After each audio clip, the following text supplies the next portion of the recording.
Chapter 728. Kong Ingda didn't know what to say other than feeling envious and jealous that Li Wangyu had casually picked up 2 disciples from his own restaurant, who were the first and the third place of this year's section. The old man only regretted that he hadn't been in the restaurant that day. Otherwise, the 2 pearls would have been picked up by Li Wangyu so casually. In fact, even if Kong Ingda had been in the restaurant that day, would he have taken the initiative to accept Shangguan Yi and Lu Rengui as his disciples? Obviously, it was impossible. If Li Wangyu hadn't known that these 2 people would be the prime ministers of the Tang dynasty in the future, he wouldn't have cheated to accept them as his disciples. However, Shangguan Yi and Lu Rengui's results in the imperial examination were beyond Li Wangyu's expectations. He didn't expect that his casual remark would actually make Shangguan Yi the winner of the imperial examination. Kong Ingda glared at Li Wangyu with great resentment. "Zio, shouldn't you thank me for accepting these 2 excellent disciples in my restaurant?" Li Wangyu was speechless. He rolled his eyes silently in his heart. "What do you want, Mr. Kong?" "Zio, you're in charge of the accounts in Pingkong Square today." Kong Ingda shamelessly winked at Li Wangyu, which made Li Wangyu so angry that he almost vomited blood. Damn, this old man is so shameless. An old man in his 50s actually wants to go to Pingkong Square to drink wine with prostitutes and defile those young ladies who are about the same age as his granddaughter. Moreover, he wants to pay the bill himself. How abominable! Li Wangyu felt that this was the bad thing about the Tang dynasty.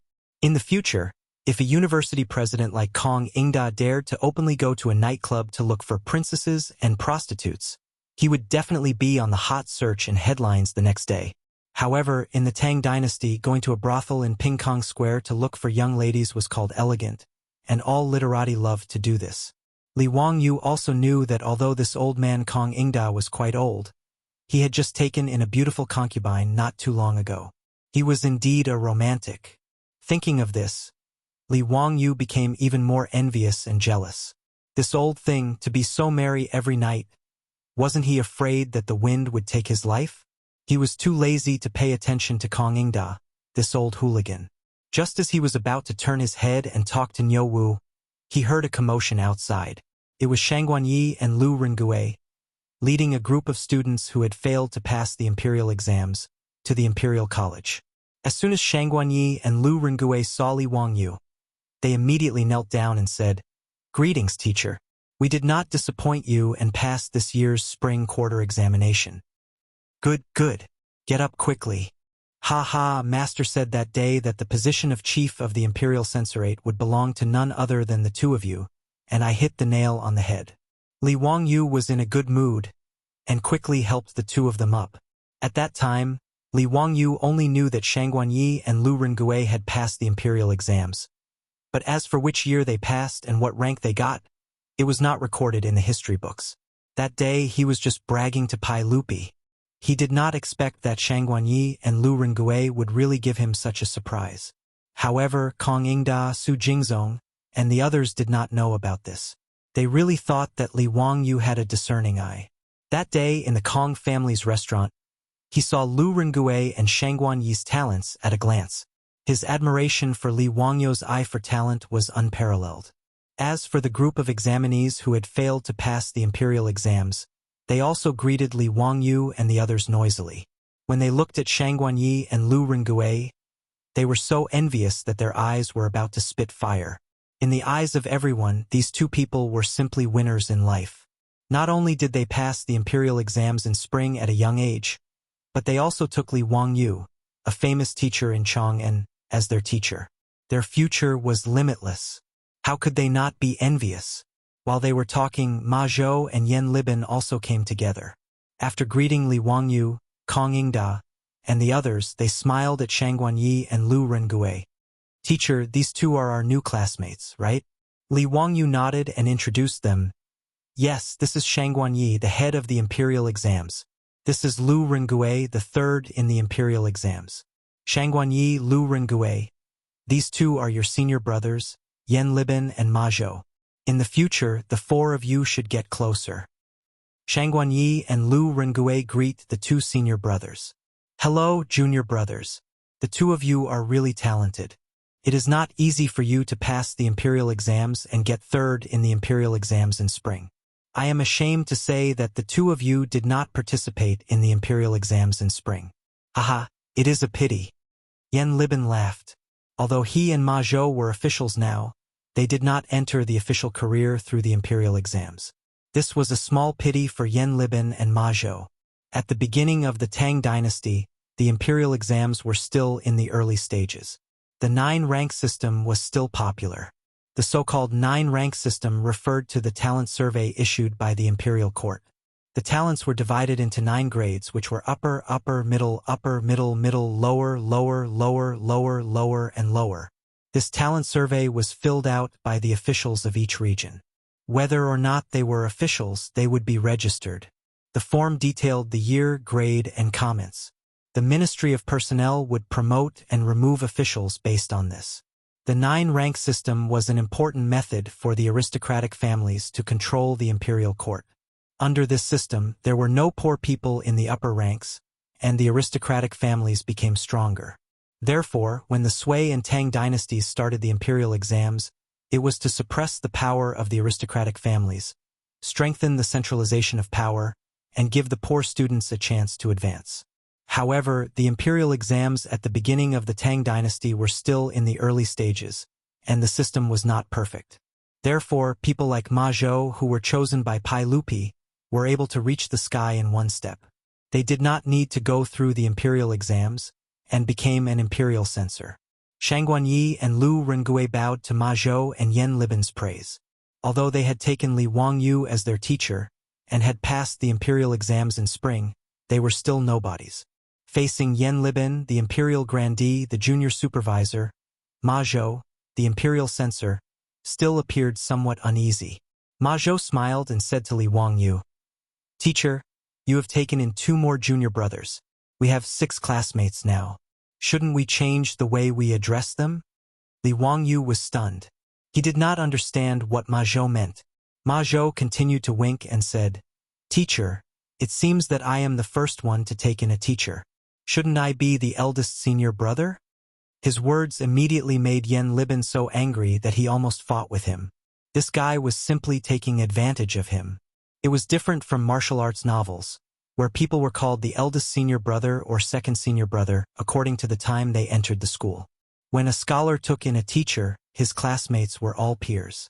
The title of the eldest senior brother was a respectful title for the older and more talented people. Generally speaking, the status of the eldest senior brother was second only to the teacher. Ma Zhou shamelessly said that he was the eldest senior brother. Wasn't that taking advantage of them by saying that he was older and more talented? Of course, Ma Zhou's words were purely a joke. He and Yen Libin had studied with Li Wangyu for nearly a year, and their relationship was quite close. Yen Libin did not show any weakness. He immediately pointed at Ma Zhou and said to Shangguan Yi and Lu Rengui, "2 students, do you know that Ma Zhou is the best among all the disciples of the master? Do you know who he is?" Shangguan Yi and Lu Rengui looked at each other. They did not know what was going on, so they could only shake their heads. Yen Libin laughed and said, "The thickness of this person's face is unparalleled in the world. It can be called the best." When Li Wangyu and the others heard this, they all laughed. Shangguan Yi and Lu Rengui's faces were also twitching. They could not help laughing, but they cared about Ma Zhou's face. Today was the first time they met, so they did not dare to be presumptuous and laugh out loud. "Yen Libin, I swear that I can't exist under the same sky as you. Today's drinks will be on you." Ma Zhou jumped and scolded with a smile, causing everyone to burst into laughter again. Chapter 729. After they finished talking and laughing, Li Wangyu looked at the students who had failed the exam in the Imperial College and said with a smile, "Ladies and gentlemen, are you here to teach in the Imperial College of the Tang Dynasty?"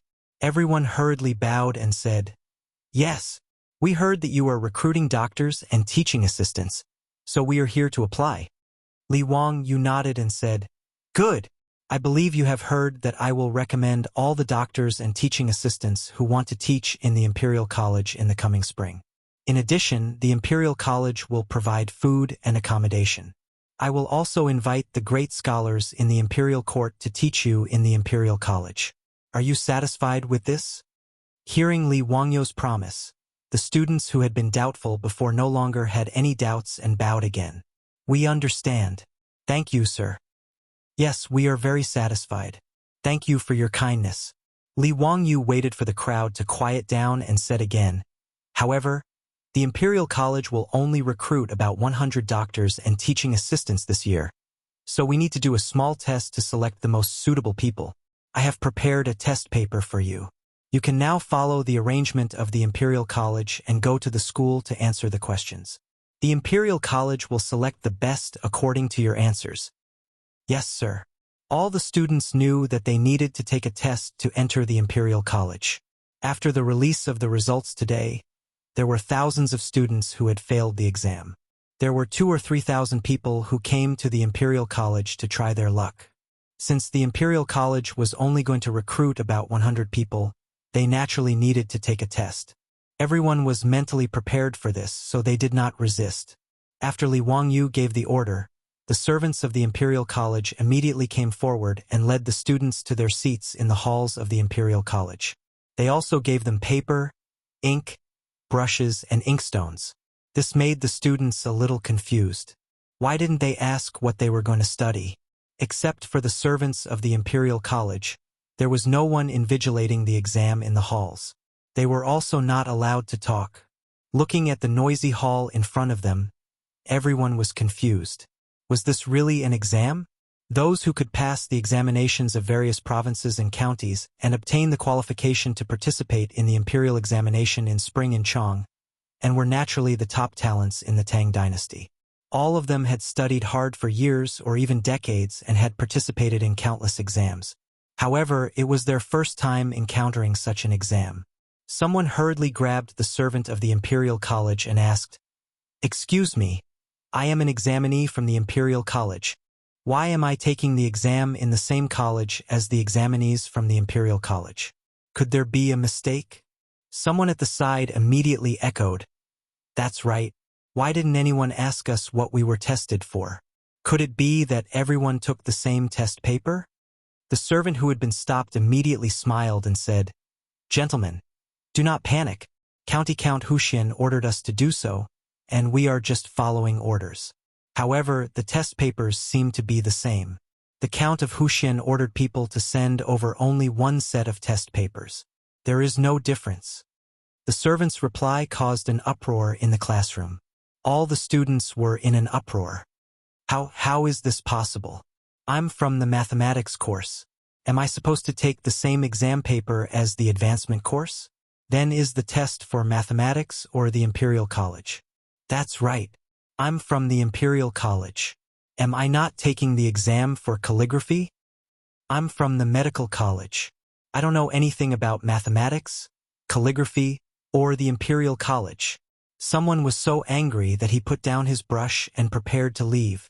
Ridiculous. This is ridiculous. Isn't the teacher playing with us like this? I don't want to take this exam.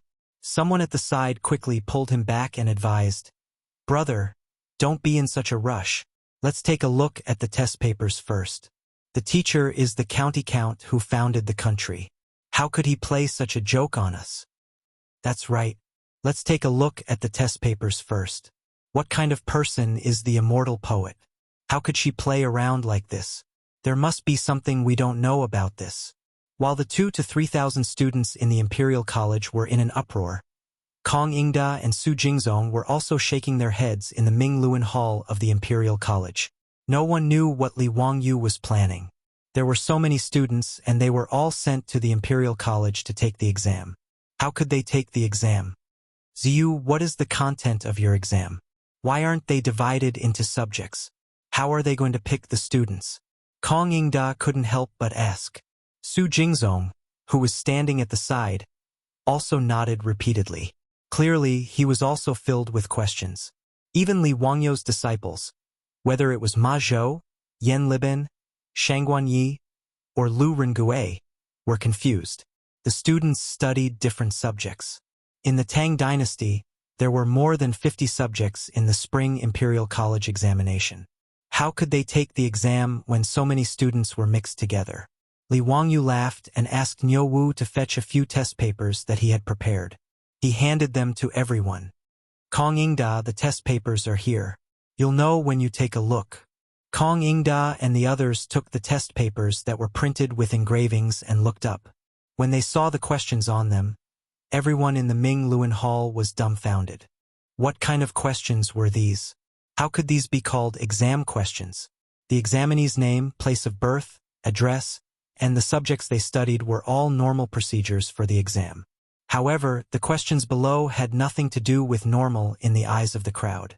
Question 1. Do you remember when others are good to you or bad to you? Yes. No. The second question. Do you prefer solitude to crowds? Yes. No. The third question. If your lifespan could be calculated, would you want to know? Yes. No. The entire page of test papers was filled with questions, but they were all nonsensical in the eyes of the crowd. Not to mention how frivolous these questions were. Even these multiple-choice questions were never seen before. Even a great scholar like Kong Ingda did not know what multiple-choice questions were. Multiple-choice questions only appeared in the 1950s. Of course, Kong Ingda and the others did not know. However, looking at the meaning of the questions, everyone could roughly guess that they had to choose their answers according to the questions on the paper. But what was the point of these questions? Could they tell the examinee's level of knowledge? Could it be that the examinee's preference for solitude or crowds could also decide whether to teach in the academy? After reading the test paper, Kong Ingda was so angry that he blew his beard and glared. He had kindly lent the Imperial College to Li Wangyu so that he could choose the professors and teaching assistants of the Tang Dynasty's Imperial College. However, who would have thought that Li Wangyu would be so mischievous and create such a test paper? Wasn't he just toying with him and those students? As the Chancellor of the Imperial College, Kong Ingda placed great importance on these scholars. When he saw that Li Wangyu was toying with them, he was instantly enraged. Count who? You, how could you toy with those students like this? They came because of your reputation as the immortal poet, Li Wangyu. Even if they are ignorant, you cannot toy with them like this. No, you are not allowed to take this bullshit test again today. This old man will not allow you to trample on the dignity of scholars like this. They're not entertainers. Kong Ingda's sudden outburst of anger left Su Jingzong gaping, but he did not know what to say. After all, his thoughts were basically the same as Kong Ingda's. However, because Li Wangyu was his boss, he did not dare to say anything. Ma Zhou, Yan Liben, and the others also had awkward expressions. Even though they had been studying under Li Wangyu for almost a year, and were used to Li Wangyu's messy thoughts, they still found it hard to understand what their teacher meant by giving them this test paper. Just as Kong Ingda was about to explode in anger, the door to Ming Luan Hall was pushed open. Duke Kong, why are you so angry? Is Zio messing around again? Chapter 730. Master Kong, don't be angry. If Zio is messing around, I will definitely teach him a lesson. The one who entered was Pai Lupi in casual clothes. Behind him were Fang Xianling, Du Ruhui, Zhang Sun Wuji, and the others. When the people in the Ming Luan Hall saw Li Er personally arrive, they hurriedly bowed. This subject greets your majesty. When Shangguan Yi and Lu Rengue found out that the person who came was the emperor of the Tang dynasty, they were so excited that their bodies almost trembled. They followed the others and bowed. Pai Lupi smiled and waved his hand, indicating that everyone was excused. He then looked at Shangguan Yi and Lu Rengue. Today, I heard that the Ministry of Rites announced that Zio's 2 new disciples were ranked 3rd and 3rd. I was curious, so I came with Master Fang and Master Du to join in the fun. I didn't expect Zio's foresight to be so unique. His words really came true. When Zio said that one of his disciples would be ranked first, I didn't believe it at all. Haha. Fang Xianling also nodded and smiled. Not only did your majesty not believe it, but when have we ever believed it? Li Wangyu cursed in his heart. Damn, not only did you not believe it, even I didn't believe it. When did I have the talent to jinx it? Pai Lupi then said to Zhang Sun Wuji, Assistant General, when Shangguan Yi and Lu Rengue go to the Ministry of Appointments, you have to make arrangements for them. Zhang Sun Wuji twirled his beard and smiled. Your Majesty, you don't have to worry. Those who are ranked first in the imperial examinations should all become scholars in the Hongwen Hall. The Hongwen Hall's predecessor was the Literature Hall that Pai Lupi set up for the Emperor of Qin to recruit scholars from all over the world. Fang Xianling, Du Ruhui, Yu Shinan, and Su Jingzong, these 18 scholars of the Emperor of Qin were famous people in the Literature Hall. After Pai Lupi ascended the throne, he ordered to gather 200,000 books in the Hongwen Hall and set up the Hongwen Hall. It was the country's library and also the place where the emperor recruited scholars. Not only did the Hongwen school have to teach the children of the royal family, first-rank officials, prime ministers, and meritorious ministers, but it was also Pai Lupi's think tank. They often made plans for the nation's policies. It was naturally a good thing that Shangguan Yi was able to enter the Hongwen library. Although her official rank was not high, there were many benefits. Li Wangyu originally wanted to pull Shangguan Yi and the others into the Royal Academy to help out, but after hearing Zhang Sun Wuji's words, he kept his mouth shut.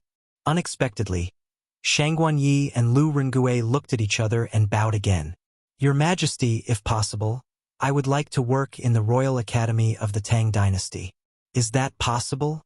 Upon hearing this, Pai Lupi was slightly stunned.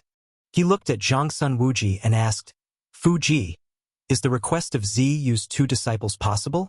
Zhang Sun Wuji was the Minister of Personnel, so the appointment of officials naturally had to go through him. However, Zhang Sun Wuji hesitated. After pondering for a while, he asked with uncertainty, "Your Majesty, is the Royal Academy of the Tang Dynasty part of the Imperial Court? Or is it the private property of Your Majesty and County Count Huxian?" The school that Li Wangyu came up with on a whim, and he also tricked Pai Lupi into becoming a shareholder. Originally, the academy was completely private property. However, this fellow was very tired. In order to slack off, he dragged Su Jingzong into the water.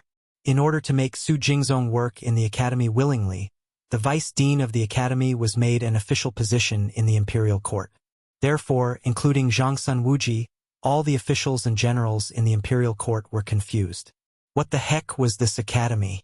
You could say that it was the private property of His Majesty and County Count Huxian, but the vice dean of the academy was a lower third-rank official that received a salary from the imperial court.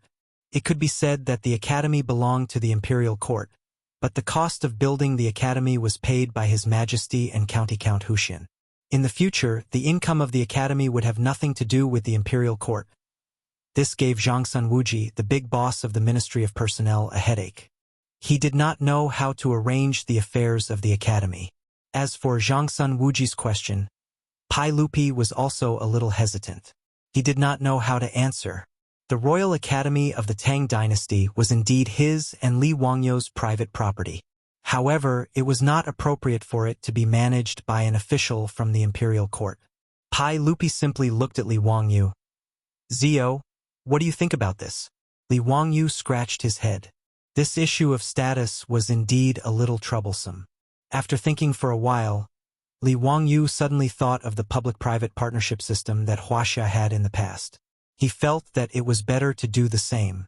Li Wangyu said, "Uncle, why don't we turn this academy into a public-private partnership?" Pai Lupi and the other big bosses could not help but frown. What public-private partnership? They had never heard of it. "Zio, what's a public-private partnership?" Pai Lupi did not understand. Li Wangyu said, "A public-private partnership is to add shares from the imperial court into the private property. Both parties will manage it together." His words were naturally new to everyone, but they also felt that it was a feasible idea. Li Wangyu continued, "In the academy, the imperial court can have another share. Uncle will take 40% of the shares of the academy, I will take 30%, and the remaining 30% will belong to the imperial court. How about it? The cost of building the academy will be contributed according to this ratio. The future income will also be distributed according to this ratio. In this way, the imperial court will appoint officials to manage the academy. It will be justified." Pai Lupi pondered for a while. Although he was a little reluctant to give up 20% of the shares, he still nodded and agreed. Fang Xianling, Du Ruhui, and the other big bosses looked at each other and thought that this would not cause any loss to the imperial court. They also did not object. This matter was settled in a few words. After confirming that the Royal Academy of the Tang Dynasty also had a share in the imperial court, Zhang Sunwuji then cupped his hands towards Pai Lupi and said, "Your Majesty, since the two new Jinshi, Shangguan Yi and Lu Rengue, are willing to work in the academy, I will not object. The ranks of the officials in the academy will follow the old rules of the Imperial College and the Hongwen School. The Royal Academy of the Tang Dynasty can have 1 dean, 1 deputy dean, for Grand Secretaries, 8 Grand Secretaries and 12 Grand Secretaries. Shangguan Yi and Lu Rengue can both work in the academy as Grand Secretaries of the Imperial College. However, the academicians and teaching assistants that Huxin wants to recruit today cannot follow the old rules of the Imperial College. The academicians and teaching assistants of the Imperial College also had official ranks. The academicians were above the 7th rank, while the teaching assistants were above the 7th rank. Li Wangyu wanted to recruit more than 100 academicians and teaching assistants to teach children. If they all followed the rules of the Imperial College, it would be a mess. It would mean that the imperial court would have more than 100 officials. This was something that Zhang Sunwuji could not agree to. Pai Lupi naturally did not have any objections to Zhang Sunwuji's arrangement and nodded in agreement. Li Wangyu also nodded and replied, "Zhang Sunwuji is right. The academicians and teaching assistants of the academy naturally cannot be given official ranks. They will only receive the salary from the academy." Li Wangyu also did not want the teachers of the academy to become officials of the imperial court. If that was the case, wouldn't the academy become another imperial college? Now that the imperial court had a share, it was only a temporary measure. In Li Wangyu's heart, the Royal Academy of the Tang Dynasty was still different from the official schools of the imperial court. When Shangguan Yi and Lu Rengue heard that Zhang Sunwuji had agreed to their request, they were naturally overjoyed. They quickly bowed and thanked him. Pai Lupi encouraged the two new Jinshi before looking at Kong Ingda and asking, "Kong Ingda, did you and Zio have some misunderstanding just now? What did this kid do?" Chapter 731.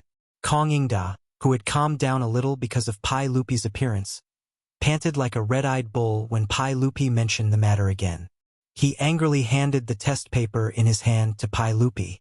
"Your Majesty, you will know the whole story at a glance.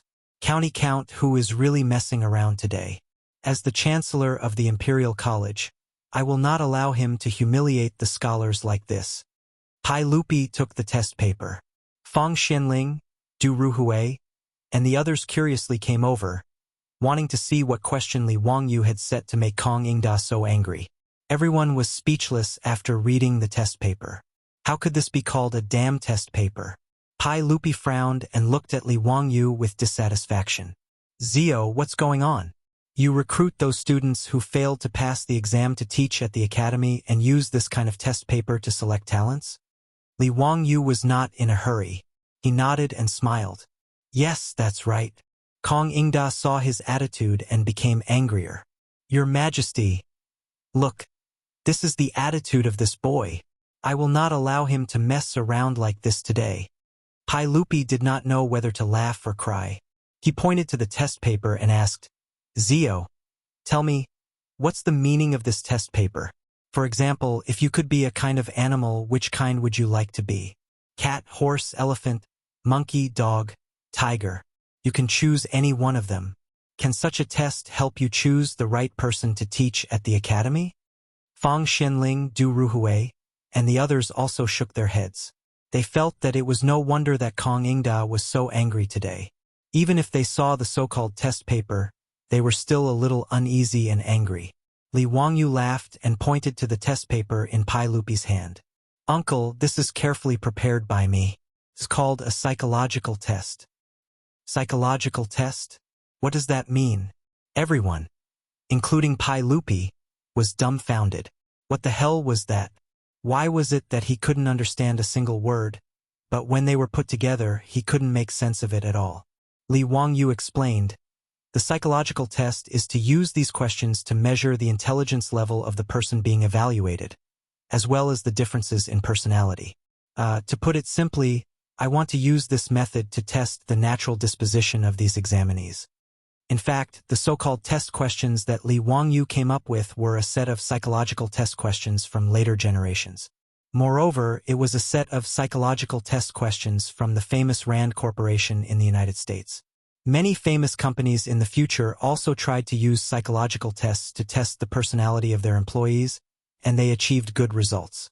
Li Wangyu naturally didn't know anything about psychological tests, but his beautiful boss did. This set of Rand Corporation's psychological test questions was stored in the beautiful boss's phone.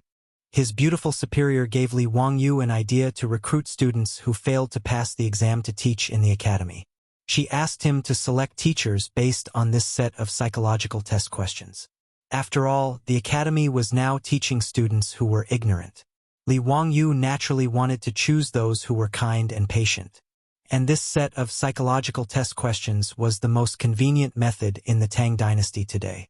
Otherwise, with Li Wangyu's ability and the fact that he didn't work in the HR department in later generations, even if he interviewed the students one by one, he might not be able to tell who was suitable. His beautiful superior could do this. She was a department manager in a big company and naturally had interviewed many employees. But there were thousands of students in Chang'an city who failed to pass the exam. It would be very tiring to rely on his beautiful superior to interview them alone. How could Li Wangyu, who cared about his woman, bear to do that? Therefore, this set of psychological test questions from Rand Corporation was the best choice. Although it might not be accurate, it was close. But no one had heard of this psychological test before. Even with Li Wangyu's explanation, they were still confused and didn't understand what he was talking about. Kong Ingda snorted discontentedly. Humph, this person is divided into 5 sections, each different. How can you tell the difference by answering some questions that don't make sense? Don't talk nonsense, county count who. The 5 sections that Kong Ingda said were Wuxia's understanding of people's personalities since ancient times. People were divided into 5 types: seal type, comparison type, food type, wealth type, and official type. Each type had different life weights, hobbies, abilities, and specialties. At the same time, the ancients divided these 5 sections into 2 types: positive and negative, also known as the positive and negative 10 types. This was the understanding of people's personalities in ancient Wuxia. But of course, there was no psychological test in Wuxia at this time, and there was no way to test people's personalities. So in the eyes of everyone, Li Wangyu was purely fooling around. Li Wangyu shrugged. Duke Kong, why would I joke about the academy? I can get 30% of the academy's shares, which is worth tens of thousands of taels of gold. Right? Does Duke Kong really think that I have too much gold in my house? Kong Ingda was stunned and felt that Li Wangyu's words made sense. It seemed that no one would take so much money just to joke with these scholars, right? Pai Lupi frowned. Zio, do you really think that you can find out a person's personality just by answering these strange questions? Li Wangyu nodded. Uncle, it's true.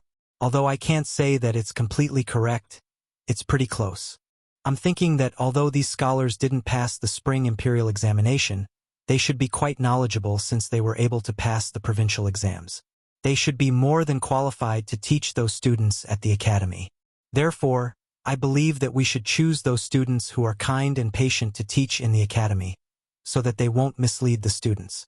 Therefore, I racked my brains and worked hard to come up with this set of psychological test questions, just to see the nature of these students who failed to pass. He shamelessly said that he worked his heart out, but in reality, it was just his beautiful superior who handed him the phone and he copied the questions. But Pai Lupi and the others didn't know that. They really thought that Li Wangyu had put in a lot of thought into it. Although they had never heard of this psychological test before, since Li Wangyu said it so confidently, they could only give it a try. Pai Lupi said to Kong Ingda, Master Kong, don't be angry. Whether this psychological test succeeds or not, we'll let this kid try. If he doesn't succeed, I'll teach him a lesson on behalf of Master Kong. Although Kong Ingda still didn't believe Li Wangyu, he could only nod slightly in agreement with Pai Lupi's words. Outside Ming Luan Hall, the servants of the Imperial College immediately ran to the school with piles of examination papers after receiving the order. The halls of the Imperial College were almost filled with students who had come to apply for the position. Previously, the crowd had been confused and made a fuss for a long time, but they couldn't get an explanation. They could only wait patiently for the examination papers to be handed out. But when the servants of the Imperial College handed out the examination papers one by one, the students once again went into an uproar when they saw the questions on the examination papers. What kind of question is this? If you had to live with an animal or insect that you hate, which one would you tolerate? Snake? Pig? Rat? Fly? What kind of damned question is this? Tao ancestor above, is this really an examination paper for us to do? The students who had been clamoring to leave were so angry after seeing the examination papers that they slammed their palms on the tables in front of them. I don't want to take the examination anymore. County Count, who is clearly toying with us. Although I'm not talented, I'm not a plaything for these nobles. Everyone, farewell. Just as the examination papers were handed out, there were people in every hall who angrily stood up, flung their robes, and left with a cold snort. In a short while, hundreds of people refused to take the examination and left with a flick of their sleeves. Chapter 732. Hundreds of students left in a huff. Naturally, this matter was immediately reported to Mingluan Hall. Everyone was stunned when they heard this. Hundreds of students, just like Kong Ingda, actually left in a huff because of Li Wangyou's so-called psychological test scroll. It was really awkward. Ma Zhou and the other disciples looked at Li Wangyou with slight worry. Pai Lupi glared at Li Wangyou fiercely.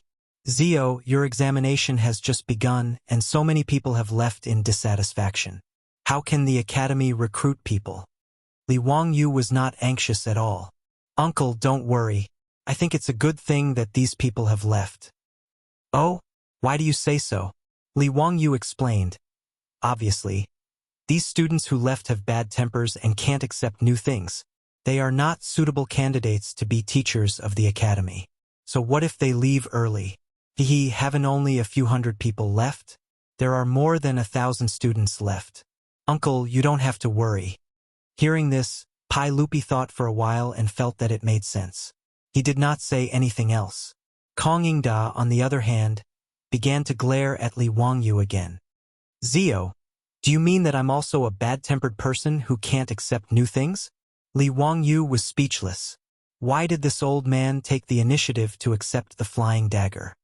Master Kong, what are you talking about? Master Kong is only angry at me because you care about those scholars. In a moment of desperation, and you don't treat me as an outsider. Naturally, I only feel grateful to Master Kong. Why would I mean that? Li Wangyou's explanation made Kong Ingda nod slightly, reluctantly accepting his explanation. Kong Ingda said, Zio, don't blame me for being meddlesome. I'm also worried that your actions today will affect your hard-earned reputation in the scholarly world. You also know that the scholars in Chang, and now call you the little immortal poet and respectfully address you as teacher. Since this is the case, Zio, you should cherish these scholars and not make fun of them. Yes, Lord Kong is right. Li Wangyou hurriedly bowed to Kong Ingda to express his gratitude. Although the old man had a big temper just now, the old man really didn't have any bad intentions towards him. Li Wangyou knew what was good for him. Ever since Li Wangyou had transmigrated to the Tang dynasty, he had met several great scholars. Whether it was Yu Shernan, Kong Ingda, Lu Quan, or Li Gang, all of their characters and knowledge were indisputable. They also cared for him a lot. Li Wangyou also respected these elders from the bottom of his heart. He would not hold a grudge against Kong Ingda just because he lost his temper with him. However, Kong Ingda did not let him off the hook. He continued, Zio, even if this exam paper is the psychological test you mentioned, how can you prove that it is effective? Pai Lupi, Fang Xinling, and the others all looked at Li Wangyou. Naturally, everyone was also curious. Could it be that this person's nature could really be predicted by these inexplicable questions? Zhang Sun Wuji joked. Then do we have to invite Yuan Tiangang here? Asking him to read the faces of those students and read their fortune? This will prove whether the psychological test is accurate or not. Everyone laughed when they heard this. Now, as Pai Lupi's think tank, Yuan Tiangong's reputation in the imperial court was getting more and more resounding. Many officials and nobles would beg Yuan Tiangang to read their faces. Li Wangyu also laughed with everyone. However, when Zhangsun Wuji mentioned Yuan Tiangang, he suddenly thought of another person. That was the famous person in history, Li Chunfeng, who was said to have written the pushback chart with Yuan Tiangang. Li Chunfeng should be 27 or 28 years old now. He was still very young. Moreover, Li Chunfeng was intelligent and studious since childhood. He read a lot of books and was especially proficient in astronomy, calendar, mathematics, and so on. Li Wangyu pondered for a moment. It seemed that Li Chunfeng should be studying and researching astronomy at the Bureau of History. Should he ask Pai Lupi for him and send him to the academy? It seemed to be feasible. A Taoist like Li Chunfeng would be a scientist in the Tang dynasty. It seemed too wasteful to spend his whole life studying astronomy and calendar at the Bureau of History. He was thinking absent-mindedly about this matter when his body was gently pushed by Ma Zhou. "Teacher, His Majesty is asking you if you have a way to prove the results of the psychological test." Oh. Only then did Li Wangyu come back to his senses. He smiled at Li Erxiao and said, "Uncle, this matter is simple. Just find a few students and verify it." "How do we verify it?" Li Wangyu thought for a moment and replied, "After the students finish the psychological test, Uncle and the officials can take a few of them. Then, get someone to find the friends of these students. I can immediately find out the general nature of this person based on their answers. Uncle, if you ask the friends of these students, it will be clear whether it is accurate or not." Kong Yingda and Fang Xianling nodded. "Ziyu, this is a good idea. Our friends know best about this person's nature. They will know after asking." Pai Lupi also nodded in agreement. "Okay, we will follow Ziyu's idea. Mr. Kong, tell the students who came to the Imperial College to take the test today not to leave in a hurry. Once they're done, I want to see whether Zio's psychological test is real or if this kid is just messing around." Kong Yingda naturally had no objections and asked the servants of the Imperial College to pass the message. Li Wangyu's psychological test did not have many questions. There were only 20 to 30 multiple-choice questions. There was no need to think about the questions. The students could only answer these strange questions based on their intuition. After a quarter of an hour, the students in the Imperial College had finished the test. Immediately, servants came forward to collect the thousands of test papers and send them back to Mingluan Hall. Pai Lupi saw that the test papers were sent back and randomly picked 2 of them. He called Kong Yingda, Fang Xianling, and the others to each pick 2 test papers and give them to Li Wangyu. Then, he immediately asked someone to summon the 10 students and their friends to Mingluan Hall. "Okay, Ziyu, these 10 people. Let's see if you can judge their nature based on their test papers." Pai Lupi's face was full of disbelief. Li Wangyu smiled and took the 10 test papers. He took out a piece of paper and called Ma Zhou, Yan Libin, Shang Guanyi, and Lu Rengue to his side. Bin Wang, Libin, Yuxiao, Zhengze, according to the standards on this paper, mark these 5 test papers. Shang Guanyi's name was Yuxiao, and Lu Rengue's name was Zhengze. After the 2 of them were apprenticed, Li Wangyu immediately put this free labor to use. What he gave Ma Zhou and the others was the psychological test paper evaluation form. In the test paper, each answer to a different question would have a corresponding evaluation score. Finally, these evaluation scores would be summed up to obtain a numerical value. Based on this numerical value, an effective quantitative analysis could be carried out. Of course, Li Wangyu also knew that the psychological test only provided a certain reference.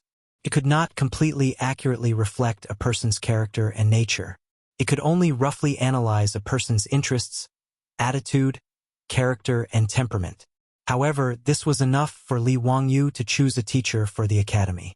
Under the gaze of Pai Lupi, Fang Xianling, and the others, Ma Zhou and the others quickly finished marking the 10 test papers. Chapter 733. Li Wangyu stepped forward and took a test questionnaire. He looked at the values given by Ma Zhou and the others according to the evaluation form, and then took out another evaluation form from his body to compare them. "Uncle, everyone, this student named Zhao Ziyang has a free and uninhibited personality, but he is stubborn. Sometimes he even has his own way. In my opinion, He is not suitable to be a teacher in the academy. Pai Lupi and Fang Xianling naturally did not believe him. He then asked someone to go out and call in Zhao Ziyang's classmates and friends for questioning. These students did not know why they had been summoned to the Ming Luan Hall. They were uneasy. After they were led in by the servants of the Imperial College, they quickly bowed to the crowd. Other than Li Wangyu, these students naturally did not know Pai Lupi and Fang Xianling. However, looking at everyone's attire, the respectful attitude of the servants of the Imperial College, and the burly guards outside Mingluan Hall, they knew that they could not afford to offend the nobles in front of them. This student greets Mr. and all the esteemed guests. May I know why Mr. and all the esteemed guests have summoned us here? Someone asked cautiously. Kong Yingda stroked his beard and smiled. Don't panic. I am the Chancellor of the Imperial College. I have called you here to ask you a few questions. Hearing that the elder in front of them was the Chancellor of the Directorate, Kong Yingda, the group of students hurriedly bowed down once more. Greetings to Chancellor Kong. If Chancellor Kong has any questions, we will answer them to the best of our abilities. Let me ask you, is Zhao Ziyang a good friend of yours? The students were stunned and did not understand what he meant. They could only nod. Yes, Zhao Ziyang is familiar with us. We are all students from Hebei Province. Kong Yingda nodded and continued to ask, according to your understanding, Zhao Ziyang has a free and uninhibited personality, but he is also stubborn. Sometimes he even has his own way. The students were stunned when they heard this. They looked at each other and did not know how to answer. They were even more surprised. Did Zhao Ziyang do something wrong? Why would Chancellor Kong ask such a question? You don't need to worry. This is just a small test. You just need to tell the truth. Kong Yingda saw that they were frightened and uneasy, so he tried to comfort them. The few students hesitated for a moment before nodding their heads and answering honestly. What Chancellor Kong said is right. Zhao Ziyang is indeed somewhat stubborn. This student doesn't dare to lie. Zhao Ziyang doesn't like to be persuaded. Although we are his classmates and friends, we can't persuade him. Once he has made up his mind, not even 10 cows can pull him back. Teacher, Chancellor Kong, Zhao Ziyang didn't do anything wrong, right? He's not a bad person, just a little stubborn. The answers of these students immediately stunned Pai Lupi and the other big shots. What? Li Wangyu was actually right? Everyone looked at each other, trying to guess what was going on. Li Wangyu smiled and comforted the restless students. You don't have to think too much. Zhao Ziyang is fine. It's just a small test. You can go back now. Don't spread these words. Yes, this student understands. The few students still felt uneasy in their hearts, but they could only leave Mingluan Hall. After these students left, Pai Lupi, Fang Xianling, and the others had wonderful expressions on their faces. Could it be that Li Wangyu's psychological test paper was really so magical? A total stranger could answer some inexplicable questions and he could see through this person's nature? This Zio is right. It's not wrong at all. Fang Xianling said. Pai Lupi still didn't dare to believe it completely. Could it be that this kid was a blind cat that met a dead mouse? Zio, take another test paper and see what this person's nature is like. Li Wangyu shrugged his shoulders and signaled Ma Zhou to pass another psychological test paper. The Google psychological test paper stored in the beautiful boss's mobile phone is based on the MMPI Minnesota multiple personality tests. It is mainly used for personality tests to test psychological indicators such as emotions, needs, motives, interests, attitudes, character, temperament, and so on. This questionnaire is different from the kind of psychological test that people in later generations like to flood their circle of friends. It should be said that it is quite professional and accurate. But this psychological test questionnaire is too difficult to understand for Pai Lupi, Kong Yingda, and others. Answering some questions that seem inexplicable to everyone can measure the nature of a person. This is simply comparable to Yuan Tiangong's face-reading technique. It is very magical. 10 students were randomly selected by Pai Lupi, Fang Xianling, and others. After asking their classmates and friends one by one, everyone was surprised to find that the answers they got were basically the same as the results of Li Wangyu's questionnaire. A group of big shots, including Pai Lupi, were completely speechless at this time. Even if they didn't believe it before, now that the facts were in front of everyone, they had to believe it. Chang'an, the old man, felt even more embarrassed. It seems that he really wronged Li Wangyu when he was angry at him. However, the old man was also straightforward. After witnessing the authenticity of the psychological test questionnaire with his own eyes, he directly bowed to Li Wangyu. "Zio, I have wronged you. I apologize to you. Zio, please don't blame me." Li Wangyu was shocked by Chang'an's move and quickly supported him. "What are you talking about, Chang'an? I don't deserve such a big bow from you. Hehe, if you really feel sorry for me, why don't you treat me to a meal in Pingkongfang today? Haha, good. Although I am not as good at making money as Zio, it is still no problem to invite you to Pingkongfang." Chang'an twisted his beard and laughed. When Pai Lupi heard the two of them say this, he actually also joked on the side. "I have nothing to do today. Why don't you invite us to Pingkongfang together?" Not only was Chang'an not annoyed, but he even clapped his hands and cheered. "Haha, it is rare that your majesty is interested. This old subject will naturally treat you." When Li Wangyu heard this, a few black lines appeared on his forehead. Damn it, going to a brothel like Pingkongfang to look for young ladies actually required a group? And it was His Majesty the Emperor who was leading the group. Sure enough, there was some truth in the saying that the Tang dynasty was dirty and stinky. The emperor and ministers of the Tang dynasty were really quite open about matters between men and women. Now, no one doubted the authenticity of Li Wangyu's psychological test anymore. Pai Lupi suddenly asked, "Zio, can you teach this method of yours to the Ministry of Official Personnel Affairs? If you let the Ministry of Official Personnel Affairs use this method to select officials, wouldn't it be able to remove those greedy people from the imperial court?" When Zhongsun Wuji heard this, he frowned, as if he didn't agree with Pai Lupi's words. However, he cleverly maintained his silence. Li Wangyu pondered for a while, then slowly shook his head and rejected Pai Lupi's suggestion. "Uncle, I'm afraid this isn't appropriate. Since the imperial court selects officials based on the imperial examination, how can we reject people based on their personalities? If Uncle wants to deal with corruption, you should strengthen the supervision of the officials. Using psychological tests to determine the appointment and dismissal of officials is too much of a joke."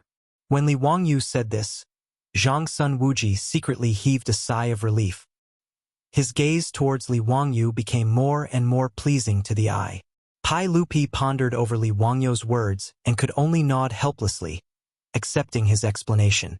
Everyone chatted for a while, then under Chang'an's lead, they left the Imperial College and walked towards Pingkongfang next door.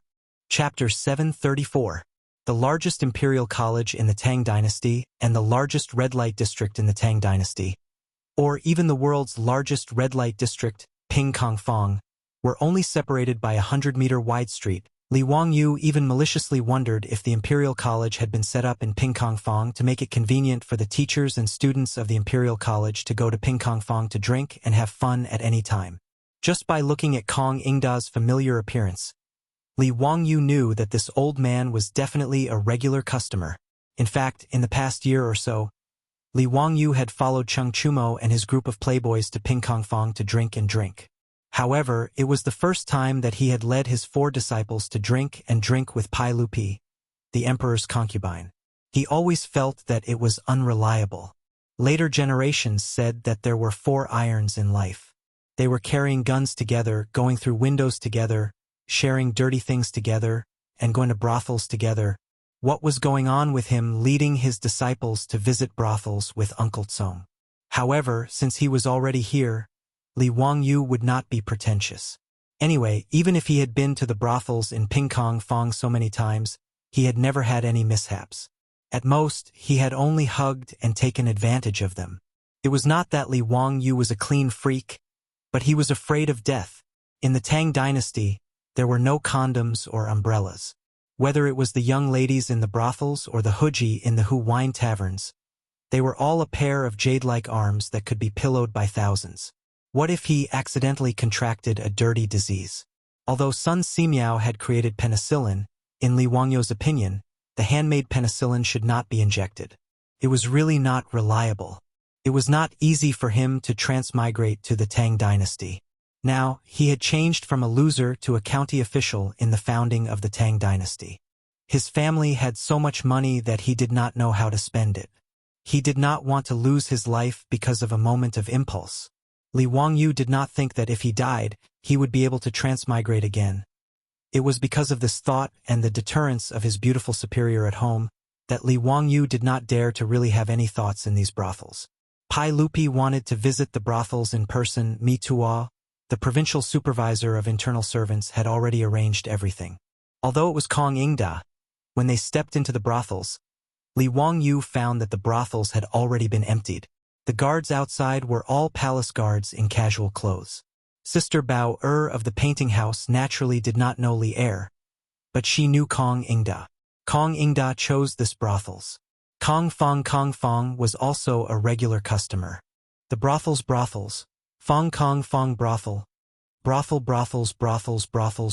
brothels. Speaking of which, the brothels in Peace Square were naturally not businesses that just any merchant could do. The owners behind them were actually all big shots in the imperial court. Sister Bao was naturally unwilling to clear the place. Although Kong Ingda was a secondary third-rank chancellor of the Imperial College, the master behind her painting tower had a high status.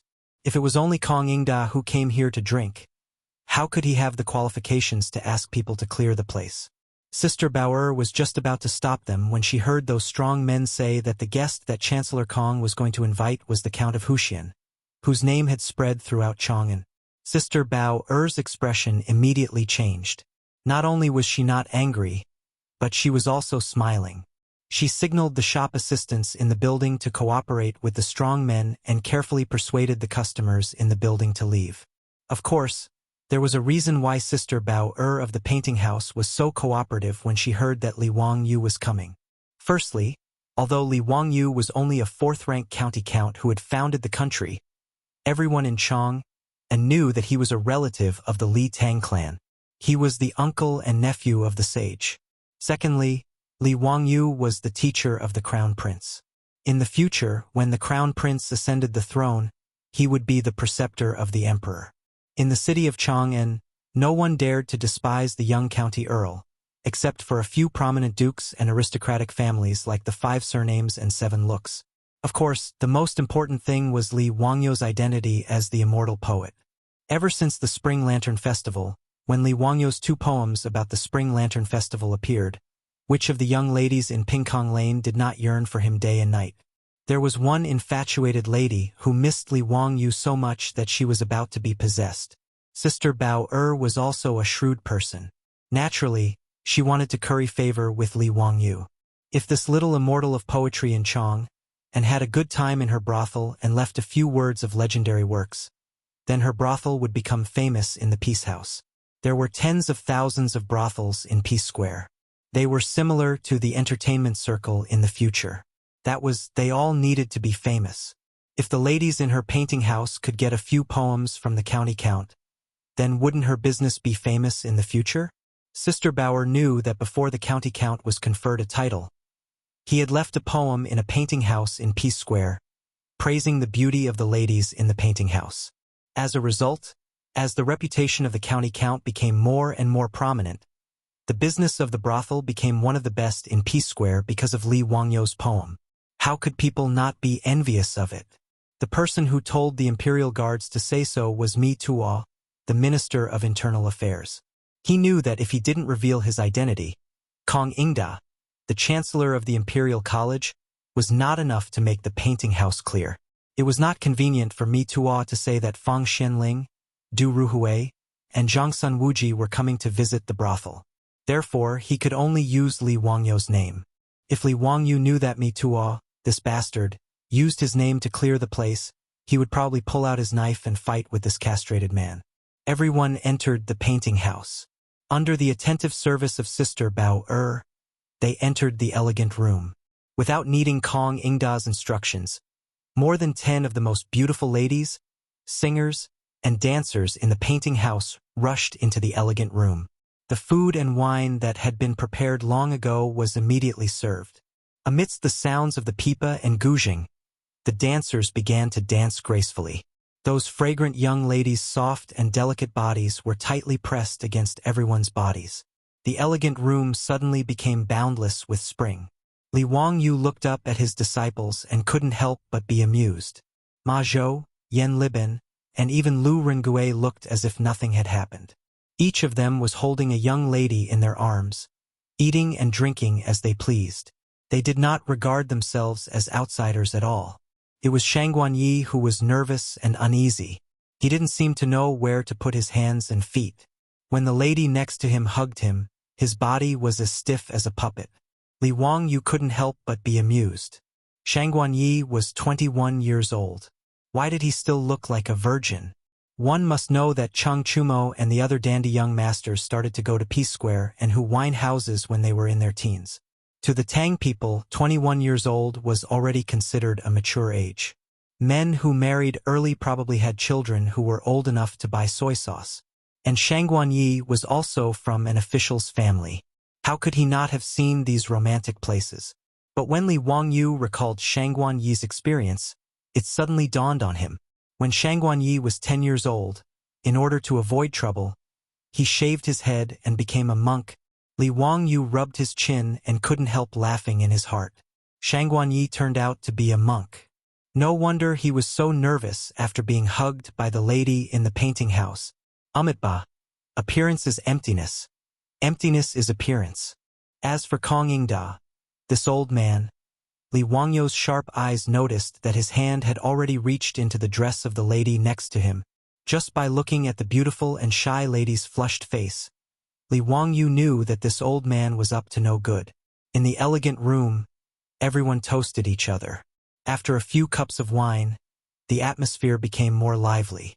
At this moment, there was a sudden clamor below the painting house. Chapter 735. At this time, the guards below the painting building were all palace guards in casual clothes. Even the troops of Li Wangyu, Fang Xianling, and the others were only on guard outside the painting building. At this moment, even flies couldn't fly in, but the brothel was still heavily guarded. As the emperor of the Tang dynasty, Pai Lupi still had many guards around him, even if he was in casual clothes. Compared with other emperors, Pai Lupi was not used to curling up in the palace walls of Taiji Palace. The same was true in the early Tang dynasty. Even the imperial concubines could enter and leave the palace at will, let alone Pai Lupi, who had been in the army for more than 10 years. But at this time, there was a noise below the painting building, which naturally made everyone in the elegant room frown. However, Li Wangyu's ears were very sharp. He heard that the loud noise below seemed to be Fang Yai and the others. Li Wangyu couldn't help but laugh. Looking at Fang Xianling and Du Ruhui in the elegant room, he thought, what's the meaning of this? Fang Yai and the others also came to this brothel to drink wine. What is this? Father and son staying in the painting building. Are they going to play the father and son ethical joke? This guy was also very bad. He directly winked at Pai Lupi and said with a smile, Uncle, it should be the second son of General Fang, and the two sons of General Du. Li Er laughed loudly when he heard that and said, this bunch of scoundrel brats. Why did they come to this painting house today as well? Me too, go and call them up.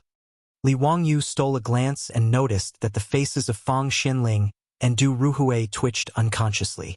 Obviously, they were very annoyed by Pai Lupi's nature of enjoying the fun.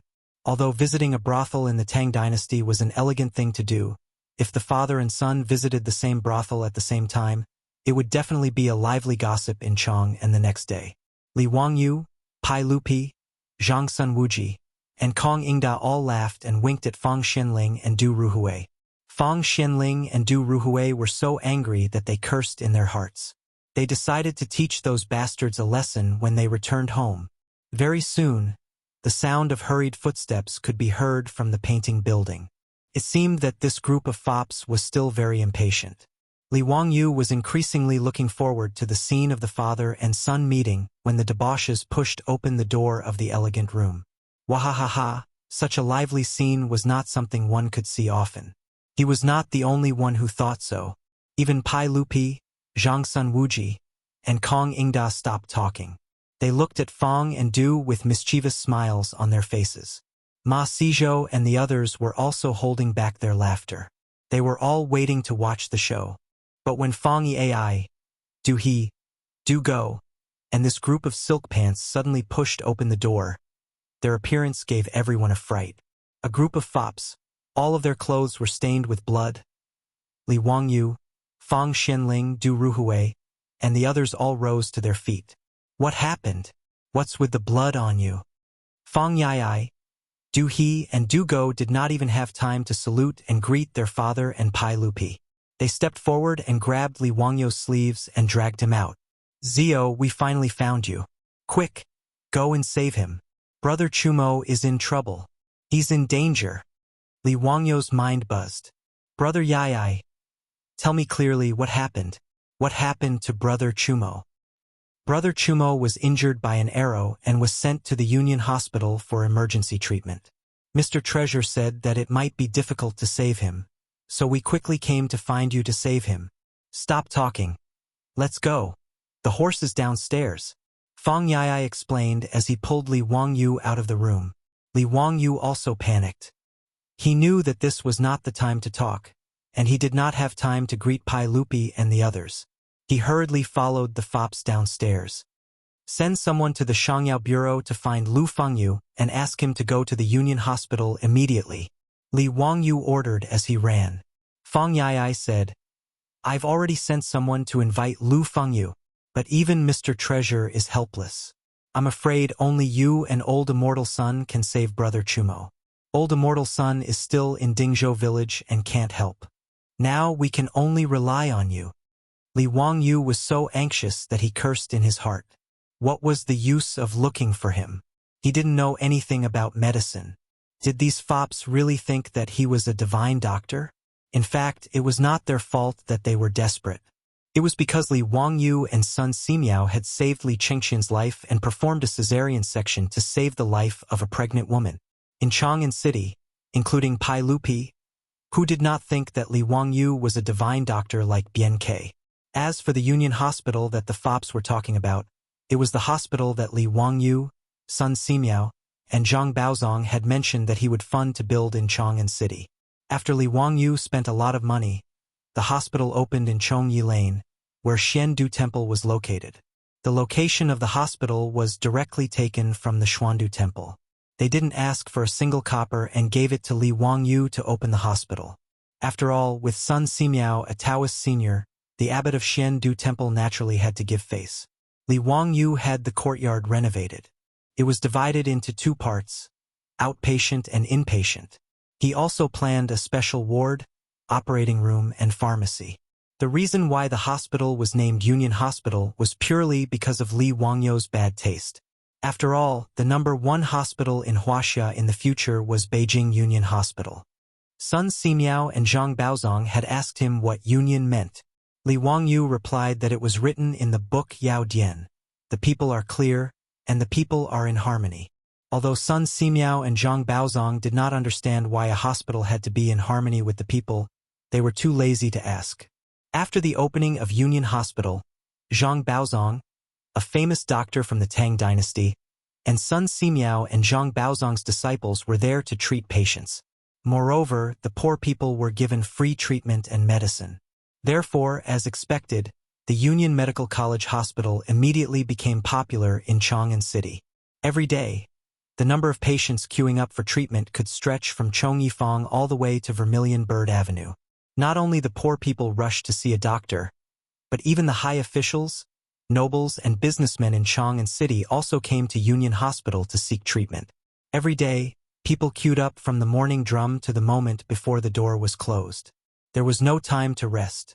Zhang Baozong, the old man, was almost tired out. Seeing this situation, Li Wangyu also had a headache.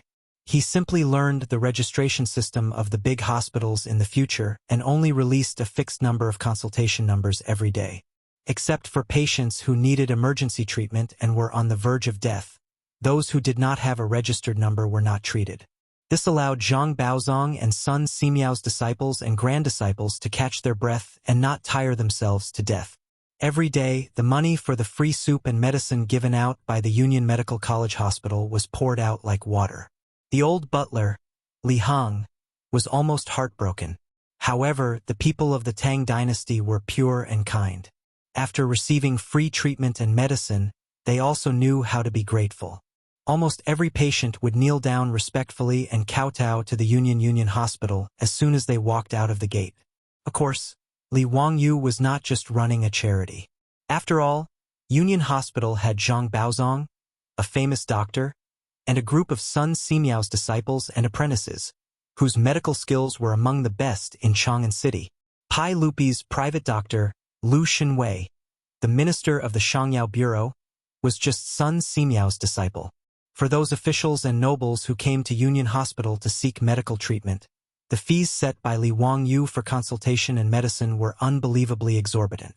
However, the medical skills of Union Hospital were excellent. The officials and nobles, as well as the businessmen and businessmen, could only hold their noses and obediently line up to see a doctor. At this time, Li Wangyu knew that Cheng Chumo was injured and sent to Union Hospital. Naturally, he did not dare to delay. Ignoring the ban of horses in Chang'an City, he rode to Chongyafang with the playboys. Chapter 736. It had only been a few breaths of time since the debauches had rushed into the private room covered in blood and dragged Li Wangyu away in a hurry. However, it had given Li Er and the other big shots a fright. What had happened? Fang Xianling and Du Ruhui had thought that their son had been injured, but looking at the others, they were fine. The blood on their bodies must have belonged to someone else. What was worse was that Fang Yai had said that Cheng Chumo was seriously injured and on the verge of death.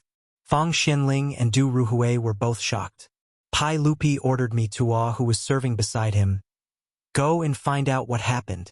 Quickly report to me." Yes. Mi Tuo didn't dare to delay. He bowed and immediately left the room to look for Yusi. After such a commotion, no one was in the mood to continue drinking and having fun. Pai Lupi waved his hand and drove all the ladies out of the room. He then ordered someone to go to Union Hospital to find out what had happened. Ma Zhou, Yan Libin, Shang Guanyi, and Lu Rengue were also at a loss. The incident happened so suddenly and Li Wangyu left in a hurry. They didn't know if they should follow him to the Union Hospital or stay here. While they were anxiously waiting for news, the door to the room was suddenly pushed open. Mi Tuo rushed in anxiously. Everyone, something has happened. Lu Guogong led troops to surround the Honglu Temple and forced the Goguryeo diplomatic mission to hand over the culprit. He wants to avenge Cheng Chumo. What? Pai Lupi was so shocked that he jumped to his feet. How is this related to the Goguryeo diplomatic mission? What's wrong with Cheng Jijia? Mi Tuo swallowed hard and replied, "Just now, the cavalry department reported that Cheng Chumo and the others went out to hunt today. For some reason, they bumped into the Goguryeo and Dongying diplomatic missions. The two sides clashed, and Cheng Chumo was shot and injured by the Goguryeo diplomatic mission." Pa! With a loud bang, Pai Lupi smashed the wine cup in his hand on the floor. "These bastards, how dare they?" Mi Tuo explained to me clearly. "How can the Goguryeo envoy be so brazen? How dare you shoot Cheng Chumo in Chang'an?" Mi Tuo was already sweating profusely. Reporting to everyone, the 100 Cavalry Division does not know the details of what happened. Li Er had already become unable to restrain his anger. "A bunch of trash. Let's go to the Chamberlain of Dependencies. Today we must not let that bastard Cheng Jijia kill his way into Honglu Temple. Otherwise, where will our Tang dynasty put its face?" No one dared to hesitate. Fang Xianling, Du Ruhui, and Zhangsun Wuji escorted Pai Lupi out of the building and towards the Chamberlain of Dependencies. Ma Zhou and Yan Libin looked at each other and decided to go to Peking Union Hospital first to see if there was anything they could help with. Today's matter was really too big. If it wasn't handled properly, it might cause a huge earthquake in the world. Duke of Lu, Chang Yaojin, had led his troops to surround the Chamberlain of Dependencies, and the eldest son of Duke of Lu, Cheng Chumo, had been shot by the Goguryeo envoy. His life was hanging by a thread. This matter was truly going to pierce through the heavens. If something went wrong, the war between Goguryeo and the Tang dynasty would probably start again. Although Goguryeo wasn't big, it was a hard bone to chew. The Sui dynasty invaded Goguryeo 3 times. Not only did they fail to take down Goguryeo, they even caused their own country to fall apart. In the end, the Sui dynasty was replaced by Li Tang. Today, the relationship between the Tang dynasty and Goguryeo seemed to have eased up a lot on the surface. Li Yuan had even conferred the Goguryeo king the title of Shangju state and king of Liaodong. However, how could a country that repeatedly submitted to the Sui dynasty and repeatedly violated the borders of the suzerain state be able to exist peacefully at the borders of the Tang dynasty? The friction between the two sides had always been constant. They fought openly and secretly, and there were turbulent waves in private. There was no friendship at all. Now that such a thing had happened, if Chang Chumo really couldn't be saved, or if Duke of Lu was angered and massacred the Chamberlain of Dependencies, the two countries would probably immediately erupt into war. This wasn't a good thing for the current Tang dynasty. Thinking of this, Ma Zhou and Yan Liban both broke out in a cold sweat. Now, they could only pray that their teacher could save Duke of Lu's eldest son from the King of Hell. Otherwise, who knows how many people in the world would be buried with Chang Chumo. On the other side, Li Wangyu followed a group of wastrels and galloped through Chang'an. In a few moments, they rushed into Chongye Square. Li Wangyu jumped off the horse and rushed into the emergency room of Union Medical Hospital. Mr. Baozong, how is Chang Chumo? Zhang Baozong sighed and shook his head. The arrow in the young duke's body has been removed, and this old man has treated his wound. However, he lost too much blood and was already unconscious when he was sent to the hospital. Sigh, based on this old man's experience, I'm afraid it's not good. County Count Hu, you should make arrangements early. Hearing this, Li Wangyu couldn't help but feel a little dizzy.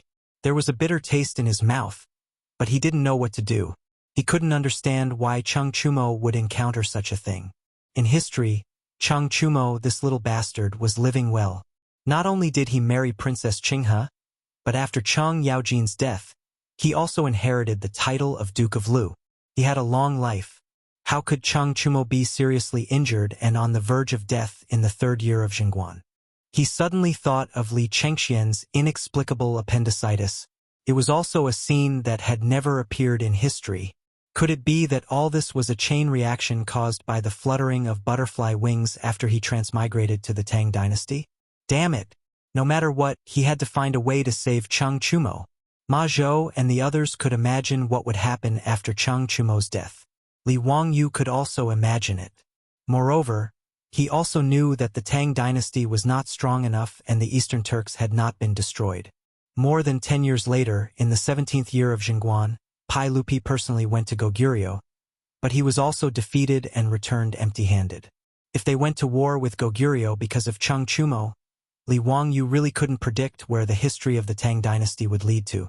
Therefore, Chang Chumo must not die. But how could he save him? Excessive blood loss was not an incurable disease. If it was in the future, blood transfusion would suffice. Any official hospital would have blood for emergency use in the operating room. Chang Chumo's situation was not a big deal and could be saved easily. But this was the Tang dynasty. Where could they find blood for Chang Chumo? Of course, blood was easy to find. They could just collect it. With so many troops here, they could collect as much blood as they wanted. But the key was blood type. Even primary school students in the future knew that the most common blood types in the human body were A, B, AB, and O blood types. Among them, O blood type was the universal blood donor and AB blood type was the universal blood recipient. But how could he know Chang Chumo's blood type? And how could he know the blood type of those troops? If he transfused the wrong blood type, he would not be saving Chang Chumo, but murdering him. Thinking of this, Li Wangyu angrily slapped his head. Because in the future, his blood type was O, and he could donate blood to save Chang Chumo's life. But now, his soul had transmigrated to the Tang dynasty. Who would know the blood type of this body? His beautiful boss had transmigrated to the Tang dynasty, but her blood type was A. Without knowing Chang Chumo's blood type, it was meaningless. Chapter 737. A blood transfusion could save Chang Chumo, but because they did not know the blood type, they were helpless. This feeling was really terrible. Li Wangyu angrily grabbed his hair, making it look like a chicken coop. At this time, Lu Shenwei also came to the Union Hospital. After a round of treatment, his conclusion was exactly the same as Zhang Baozong's. Chang Chumo's situation, whether it was Zhang Baozong or Lu Shenwei, was already half a step into the gates of hell. Even if De Luo Golden Immortal came down to earth, it would be difficult to save him. Naturally, it was not their fault that their medical skills were not good. Blood transfusion treatment was not a routine treatment until more than 1,000 years later, in 1901, when a pathologist in Vienna confirmed the blood type. But before that, if he lost too much blood, he could only wait for death. Niu Wu, immediately take people to the East Market and bring Chongqing to the hospital. Quickly, take my goldfish talisman with you. If anyone tries to stop you, don't pay attention. Go quickly. Li Wangyu took the goldfish talisman from his waist and threw it to Niu Wu. Horses were forbidden in Chang and city unless it was an emergency. Without his goldfish talisman, the patrolling marquis would probably stop Niu Wu and the others. Now, to save Chang Chumo, they must race against time. There was no time to waste. The reason why Li Wangyu asked Niu Wu to invite Su Chongqing was to discuss with her and see if they could find a way to save Chang Chumo. Although his beautiful boss was not a medical student, even if she came, she might not really have a solution. But at this time, 2 heads were better than 1. With 1 more person to discuss, they might be able to come up with a solution. The distance from Chongyifang to the East Market was not too far. It only took a quarter of an hour to go back and forth. With Li Wangyu's goldfish talisman opening the way, naturally no one stopped them. Not long after, Niu Wu invited his beautiful boss to the Union Hospital. Knowing that Chang Chumo had lost too much blood and was seriously injured and dying, Su Chongqing was also shocked. Wangyu, how is it? What did Mr. Baozong say? The situation is not good. Brother Chumo has lost too much blood and is still unconscious. I reckon that if he doesn't get a blood transfusion as soon as possible, he won't be able to survive. But Chongqing, you also know that in the Tang dynasty, where can you get your blood type tested? That's why I called you here to see if we can come up with a solution. Li Wangyu replied angrily. Su Chongqing's beautiful eyes flashed. After thinking for a while, she said with uncertainty, Wangyu, I seem to remember that you can test your blood type through blood type fusion. Li Wangyu was overjoyed and hurriedly asked, What is it? Chongqing, tell me quickly. Can we save Chumo with this blood transfusion? Su Chongqing furrowed his brows and tried to recall. I can't remember clearly. It seems to be a mixture of blood of different blood types. We can know the blood type by checking if there are any clots, but how to do it? Li Wangyu said anxiously. Think carefully. What's going on? Su Chongqing was also very distressed. Probably when 2 types of blood serum are dripped together, there will be different clots. It also seems to be related to blood type A and B. Li Wangyu's eyes lit up. Chongqing, aren't you blood type A? Can you test other people's blood type through your blood type? I remember that I learned in biology class that when type A blood and type B blood mix, there will be a hemolytic reaction. It should be the clots that you said, right? Yes, I also remember that type B and AB blood will clot with type A blood. Only type A and type O blood will not clot. Su Chongqing also remembered. Li Wangyu continued. So, as long as we know that Chongqing is blood type A, we can use your blood serum as a key to distinguish your blood into 2 groups. Type A and O blood that do not clot and type B and AB blood that clots. Su Chongqing nodded, but asked puzzledly. And then, if we can't figure out the specific blood type, we still can't transfuse blood to Chang Chumo. Li Wangyu suddenly hugged his beautiful boss and kissed her pretty face. Haha, girls really don't like to study biology and geography. I was reminded by you and finally remembered everything. Your type A blood is a key. Through the forward and reverse tests, we can detect all 4 blood types. Really? Don't worry. There's no problem at all. We just need some blood from you, Chongqing. The beautiful boss nodded. Taking some blood to save Chang Chumo was naturally not a problem. Li Wangyu pulled his beautiful boss and rushed into the emergency room of Union Medical College Hospital. Quick, prepare the syringe. I know how to save Chumo. His words made Zhang Baozong, Lu Shenwei, and several of Sun Simiao's disciples in the emergency room raise their eyebrows. Lu Shenwei asked, Zio, What's the use of a syringe? Chang Chumo has lost too much blood. Even if we inject penicillin, it's useless. No, we're not going to inject penicillin for Chumo. Brother Shinwei, quick, prepare the syringe and draw some blood from Changqing and Chumo. Lu Shinwei was stunned when he heard this. Zio, are you crazy? Chang Chumo has lost too much blood and is still unconscious. I'm afraid he's dead. You still want to draw blood from him? Don't worry. It's just a little bit. This is to save him. Hurry up, there's no time. I'll explain it to you in detail later. Li Wangyu didn't have time to give Lu Shinwei and Zhang Baozong a lesson about blood types. Everything was to save Chang Chumo. Lu Shinwei couldn't dissuade him, so he could only listen to his orders. Using a bamboo needle, he extracted a tube of blood from Su Changqing and the unconscious Lu Shinwei. Fortunately, he practiced injecting penicillin and knew where the blood vessels were. He knew where to draw blood from. If it was an imperial physician from the Tang dynasty, he wouldn't be able to do it. Seeing that the blood was drawn, Li Wangyu asked Lu Shinwei to stop the blood. He wanted to separate the blood serum from it. Lu Shinwei was completely baffled by his actions. Zio, what are you doing?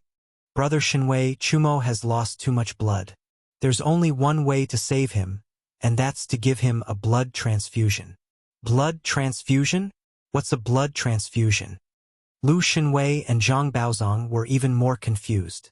Li Wangyu said, a blood transfusion is naturally to inject the blood of a healthy person into Chumo's body. What? Zio, what nonsense are you talking about? Zhang Baozong's hand trembled and pulled out a few strands of beard from his chin. Lu Shinwei also looked as if he had seen a ghost. Zio, what are you talking about? This blood can be transfused into another person's body? How is this possible? Can that person still survive? Li Wangyu nodded with certainty. Of course it can. Of course, this blood is different. Not just anyone's blood can be transfused into Chumo's body. We have to find the right blood type. I don't have time to explain it to you now. I'll tell you in detail after we save Chumo. 10 minutes later, the 2 tubes of blood that had been collected began to coagulate slowly. The serum was separated, and they could start the blood type identification test. Chapter 738. If it wasn't for the fact that his beautiful superior had also transmigrated to the Tang dynasty, Li Wangyu probably wouldn't have been able to identify the blood type of a human. After all, he didn't have any professional equipment or medical knowledge. His beautiful superior's type A blood became the key to solving the mystery of blood types in the Tang dynasty. Using type A blood serum and an unknown blood serum was known as a positive agglutination experiment. Using type A blood serum and an unknown blood serum for an agglutination experiment was known as a reverse agglutination experiment. Through the blood agglutination experiment, the 4 types of blood could be easily distinguished. If both positive and negative agglutination occurred, the unknown blood type would be type O. If both positive and negative agglutination occurred, the unknown blood type would be type AB. If both positive and negative agglutination occurred, the unknown blood type would be type A. If positive and negative agglutination occurred, the unknown blood type would be type B. With his beautiful superior's type A blood serum, Li Wangyu and his beautiful superior quickly found out that Chang Chumo's blood type was type B through the blood agglutination experiment. Zhang Baozong and Lu Shinwei were confused. They didn't understand what Li Wangyu meant by A, B, AB, O. Zio, what is type O blood? Coin blood? Lu Shinwei asked curiously. Li Wangyu rolled his eyes. Naturally, he couldn't explain the English ABCD to Lu Shinwei, so he could only brush it off. Brother Shinwei, let's talk about this later. Saving Brother Chumo is more important. Right now, I need you to go outside and collect the blood of those Imperial guards. I want to test whose blood is the same as Brother Chumo's. Go quickly, time is of the essence. Lu Shinwei still didn't believe in blood transfusion to save a life. But since he and Zhang Baozong were both at their wits' end, they could only follow Li Wangyu's orders and hope that this unheard-of method of blood transfusion could really save Chang Chumo. At this moment, not only were there Li Wangyu's troops outside of Union Medical Hospital, there were also hundreds of Imperial Guards from the Imperial Guards. These imperial guards surrounded the hospital and chased away all the patients who were originally in the hospital.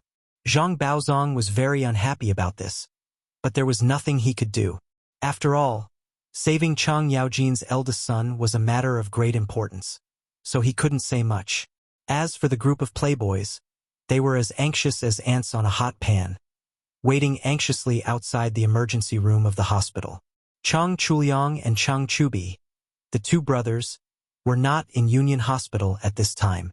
After Li Wangyu asked, he found out that after the two brothers sent their elder brother to the hospital, they madly rushed back to the manor to report to their father.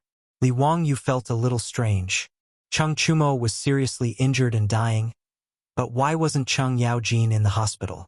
Other than the hundreds of imperial guards that Chang Yaojin had sent, only a few stewards, maids, and servants rushed to the hospital.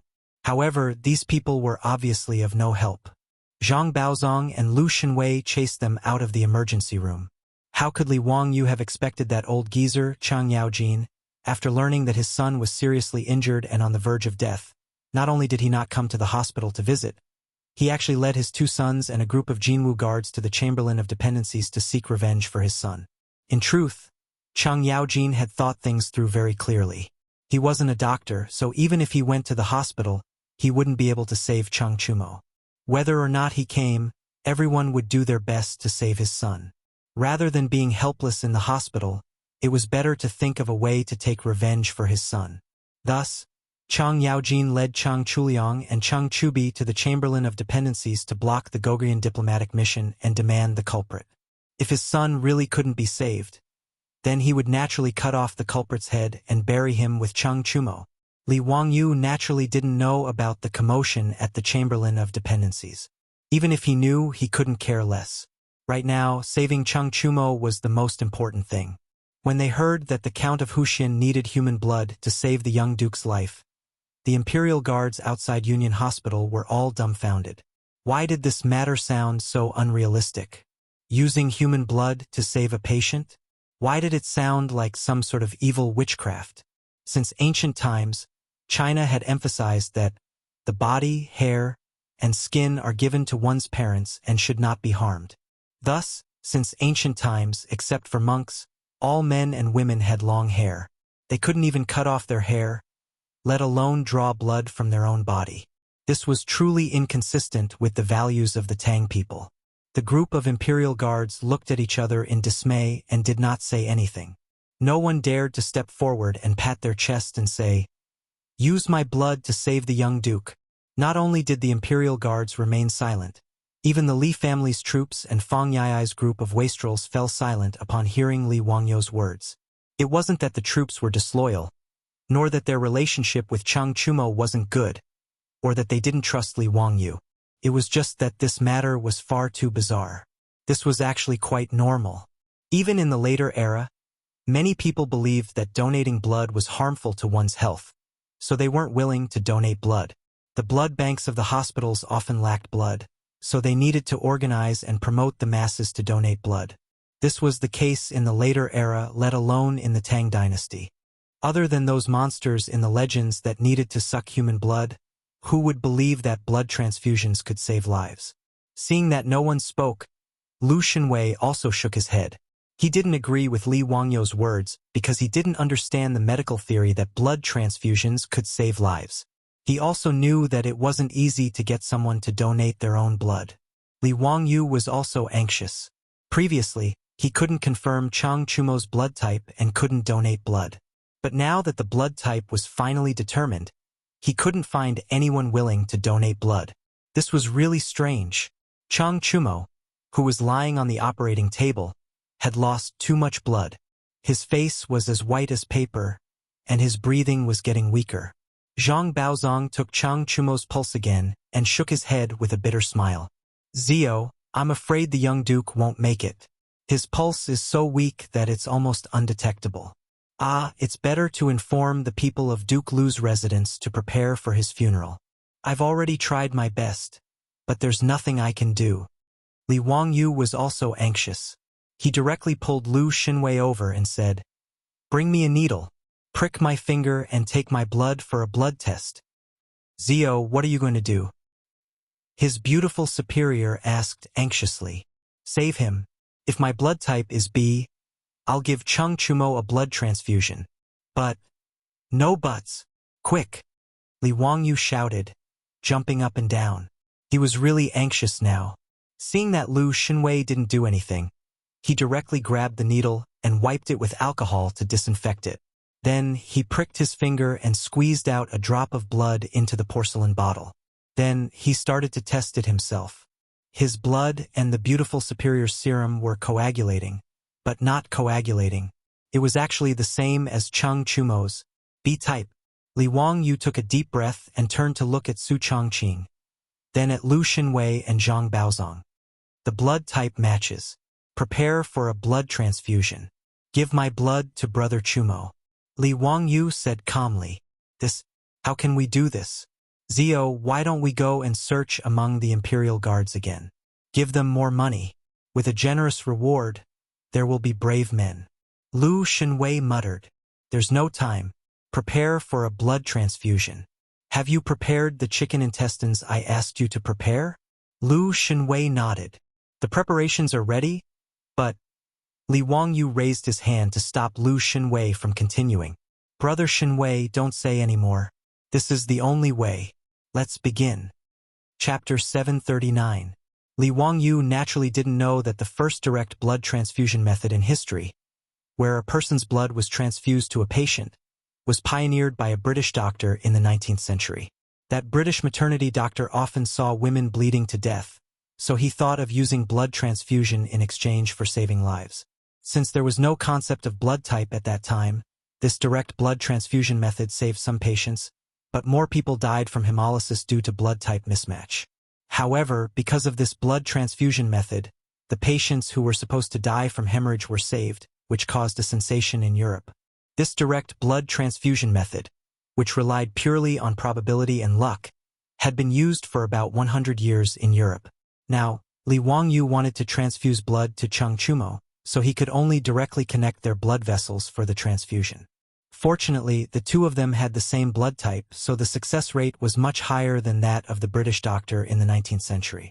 Naturally, there was no rubber tube for blood transfusion in the Tang dynasty. The reason why Li Wangyu asked people to prepare chicken intestines was that he intended to use the clean chicken intestines to replace the infusion tube. The two ends of the chicken intestines were fixed with needles, and one end would be inserted into Li Wangyu's vein, and the other end would be inserted into Cheng Chumo's vein. Li Wangyu was lying on a high place, allowing the blood to be pushed by gravity into Cheng Chumo's blood vessels. With an anxious face, his beautiful boss pulled Li Wangyu to the side and whispered, Wangyu, although you and Cheng Chumo have type B blood and can transfuse blood to him, I'm not a medical doctor. But I know that the blood used for blood transfusion is collected blood that has been specially processed into medical blood before it can be transfused to the patient. But you're going to directly transfuse blood to him, is this okay? Li Wangyu helplessly spread out his hands and sighed. Hey, Chongqing. Of course I'm aware of what you just said. Did you forget? The company organized a voluntary blood donation, and I also participated in it. I also talked to the nurse at that time, so I know a little bit about the situation. You're right, this blood cannot be transfused casually. If there's a hemolysis reaction, even the gods won't be able to save him. But now that things have come to this, we can only go all out. Otherwise, Cheng Chumo will definitely die. If I do, I might die. If I don't, I'll definitely die. What do you think I should do? The beautiful boss bit her lip. But if you fail to save Cheng Chumo, what if Cheng Yaojin blames you? Li Wangyu patted her shoulder to comfort her. I don't think so. Cheng Yaojin, that old rogue, although he is not a good thing, he is not an unreasonable person. He will not blame me. Sai, I'm just worried that if Cheng Chumo can't be saved, the Tang dynasty and Goguryeo might erupt in war ahead of time. The beautiful boss was not familiar with the history of the Tang dynasty. She did not know what to say about Li Wangyu's worries, so she could only gently hug the little man in front of her. Li Wangyu let out a long sigh. Well, there's not much time left. Let's hurry up and give Cheng Chumo a blood transfusion. Sai, life and death are ruled by fate, riches and honor are ruled by heaven. It all depends on whether his life is tough or not. The beautiful boss still said worriedly, But I'm worried about you. Blood donation is usually 200 milliliters, at most 400 milliliters. But this is a direct blood transfusion. How do you know how much blood you've given to Chang Chumo? What if... It's okay. I've talked to the nurse. Between 500 milliliters and 1,000 milliliters, nothing will happen. Li Wangyu comforted her. The beautiful boss still frowned. Even so, we still don't know how much blood you've given. Li Wangyu knew what the beautiful boss was worried about. In fact, he was also a little scared. If he donated too much blood to save people, it would be a big joke if he went into shock from excessive blood loss. He pondered for a moment and said, "It's simple. Chongqing, you ask someone to prepare a water bag. Insert the needle into it, connect the needle with the chicken intestine needle, and use a basin to collect the water. A caddy of water is 500 milliliters, so blood should be about the same, right? When about a caddy of water leaks out, I'll stop. Then there won't be any danger." The beautiful boss pondered for a moment and felt that this was the only way. She helplessly nodded and agreed. Li Wangyu lay down beside Chang Chumo, who had already gone into shock due to excessive blood loss. Lu Xinwei picked up the needle with the chicken intestine and looked at Li Wangyu, who had rolled up his sleeves. Although his hands were always steady, he still couldn't help but feel nervous, which caused his fingers to tremble. "Zio, do you really want to do this?" Li Wangyu was also nervous. The risk of a direct blood transfusion was too great. But now he had no choice but to give it his all. "Brother Xinwei, let's start. Brother Chumo can't hold on any longer." Lu Xinwei nodded and calmed his mind. He then inserted the needle into the vein on Li Wangyu's arm. Li Wangyu felt a sharp pain, which made him frown subconsciously. Then the dark red venous blood flowed through the needle into the intestine, which replaced the infusion tube. Lu Xinwei didn't dare to be negligent. He immediately inserted the other needle into the vein on Chang Chumo's arm. The beautiful boss on the side also immediately inserted the needle into the hanging water bag. Then, using the water bucket below, she started to calculate the amount of blood Li Wangyu would receive. When they heard that Li Wangyu was actually going to personally transfuse his blood into Chang Chumo's body, the rich people gathered in the emergency room couldn't hold back anymore. They ignored Zhang Baozong and Lu Xinwei's dissuasion and directly rushed into the emergency room. Sure enough, what everyone saw was Li Wangyu and Chang Chumo lying side by side. In front of the two of them was a transfusion tube made of chicken intestine. At this moment, the dark red blood flowing continuously in the translucent chicken intestine could be clearly seen. Zhou, Fang Yai didn't know what to say. In their opinion, this was equivalent to Li Wangyu handing over his life to Chang Chumo to prolong it. The Tang people didn't know the secrets of the human blood, but they knew the importance of blood to the human body. The owner of the human body is blood, qi, and ears. The human body has yin and yang, which is blood and qi. This was the understanding of blood in traditional Chinese medicine. In fact, in the eyes of the common people, human blood was equivalent to lifespan. Therefore, in the folklore, there were stories of mountain spirits and monsters that relied on absorbing human blood to live forever. This was also the reason why the imperial guards and the rich people were silent when they heard that blood was going to be transfused to Chang Chumo. But now, when they saw Li Wangyu transferring his blood into Chang Chumo's body with their own eyes, they immediately felt ashamed. Fang Yai suddenly slapped himself in the face. With a crisp slap, his face immediately became red and swollen. It was obvious that he used a lot of strength. "Lady Su, didn't you say that you wanted a blood test? Come and test my blood. I'm going to give Brother Chumo my blood." Fang Yai didn't care about his face and directly rolled up his sleeves as he spoke to Su Chongqing. "Yes, I'm going to give Brother Chumo my blood. Come and test my blood. Do he, with your small body, go to the side and stay there. Lady Su, use my blood." Yuchi Baolin shouted. "Lady Su, use my blood. Yuchi is so smelly, so his blood probably stinks too." Chai Lingguo pushed Yuchi Baolin aside. Li Wangyu was lying on the side. Seeing this situation, he couldn't help but laugh and scold. "You bastards, do you think you're buying meat? Do you want to see if your teeth are good? Chongqing, test the blood of these bastards. None of them can escape today." His words caused everyone to laugh without end. and the awkward atmosphere from before instantly vanished without a trace. Chapter 740. The foppish playboys were really lucky. Fang Yai was also type B, while Chai Lingwu and Du Go were both type O, so they could all be transfused to Cheng Chumo. The twin brothers, Yuchi Baoqi and Yuchi Baolin, suddenly flushed. They stretched their necks and shouted, "Zio, what do you mean? Why can't we transfuse blood to Cheng Chumo? Did we brothers offend Zio?" Li Wangyu was lying on the bed, silently rolling his eyes. He didn't want to talk to these two bastards. He was so tired. Li Wangyu felt that it was simply playing the lute to a cow to explain to these illiterates what blood type was and what hemolysis was. He simply closed his eyes and ignored these two idiots. On the other hand, the beautiful superior covered her mouth and chuckled. Young Duke Yuchi, this person's blood is different. And it can be roughly divided into 4 types: agricultural blood type, nomadic blood type, mixed blood type, and hunter blood type. Cheng Chumo has nomadic blood type, so Wang Yu and Fang Yai are also nomadic blood type, so they can be transfused to him. Chai Lingwu and Du Go have hunter blood type, which is a universal blood type that can be transfused to all blood types. If the blood type is wrong, it won't be saving people but killing people. Su Chongqing naturally wouldn't make Li Wangyu's mistake and say such English words as type A and O to the foppish playboys. However, the names of these blood types, she said, stunned even Li Wangyu. Nomadic blood type, hunter blood type? What the hell was this? Could it be that the beautiful superior made it up? Su Chongqing's words made Lu Xinwei and Zhang Baozong's eyes light up. They quickly asked, "Madam Su, can you tell us in detail about these 4 blood types? How do you differentiate them?" The 2 famous doctors of the Tang dynasty looked at Su Chongqing with eyes full of desire for knowledge, which gave her a headache. She didn't study medicine, so how could she answer their questions in detail? Su Chongqing could only look at Li Wangyu for help, hoping that he would help him out. In the end, Li Wangyu simply closed his eyes and pretended not to see anything. Su Chongqing was so angry that he almost wanted to go forward and give this bastard a good kick. Actually, I also heard it from Wang Yu. You can ask him later.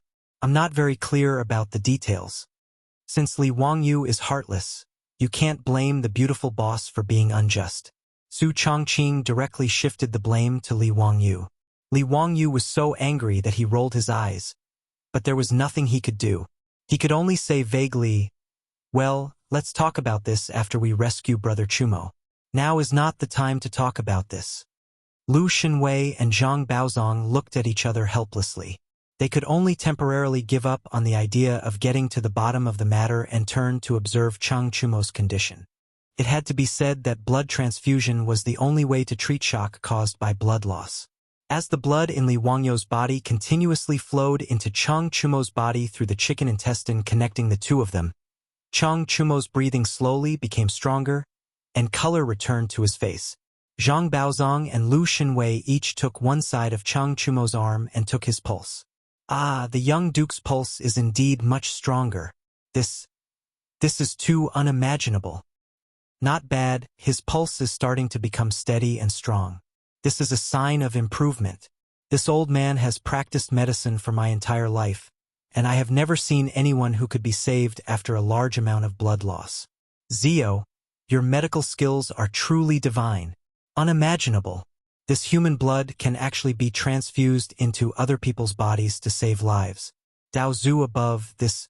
How is this possible? When the wastrels heard this, they all gathered around. Lu Fengyu, is this true? Can Brother Chumo be saved? Sir Baozong, you're not lying to us, are you? Can Cheng Chumo really be saved? Quickly send someone to Duke Lu's estate to inform Duke Lu of this matter. Because of Lu Xinwei and Zhang Baozong's words, the Union Medical Hospital instantly became chaotic. Everyone was busy talking at once, and they sent the stewards of Duke Lu's estate to hurry back to report. Li Wangyu didn't pay attention to the wastrels. He stretched out his hand to summon Su Chongqing to his side and asked in a low voice, "Chongqing, the hunting blood type that you made up just now was quite realistic. Tell me again. I'll remember it and go back to deceive Brother Xinwei and the others." Su Chongqing lightly spat at him and covered his mouth as he laughed. "Bah! Do you think I'm as ignorant and incompetent as you? What I said is true. What? Are you sure? You really didn't make it up yourself? Li Wangyu was speechless. What kind of ABO blood type could actually be called some hunting and farming blood type? He had never heard of it before. Of course it's true. Look at your ignorant face. I remember that I once saw it in a magazine. Type O blood is the oldest blood type, so it was called the hunting blood type. Almost all ancient humans had type O blood. Later, the human body continued to adapt to the changes brought about by new food, and type A blood appeared, so it was called the farming blood type. A part of the ancient human body gradually adapted to the changes in the environment and produced type B blood. Most of the people with this blood type were nomads, such as Mongolians and other northern minorities, so type B blood was called the nomadic blood type. Type AB appeared the latest. It is said that there was no type AB blood before the Tang dynasty. Su Chongqing's words made Li Wangyu come to a sudden realization. So it turned out that this was the case. Later generations had heard of type ABO blood, but they didn't know its origin. Amazing. Worthy of being a top student of the University of Pennsylvania. Now you know why you're a bad student, right? Yes. Otherwise, how could you be my leader? Li Wangyu and his beautiful superior quietly joked with each other while waiting for the blood transfusion to complete. Although neither of them had received a blood transfusion before, they knew that it should be similar to an 4 drip. The speed definitely couldn't be fast. Li Wangyu even had Lu Xinwei tie a thin rope in the middle of the intestine to limit the blood flow. The beautiful superior turned her head and looked at the bucket used to measure the blood transfusion.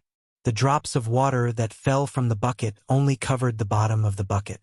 She estimated that it would take at least half an hour to reach 500 milliliters, which was the volume of a bottle of mineral water in the future. Zhang Baozong and Lu Xinwei had been constantly checking Chang Chumo's pulse. Looking at the excited expression on their faces, it was clear that Chang Chumo's condition was getting better and better. The debauches were finally able to put down the stone in their hearts. Only now did Li Wangyu remember to ask the debauches how Chang Chumo had been injured, and why was his injury so serious. Just by looking at the bloodstains on the dandy's clothes, which had long dried up, one could see how much blood Chang Chumo had shed at that time. Brother Yai, what happened today? Who was so bold to actually shoot Brother Chumo? Hearing Li Wangyu mention this matter, the playboys' expressions suddenly became interesting. Some looked embarrassed, some were angry, and some were sullen. Fang Yai sighed deeply. Zio, today we brothers lost. It's embarrassing to talk about it. The one who made the first move was actually Brother Chumo. Chapter 741. Fang Yai took out an arrow stained with blood and handed it to Li Wangyu.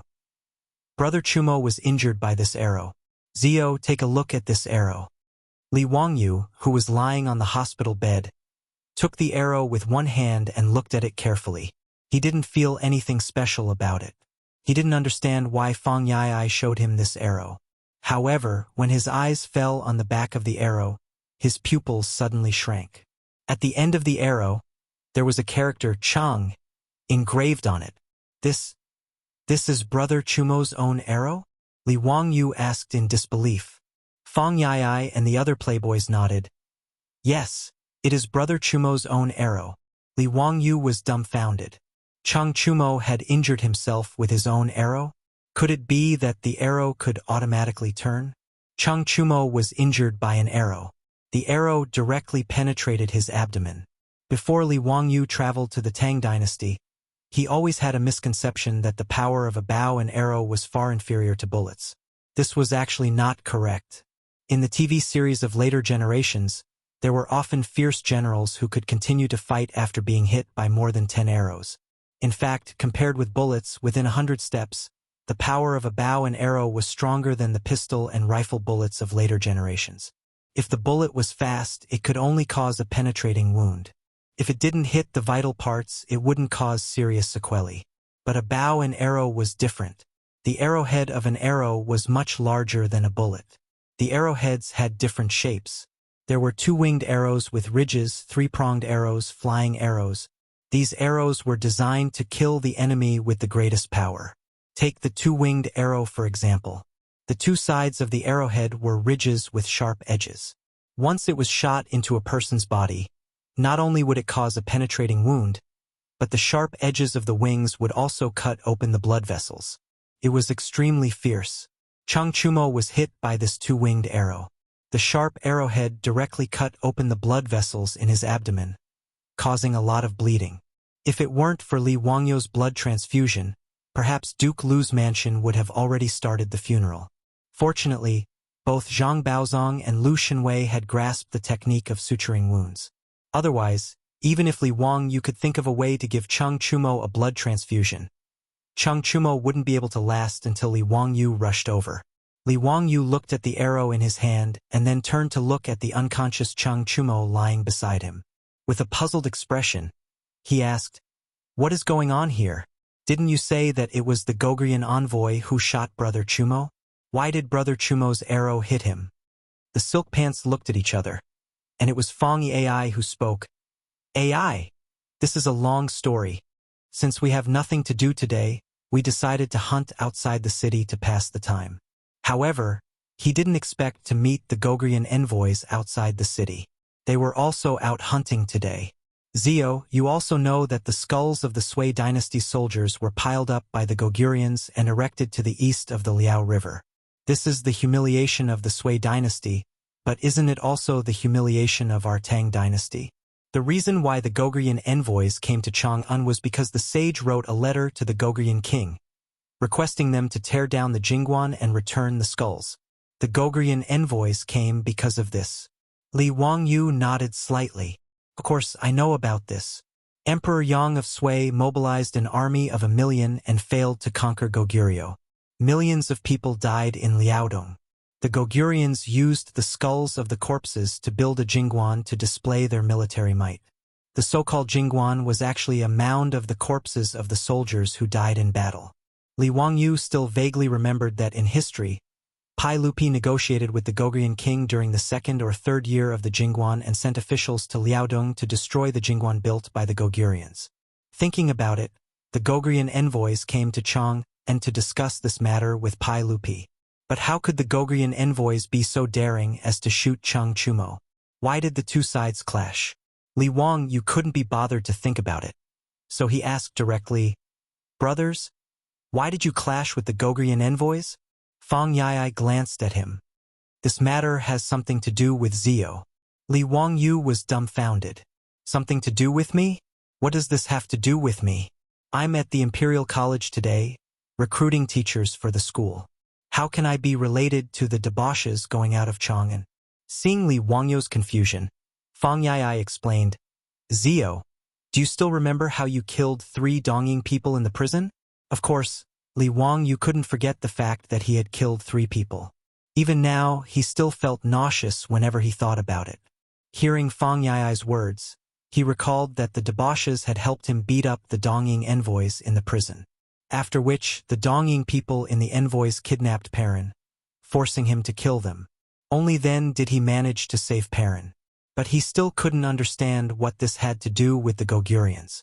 Fong Yai continued, "The Dongying envoys haven't returned yet. It's said that the sage is still considering whether to accept their request. On the other hand, the Dongying people were inextricably linked to the Gogurians. Today, we didn't just meet the Gogrian envoys. The Dongying people whom we beat up were also with them. Naturally, those Dongying people recognized us. Zio, you should know that we didn't have the patience to bring our men with us when we went out. Those Dongying people didn't seem to know who we were, and they mocked us loudly. How could we tolerate this? So we got into a fight with them." Li Wangyou was stunned. He recalled that back then in the prison, in order to persuade Pai Lupi not to accept the Dongying envoys, or at least not to let them learn the advanced techniques of the Tang dynasty, he dragged the Dongying people and the Gogurians together, saying that they were of the same race and shared the same language. He didn't expect his words to come true. The Gogurians and the Dongying envoys really colluded with one another. He turned to look at the debauches. In his panic earlier, he didn't notice that these debauches were covered in blood and their clothes were in a mess. Some of them even had wounds on their faces. Clearly, they were beaten up by the Gogurians and the Dongying people. Li Wangyou asked in confusion, "Even if you fought, it wasn't a big deal. Did you use your weapons? We didn't. Our brothers know that very well. Even if they were envoys, it wasn't a big deal to fight with them. But if they used their weapons and killed a few of them, it would be a huge problem. Do you think we're you? Damn it, you killed 3 members of the Dongying envoys in the prison back then, and you got away scot-free. We brothers really admire you, Zio. Li Wangyu rubbed his nose awkwardly. Cut the crap and speak clearly.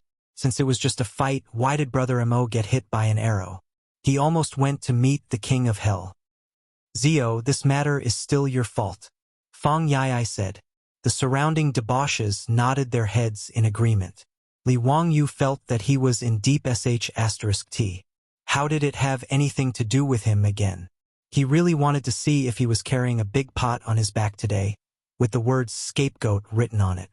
Chapter 742. Li Wangyu couldn't even be bothered to raise his middle finger at them.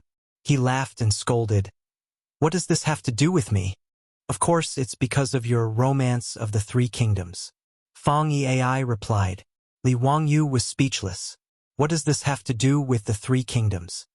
Ziyu, who is the best archer in the 3 kingdoms? It should be Huang Zhong. Li Wangyu didn't understand why Fang Yai asked this question. However, everyone knew that Huang Zhong was good at archery.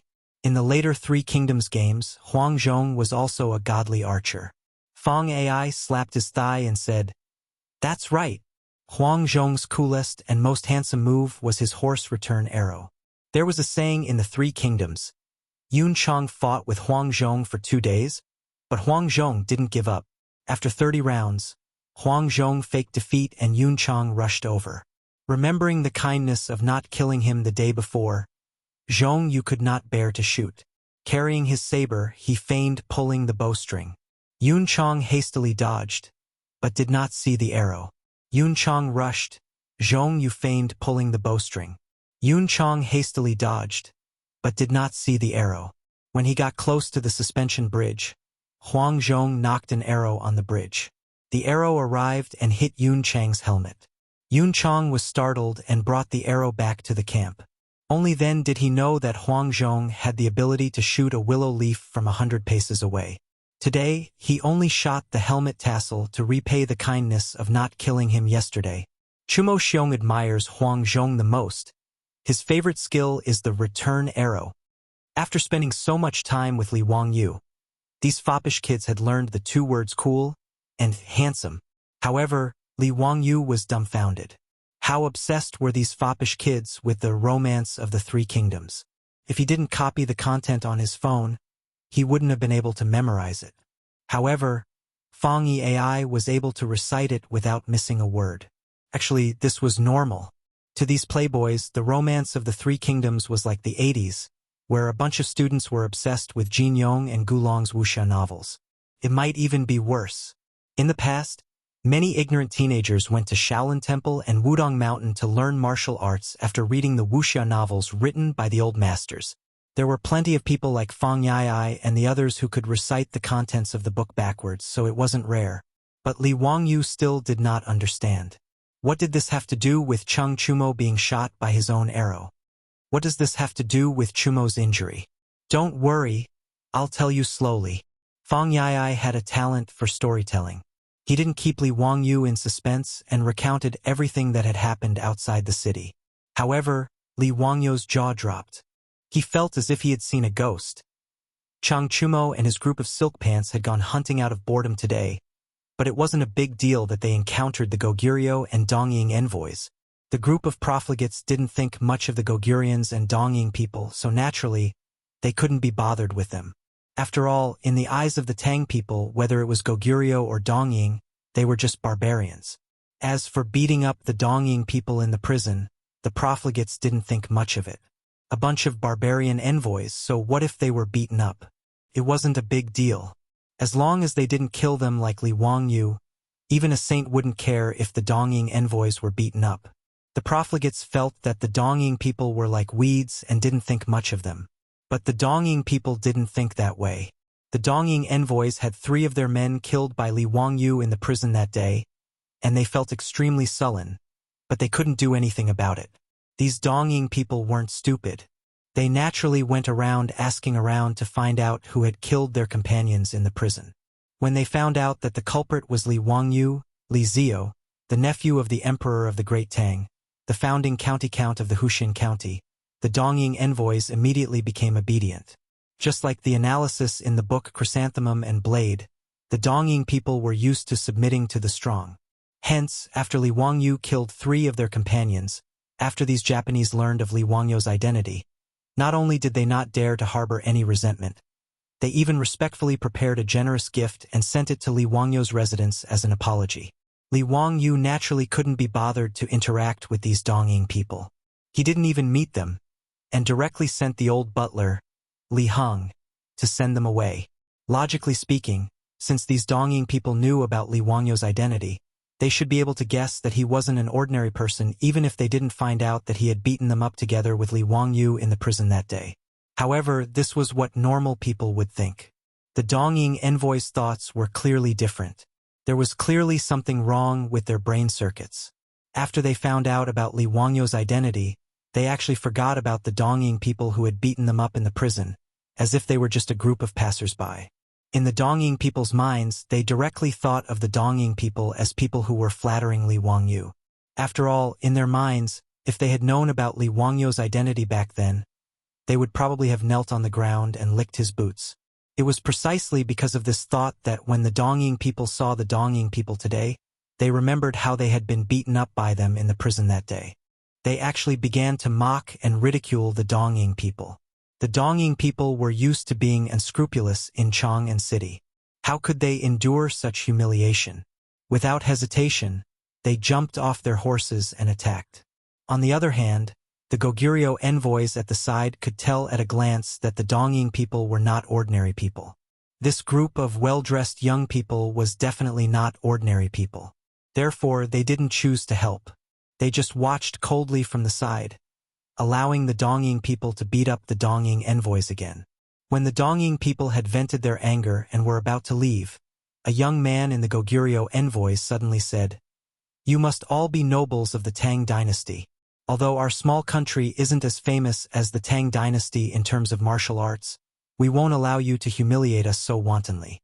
Regarding the Dongying envoys being beaten up today, we will naturally ask for an explanation from the Tang dynasty's Honglu Temple." The Dongying people didn't take these envoys seriously at all. When they heard him say this, they laughed even more proudly. Chang Chumo suddenly lowered his voice and said to the Dongying people, "Haha! Watch this big brother's method. Learn from Huang Zhong and scare them a little." Then, Chang Chumo took a bow and arrow from his horse. Without knocking an arrow, he drew the bow and released it into the air. The sound of the bowstring naturally startled the Dongying envoys, and they all hurriedly dodged. Their wretched appearance caused the other profligate sons to burst into laughter again. Chang Chumo pulled the bowstring again, and the sound of the bowstring being released caused the Dongying envoys to dodge again. The Dongying people laughed even louder. At this time, Chang Chumo took out his own arrow and knocked it on the bowstring. He laughed and said, "Watch me shoot that Dongying person's crown." The two sides were only 20 steps away from each other. With Chang Chumo's archery skills at this distance, he could shoot wherever he wanted without the slightest hesitation. After all, he was the eldest son of Chang Yaojin. He had learned martial arts from his father and was skilled in archery and horse riding. The reason he wanted to shoot that Dongying envoy's crown was because he wanted to imitate Huang Zhong's shooting of Guan Yu's helmet tassel to show off. Chang Chumo also didn't want to hurt anyone, so he didn't fully pull the bowstring. The arrow flew out lightly and went straight for the crown of one of the Dongying envoys. But no one expected an accident to happen. Chapter 743. Chang Chumo didn't have a target, so he simply chose one of the Japanese ambassadors and shot an arrow at his head. No one noticed that the Goguryeo youngster who had spoken earlier was standing right next to the Japanese ambassador, whom Chang Chumo wanted to scare.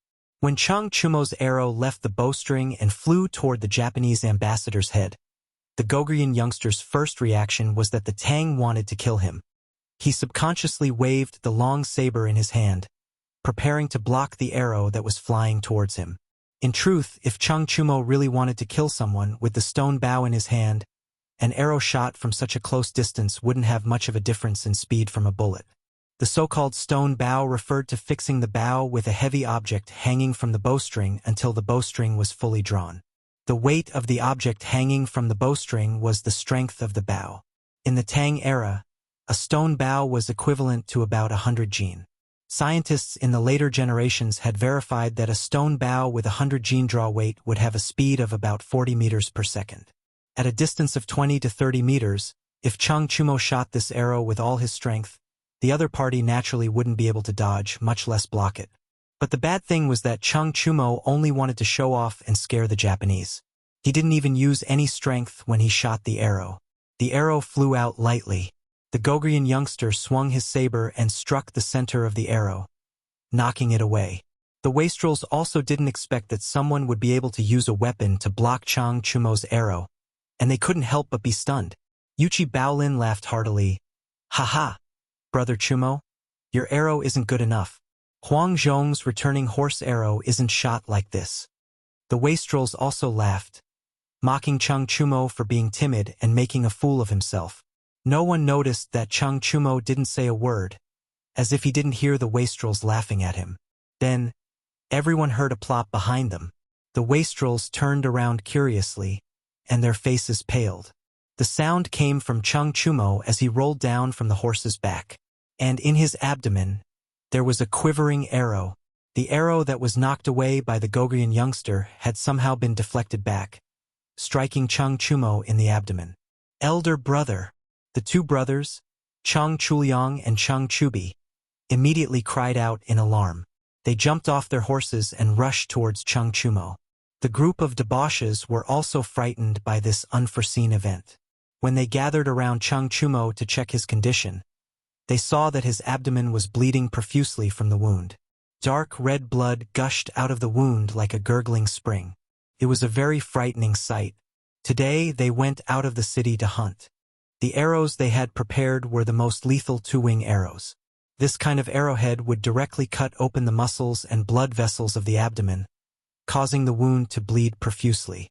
When Chang Chuliang and Chang Chubi saw their elder brother in such a state, their eyes immediately turned red. Chang Lang. They drew their sabers and prepared to charge forward to fight the Goguryeo. On the other hand, Fang Yai, Chai Linggu, and the others remained calm and held back the two brothers. "Chuliang, Chubi, saving brother Chumo is more important. Let's go back to Chang'an and to Union Hospital. We need to find Mr. Treasure and Zio to save him." "That's right, these people won't be able to escape. Saving brother Chumo is more important. Hurry up and stop the bleeding from brother Chumo's wound. Bring the horse over. I'll carry brother Chumo. Let's go, let's go." The debauches hurriedly carried the injured Chang Chumo onto the back of the horse, and after saying those words, they galloped back to Chang'an City. Goguryeo envoy. "Good, very good.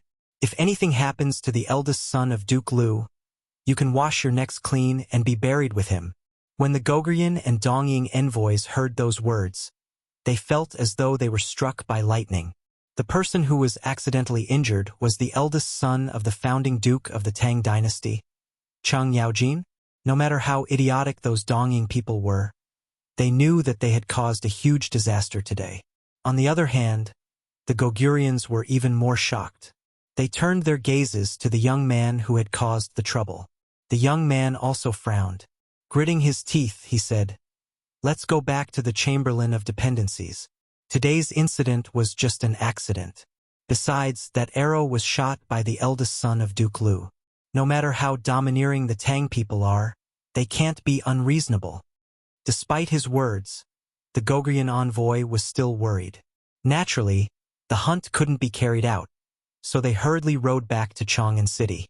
After returning to Chang'an, the debauches headed straight for Union Hospital to seek Zhang Baozong's help. Zhang Baozong could treat Chang Chumo's wound, but he was helpless against Chang Chumo, who was on the verge of death due to excessive blood loss. In a moment of desperation, Chang Chuliang and Chang Chubi rushed back to the Duke Lu residence to report to their father, while the rest of the debauches went to seek help from Li Wangyu.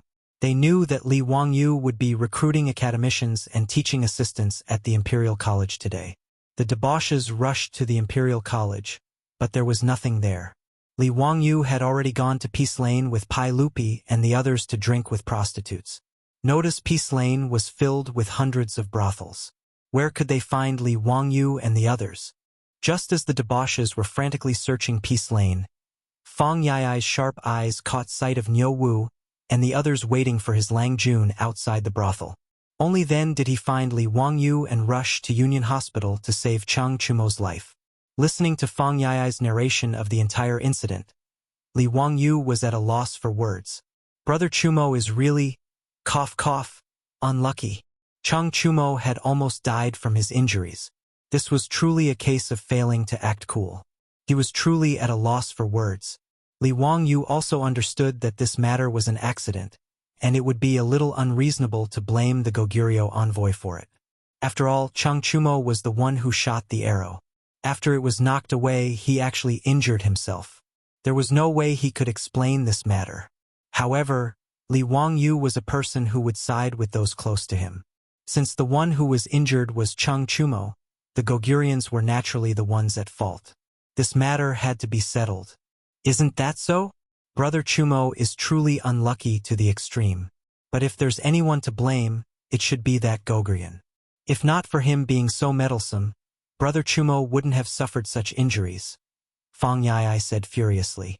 Chai Lingwu said sinisterly, no matter what, we've lost today. But this matter isn't over yet. That's only natural. Those Goguryans and those damned Dongying people don't even think about escaping. The silk pants looked as though they were about to swallow someone whole. To them, today's matter was a complete loss of face. How could they possibly be willing to let this matter rest? Li Wangyu nodded as he pondered over how he should resolve this matter. If he were to bring this matter out in the open, Chang Chumo and the other silk pants might not be able to vent their anger. After all, Pai Lupi still cared about his face. Some things could be done in private, but they couldn't be brought out in the open. And Pai Lupi couldn't possibly issue an edict to arrest the Goguryan envoy just because Chang Chumo was injured. Just as he was pondering over the matter, Lu Xinwei suddenly exclaimed in surprise, "The little duke is awake!" Chapter 744. Lu Xinwei's words made everyone overjoyed. They looked up and saw Chang Chumo lying on the emergency bed. His eyelids were trembling slightly, and it seemed that he was about to wake up. "Brother Chumo, you're awake. You scared us to death." Although Chang Chumo had woken up, his face was pale, his hands and feet were cold, and his breathing was rapid. These were all common symptoms of hemorrhagic shock. However, this fellow had the appearance of Cheng Yaojin, and his body was unbelievably strong. Even after waking up, his voice was still full of energy. When Chang Chumo was first sent to Union Hospital, he was still conscious and knew that he was in the hospital. He opened his eyes and looked at the group of playboys. He grinned and said, "I thought I was going to die. Wahahaha. It seems that I'm still alive. Even the king of hell won't accept me." "Bah, you're still alive, my ass. If Zio didn't come in time and pull you back from the king of hell, I'm afraid that we would have to hold a funeral for you today." This was Yuchi Baolin's big mouth. She didn't hide her blabbering. Everyone was speechless. How could this child not know how to speak human language? Chang Chumo turned his head in surprise and noticed Li Wangyu lying next to him. He looked down at the chicken intestine used for blood transfusion and asked in confusion, "Zio, what are you doing? You're injured too? Why are you lying next to me?" Before Li Wangyu could answer, the other hedonistic sons beside him started to explain. "Zio is giving you a blood transfusion. Brother Chumo, you have lost too much blood." Both Mr. Treasure and Lu Fengyu were helpless, but Zio said that he would give his blood to you to save your life. I did not expect that he really pulled Brother Chumo back from the gates of hell. Yes, Madame Su said that Brother Chumo and Zio have the same hunting blood type. His blood can be given to you to prolong your life.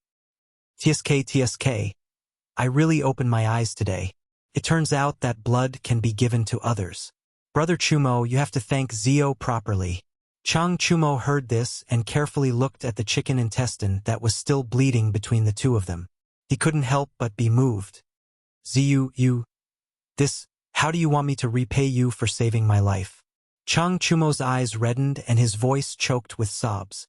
Li Wangyu laughed and said, Chumo go. You and I call each other brothers. You are treating me like an outsider. If little brother is in trouble, would elder brothers leave little brother in the lurch? It's just giving some blood to Chumo Gu. It's nothing. This was not Li Wangyu being modest. To him and his beautiful boss, donating blood to save people was not a big deal at all. Voluntary blood donation, the selfless contribution of one's own blood to social welfare, had long been commonplace in the later generations. But in the eyes of the Tang, passing one's blood into another's body to save one's life was the same as passing over one's vitality and lifespan. This was no longer as simple as saving his life. In the eyes of Chang Chumo and the others, Li Wangyu's blood flowed in Chang Chumo's body, which was equivalent to giving him a new lease on life. The body, hair, and skin were all given to one's parents. But now that Chang Chumo's body had Li Wangyu's blood, it went without saying what this meant. Ziyu, I can't thank you enough. Big brother won't say anything more. In short, big brother's life belongs to you. There is no objection. In the future, if Zio needs my life, just take it. If I, Chang Chumo, hesitate in the slightest, may I be struck by lightning and die a horrible death. Chang Chumo gnashed his teeth and swore. Li Wangyu didn't know whether to laugh or cry at Chang Chumo's solemn expression, but the foppish sons, Zhang Baozong, Lu Shenwei, and the others all nodded, as if it was only natural. Chumo go. You are too serious. There is no need to. Li Wangyu waved his hand and was about to say something when the door of the emergency room was suddenly pushed open. What's serious? This father, Chumo, this bastard, is right about this. Chang Chumo, Chang Chuliang, Chang Chubi. Remember this, Li Wangyu is our Chang family's benefactor from now on. His words are my words. If any of you three brothers dare to disobey, don't blame me for beating you to death. The one who spoke was the old bastard Chang Yaojin. Behind him were the two brothers, Chang Chuliang and Chang Chubi, who looked very excited. Obviously, Chang Yaojin had heard what everyone had said in the emergency room. Chang Yaojin strode into the emergency room. He didn't even bother to look at his son. His eyes fell on the chicken intestine used for the blood transfusion. Ziyu, I won't waste words. Just as this bastard Chang Chumo said, his life is yours from now on. This brat is lucky. If it weren't for you giving your life to him, my Duke Lu's mansion would have to hold a funeral for this bastard. Chang Yaojin scolded Chang Chumo as a bastard, making Li Wangyu grin. If Chang Chumo was a bastard, then wouldn't Chang Yaojin be a bastard? There was no one else who could scold themselves so loudly. Su Chongqing found it funny. She looked at the bucket used to calculate the amount of blood transfusion. She estimated that there was almost a bottle of mineral water in it. She said, Wangyu, it's about time. There's about 500 milliliters of water in this bucket. Li Wangyu nodded and motioned for Lu Shenwei to help him, and Chang Chumo removed the blood transfusion needles. Chai Lingwu and the others quickly came forward and asked, Ziyu, do you still need us to continue transfusing blood for Brother Chumo? Li Wangyu pondered for a moment and shook his head. It's too risky for others to transfuse blood. Since Brother Chumo has already woken up and is not in danger for the time being, it's better to observe him first. Let Mr. Treasure and Mr. Shenwei prescribe some medicine to restore blood and slowly recuperate. Direct blood transfusion without any treatment could only be used as a last resort for emergency treatment. After all, the risk was too high. If there was a hemolytic reaction, then it would be over. Zhang Baozong and Lu Shenwei also nodded. That's right. The young duke's pulse is stable. The previous wound has already been sutured and stopped bleeding. Li Wangyu had just sat up from the hospital bed. Before he could get off the bed, Chang Yaojin's large palm slapped him hard on the shoulder. Wahahaha, Ziyu, you little brat are really the reincarnation of an ancient almighty. You even know how to use blood transfusion to save lives. I've really opened my eyes. Come, let's go to Peace Square. I'll treat you to a drink. We won't go back until we're drunk. Li Wangyu was almost slapped back to the hospital bed. This old hooligan was simply biting the hand that fed him. Still want to drink? Drink your sister. I just gave 500 milliliters of blood to your son, and you actually want to drag me to a drink? Are you afraid that I won't die quickly enough? I'm offering my blood to your son, not wine. Uncle Chang, there's no need to drink. This nephew has given his blood, so I can't drink wine during this period of time. Chang Yaojin glared. Can't drink wine? Very well. Chang Chuliang, Chang Chubi, come over and help your elder brother. Kowtow to Ziyu and thank him for saving your lives. Chang Chuliang and Chang Chubi didn't say anything else and knelt down with a plop. They wanted to kowtow to Li Wangyu. Li Wangyu was so scared that he quickly jumped off the hospital bed and tried to pull the two brothers up. Chuliang, Chubi, what are you doing? Quickly get up. Don't listen to Uncle Cheng's nonsense.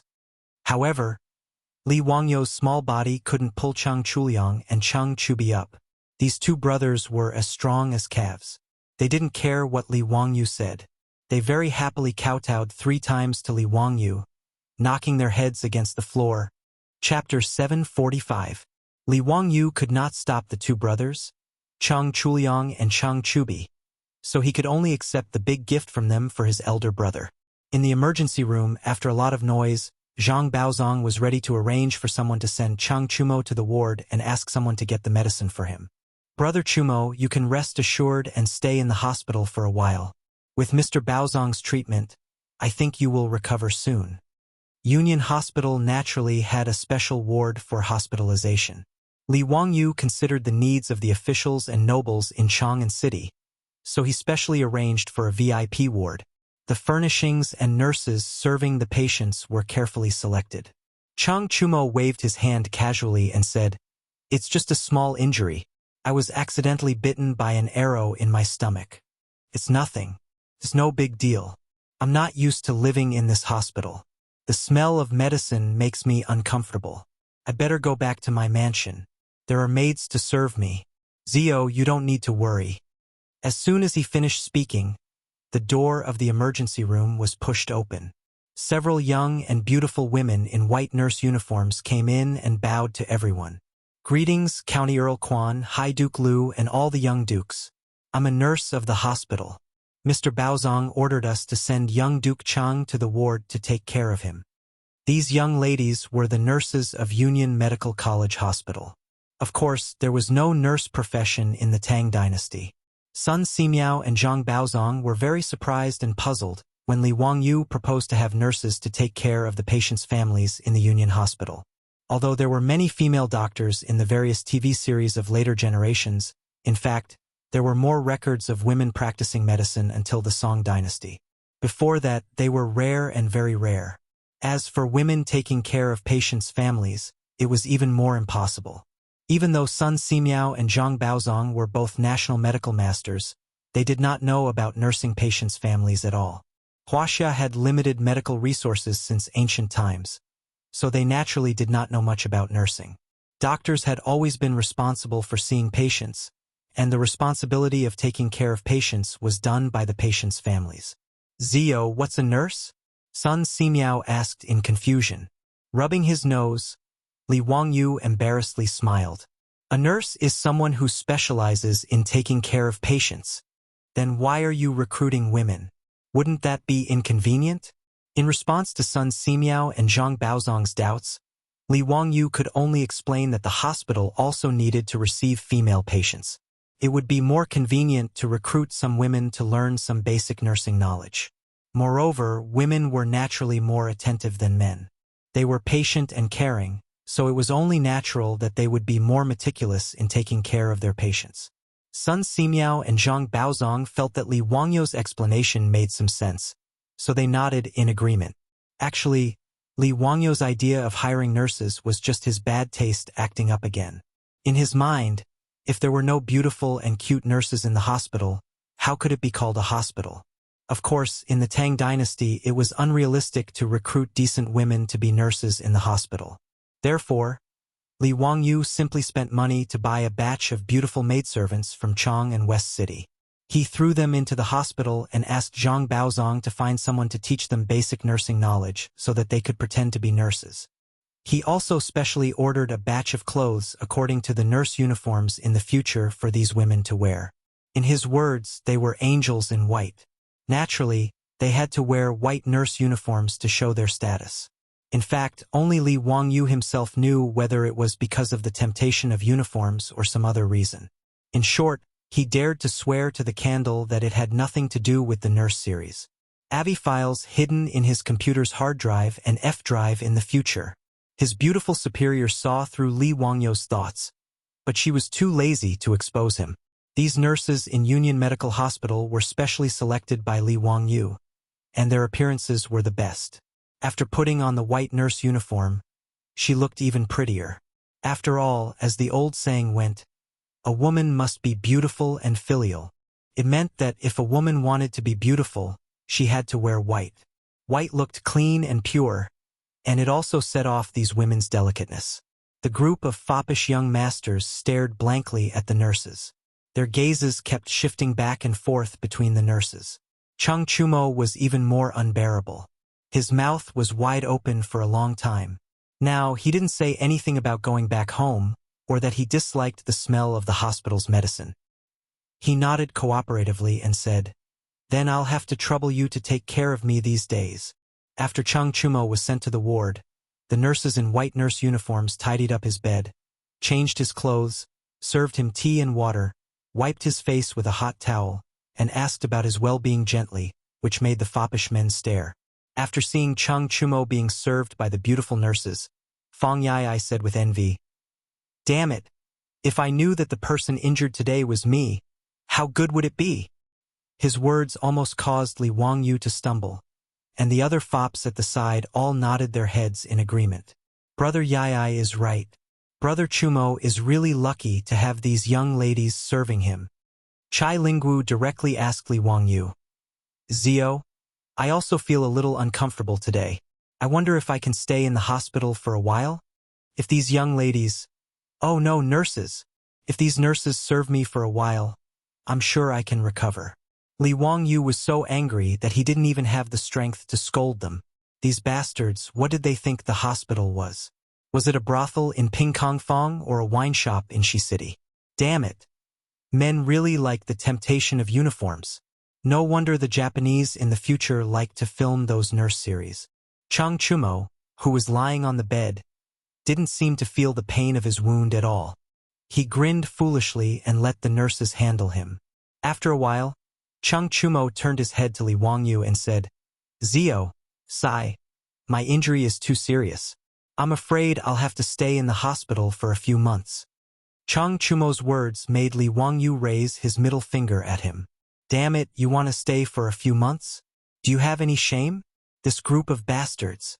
None of them are good people." In fact, Chang Chumo's injury wasn't serious. It was just that the arrow had pierced his abdomen. Zhang Baozong and Lu Shenwei had examined him and found that his abdomen wasn't injured. After the wound was sutured, he would be able to jump around again after a few days of rest. This guy's body was already ridiculously strong. Previously, in the emergency room, he was still yelling about going back home. He actually had the nerve to say that he wanted to stay for a few months. Bah! I despise this kind of scum. Li Wang, you couldn't be bothered to talk to these lustful fellows. He turned his head to look at Chang Yaojin. "Uncle Chang, what do you plan to do about Brother Chumo's injury?" Hearing him mention this matter, Chang Yaojin was so angry that he slammed his fist on the table in the ward, causing the teacups to clatter. "Just now, I led my troops to surround the Honglu Temple and forced the Gogrian diplomatic mission to hand over the culprit. Who knew that the sage would suddenly appear, and not only did he not allow me to capture the culprit, he even scolded me. Zio, you sure have a lot of ideas. Help me think of a solution. We can't let those bastards off." Chapter 746. When Li Wangyu and the other scions heard Chang Yaojin's words, black lines appeared on their foreheads. The heck, no wonder they didn't see Chang Yaojin coming to the hospital. It turned out that this old hooligan had brought his troops to the Chamberlain of Dependencies to take down the culprit and avenge Chang Chumo. It was no wonder Pai Lupi scolded him. Even if Goguryeo and the Tang dynasty weren't on friendly terms, the Goguryeo envoy was still a foreign subject. If Chang Yaojin were to charge into the Chamberlain of Dependencies and take away the envoy, how could the royal court preserve its face? Besides, Pai Lupi had also received a detailed report from the 100 Horsemen Department, so he knew exactly how Chang Chumo had been injured. Other than lamenting that Chang Chumo's luck was too bad, what else could Pai Lupi say? To think that the arrow he shot out would be blocked by the other party and then fly back to stab him. This was simply an unheard of miracle. Even though Pai Lupi didn't feel comfortable with this matter, he couldn't ignore it. He could only step forward to scold Chang Yaojin and chase him away. Fortunately, Chang Chumo was saved by Li Wangyu. When the news reached the Chamberlain of Dependencies, everyone, including Pai Lupi, heaved a sigh of relief. Otherwise, given Chang Yaojin's personality, if his eldest son had really died, he would have charged into the Chamberlain of Dependencies and cut off the head of the Goguryeo envoy. At that time, what could Pai Lupi do? Could he have Chang Yaojin pay for the Goguryeo envoy's life? After pondering for a moment, Li Wangyu felt that it would be a little tricky to avenge Chang Chumo. It was difficult to bring this matter to the table. After all, it was just an accident. He and the other scions knew that Chang Chumo's arrow was aimed at the crown of the Eastern Continent's envoy, but others didn't know. In the eyes of the officials, Chang Chumo wanted to injure someone but was stopped by the Goguryeo envoy, resulting in an accident that injured himself. Under such circumstances, if the royal court still had to punish the Goguryeo envoy, where would they put their face? Does Pai Lupi not want the Khan's face anymore? Li Wangyu asked, Uncle Chang, have you found out who the person who injured Brother Chumo is? I reckon that it would be very difficult for the saint to pass down a decree to punish him. I can only find trouble with that person in private. Chang Yaojin nodded. Even though the Goguryeo envoy is currently holed up in the Chamberlain of Dependencies, I had the head of the Chamberlain of Dependencies investigate the matter. The brat who had injured Chumo was called Yun Gaesaman, the deputy envoy of Goguryeo.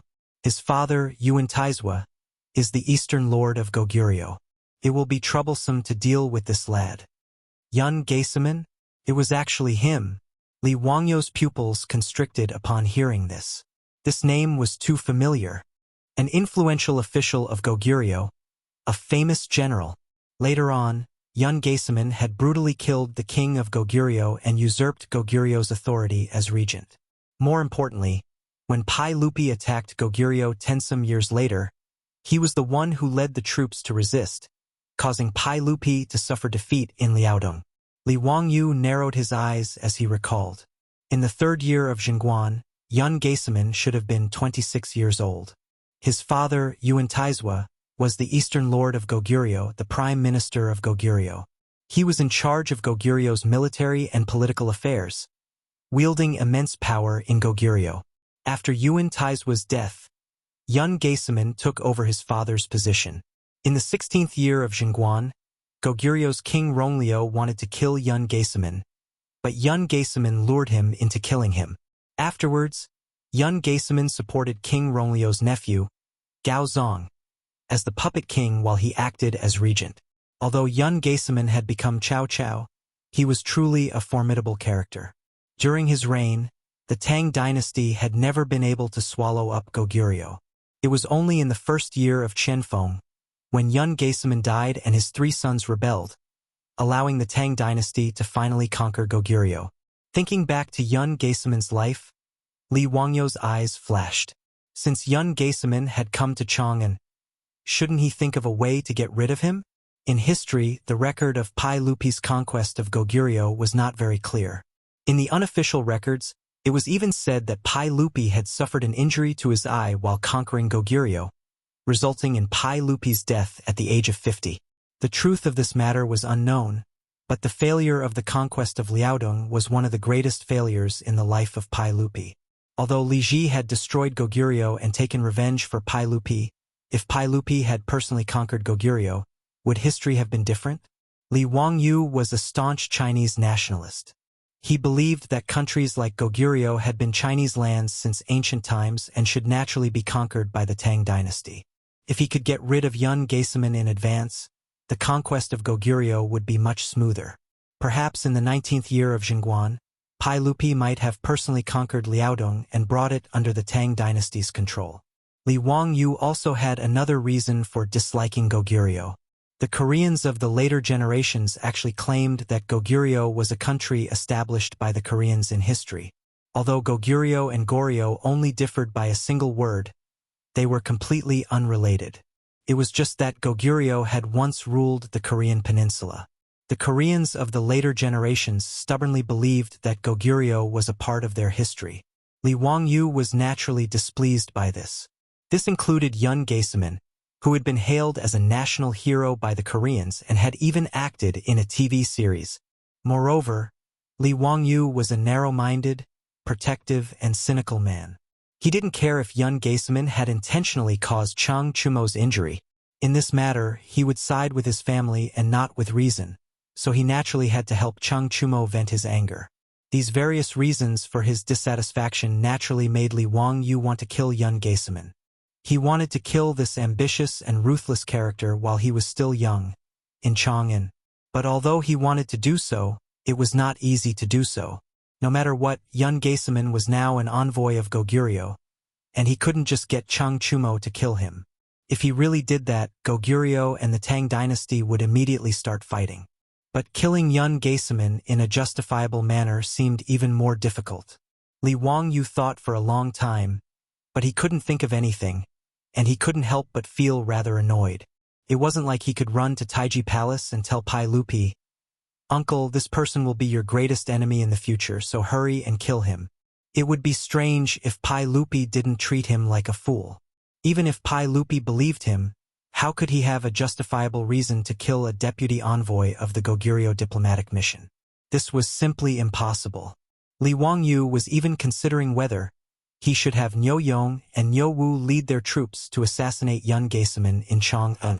This idea was very tempting, but it also seemed unrealistic. After all, Yun Gaesaman had died in the Tang dynasty, in Chang'an. There was no way to explain this, and Goguryeo might not let the matter go. After all, Yun Gaesaman was no ordinary person. His father was a major figure in Goguryeo's military. Since he couldn't think of anything for the time being, Li Wangyu decided to put the matter aside for now. In any case, the Goguryeo diplomatic mission would remain in Chang'an for several more months, so he could slowly think of a way to kill Yun Gaesaman. "Uncle Chang, this matter is truly difficult. Give your little nephew a few days to think about it." Chang Chumo nodded.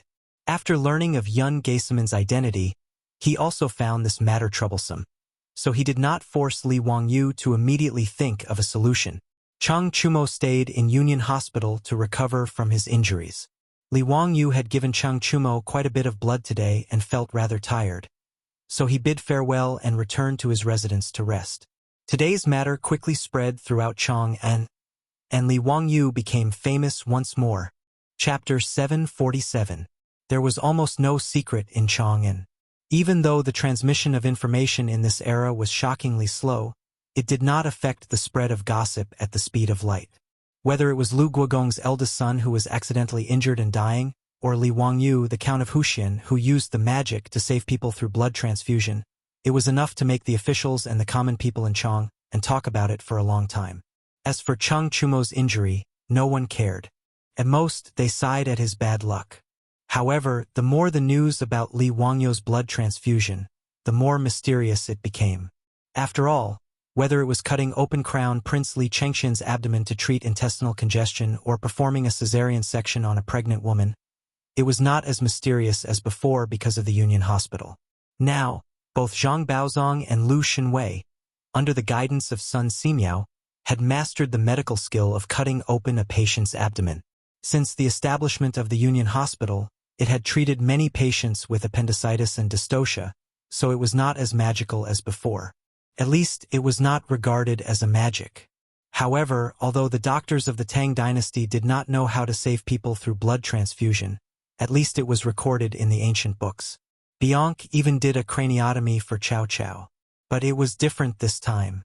Saving people through blood transfusion was not heard of in the ancient books of the medical school. In the eyes of the Tang people, it was not in the category of medical skills. It was completely a magic. Not to mention how the illiterate common people on the street believed in Li Wangyu.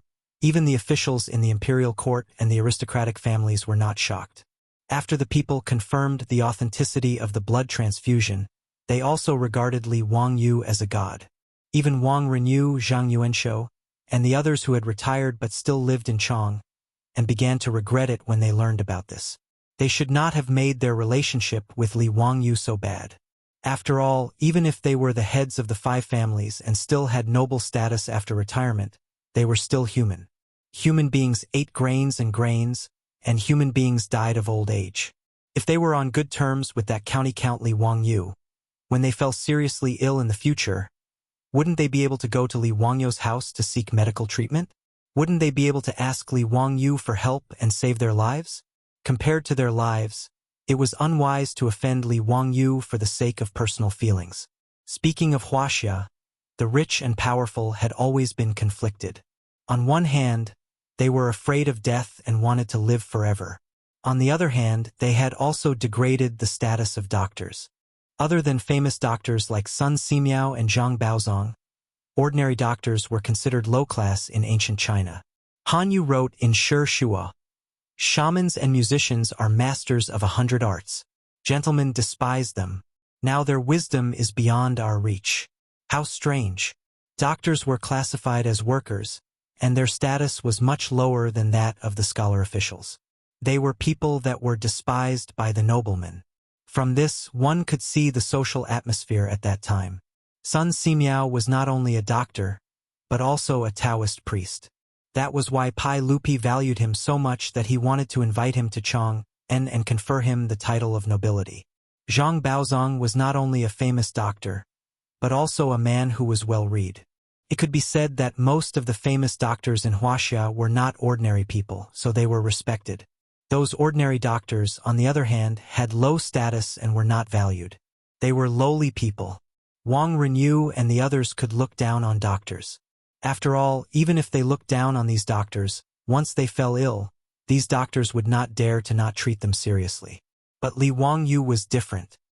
He was the county magistrate who founded the country, the nephew of the sage, and the imperial tutor of the crown prince.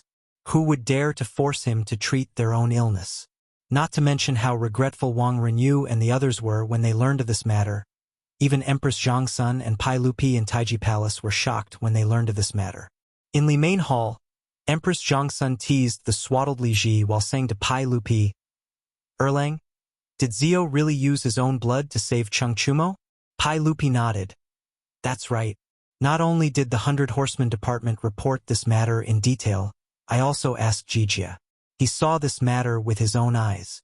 Lu Fengyu also reported this matter to me. Chengchumo, that bastard, was shot in the abdomen by his own arrow. When he was sent to Union Hospital, he was already bleeding profusely. Zhang Baozong and Lu Fengyu were helpless. After Zio left, he gave his own blood to Chengchumo and saved that kid's life. Speaking of which, Chengchumo's life was really good. Not only did he manage to keep his life, but from now on, Zio's blood flows in his body. Guanyin maid, think about it, who is Zio? He is the blood of our Li Tang clan. Humph, Chengchumo, that bastard, got lucky."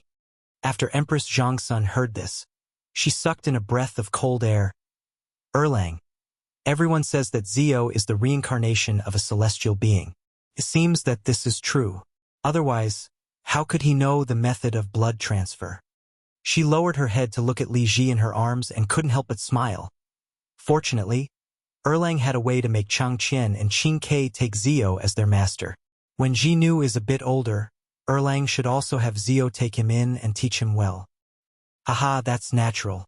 Speaking of which, Zio, Chang Qian, Qing Kai, and Ji Nu are all brothers who haven't gone beyond 5 generations. If he doesn't pass on his skills to Chang Qian and the others, how can it be justified? I also plan to have Li Ku, Li Yu, and the others go to the academy to study. The task of teaching the crown prince and the princes will all be given to Zio. I want to see if this kid dares to not do his best. Pai Lupi laughed loudly. Empress Zhangsun covered her mouth and laughed lightly. How can there be an uncle like you, wholeheartedly scheming against your own nephew? Guanyin maid, it's not like you don't know. That kid is very tired. If I didn't force him, he would definitely be happy to hide in that Dingzhou village and be the Xiaoyao County Count. Humph, this kid has so much skill and talent, but he is willing to waste it like this. How can I do as he wishes? As an emperor, Pai Lupi was naturally wary of his subjects. After all, the throne moved people's hearts. Back then, in order to sit on the throne, he had viciously and mercilessly killed his brother and father before ascending to the throne. Among the Li Tang clan relatives, those who had some ability all obediently handed over their military power in order to avoid being targeted by Pai Lupi. They didn't dare to interfere with government affairs. Zhao County Prince Li Shaogong had the title of Minister of the Imperial Clan Temple, but he could only indulge in the singing and dancing of beauties. He was afraid that Pai Lupi would be wary of him. However, Pai Lupi was not afraid of Li Wangyu at all. Not only was he not afraid, but he also wanted Li Wangyu to become an official and serve the court. Pai Lupi's eyes were quite sharp when it came to judging people. He had already completely seen through Li Wangyu's character. This was a tired person. Not to mention that it was impossible for him to usurp power. Even if he abdicated the throne to him, he would probably find it troublesome and run as far away as possible. Pai Lupi naturally liked this kind of capable and unambitious subject the most. Therefore, the more Li Wangyu didn't want to become an official, the more Pai Lupi wanted to force him to become an official and serve the court and the Tang dynasty. When Pai Lupi and Empress Zhongsun were scheming against Li Wangyu in Taiji Palace, they didn't know that Li Wangyu had caused trouble again. Chapter 748. Chang Chumo was injured and hospitalized. Li Wangyu and the other playboys naturally went to the hospital to accompany him every day. Li Wangyu didn't know what these playboys were thinking. He was afraid that if he didn't go, this bastard would really treat the hospital as a brothel. She bought those beautiful maidservants and spent a lot of effort to train them into nurses who knew how to take care of people. She didn't want them to be defiled by these filthy rich men. Chang Chumo stayed in the hospital for 3 days. After Zhang Baozong examined him, he felt that he was fine and could be discharged home. However, this guy didn't seem to want to leave at all. He still shamelessly stayed in the hospital. Li Wangyu was so angry that he wanted to kick this scourge out of the hospital. D*MN, not only did he not receive any hospitalization fee, but he also had to eat and drink well. When he was bored, he had to come to the hospital to accompany him to play. Li Wangyu felt that saving a life was better than building a 7-floor pagoda. He simply saved an ancestor. A group of playboys gathered in the ward, playing mahjong and playing cards. It was very lively. Li Wangyu, Chang Chumo, and Fang Yai were playing cards on the hospital bed. A beautiful nurse, no more than 14 or 15 years old, pushed the door and came in to give Chang Chumo a bowl of medicine. "Young master, here is your medicine. Pair of 5, okay, I'll drink it right away." After Chang Chumo threw out his cards, he didn't care what cards Li Wangyu played. He reached out and took the bowl of medicine. Li Wangyu's eyes were sharp. He immediately saw that this guy was using the opportunity of reaching out to take the medicine to touch the nurse's soft body. The nurse's cheeks suddenly turned red. She lowered her head and didn't dare to speak. D*MN, he really thought that he didn't exist. He actually took advantage of the nurse's tofu.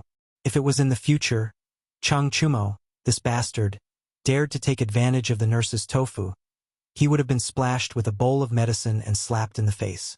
But this was the Great Tang, and these maidservants had no human rights to speak of. Not to mention just touching her little hand. Even if Chang Chumo wanted her to serve him in bed, this little nurse would not dare to say no. Fortunately, although Chang Chumo and his group were lecherous, they were not bastards. As for these servant girls, he would only tease them verbally and take advantage of them. He would not force them to do anything against their will. Chang Chumo raised his head to finish the medicine and reluctantly watched the shy nurse leave. He then sighed to Li Wangyu. "Zio, the nurses in your hospital are all beautiful. Why don't you give me a few?" Fang Yai nodded as well. "Daki, 1 against 7. I also think that these nurses are much better than the concubines in the mansion." Li Wangyu's face twitched a few times, suppressing the urge to beat these 2 bastards to death. He glanced at the nurse who closed the door and left. He didn't understand what was so attractive about this immature girl with no breasts or buttocks. Speaking of which, the Tang people were a little lolicon. Most of their wives were women of this age. When they were over 20 years old, they would despise others for being old. A pair of A's. I can't afford it. Li Wangyu glanced at the nurse's chest and couldn't help but blurt out. What pair of A's? I gave a pair of 7. Zio, are your eyes playing tricks on you? Fang Yai was puzzled. Li Wangyu snickered.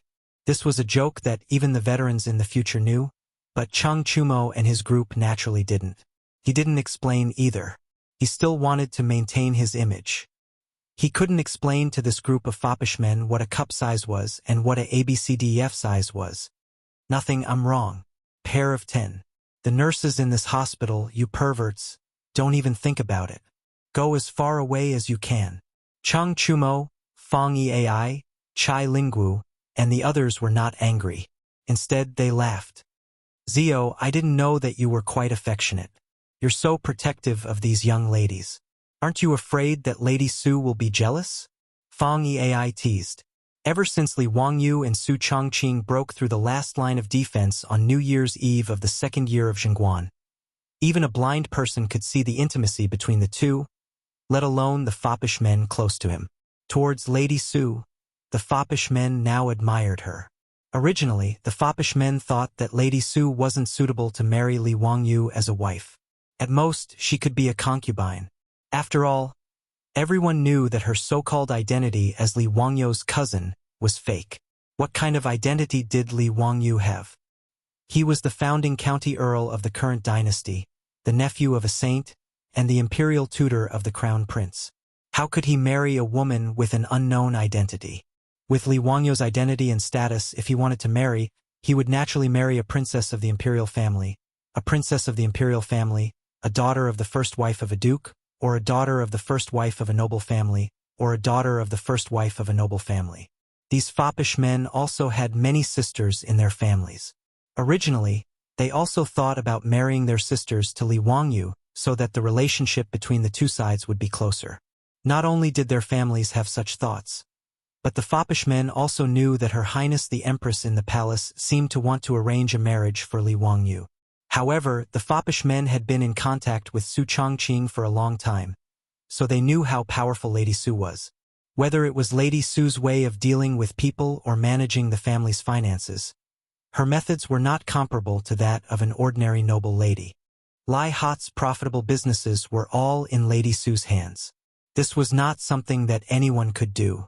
After the foppish men secretly compared their sisters with Lady Su, they did not hesitate to kill the idea of marrying Li Wangyu. Not to mention whether Li Wangyu was willing or not, even if their sisters married into the Li family, they were afraid that they would be played to death by Lady Su. The two sides were not at the same level at all. In the past, when Li Wangyu was building toilets, Lady Su could silently kidnap all the noble ladies in Chang'an City, from Empress Zhongsun to the young ladies in the noble mansions, to Dingzhou village. This made Pai Lupi and the other officials and nobles feel very embarrassed. From this, one could see how powerful this woman was. Therefore, the foppish men also believed that Lady Su would definitely be the official wife of the county earl, and no one could take her away. They were also rather respectful towards Su Chongqing on normal days. In the eyes of the foppish men, Lady Su's only shortcoming was that she was a bit older and had no background to rely on. However, marrying a woman who was so good at managing the household would bring prosperity to the family. This was the principle of marrying a virtuous wife and marrying a concubine. Moreover, Lady Su's appearance was so outstanding. The foppish men also knew that Li Wangyu was a bit of a henpecked, so they often teased him about it. Li Wangyu could only raise his middle finger at the foppish men's teasing to show his disdain. These bastards, how could they know the pain in the hearts of men in the future? That was an era when men had to think of all kinds of ways to hide their money. Compared to those men in the future, he was already so fortunate. Chapter 749. Li Wangyu's disdain made the foppish young masters laugh even louder. Chang Chumo guffawed. Zio, you're really a disgrace to the nobles of the Tang dynasty. Being so henpecked when you're not even married isn't what a man should do. Fang Yai also teased, "That's right, that's the case. No matter how powerful Madame Su is, she can't make you so afraid of her. Can she?" Li Wangyu rolled his eyes so hard that they almost reached the sky. "It's fine if others say this, but Fang Yai, you have the nerve to say it? Bah! Shameless. Everyone knows that the word jealousy was coined by your old Fang. Needless to say, Fang Yai is a cuckold. Princess Gao Yang is having an affair with Bian Ji, and he's still helping to keep a lookout for her." He glanced sideways at Fang Yai. "In a few more years, this guy will probably be able to graze flocks of cattle and sheep on the grassland." However, these were things that had yet to happen, so Li Wangyu naturally couldn't use this to attack Fang Yai. He could only pretend that he didn't hear him. In any case, Li Wangyu was already thanking the heavens that his beautiful boss could tolerate Aphrodite's existence. Moreover, his beautiful boss also seemed to tacitly approve of that lowly parent. Although he hadn't gotten a taste of her yet, what more could he ask for as a white-collar loser of the modern era? In his opinion, this was already an impossible miracle. How could he dare to ask for more when he had already gotten such a huge advantage? Although this matter was really embarrassing in the eyes of Chang Chumo and the other hedonists. The Tang dynasty was a true patriarchal society, and Li Wangyu's henpecked behavior was simply a joke.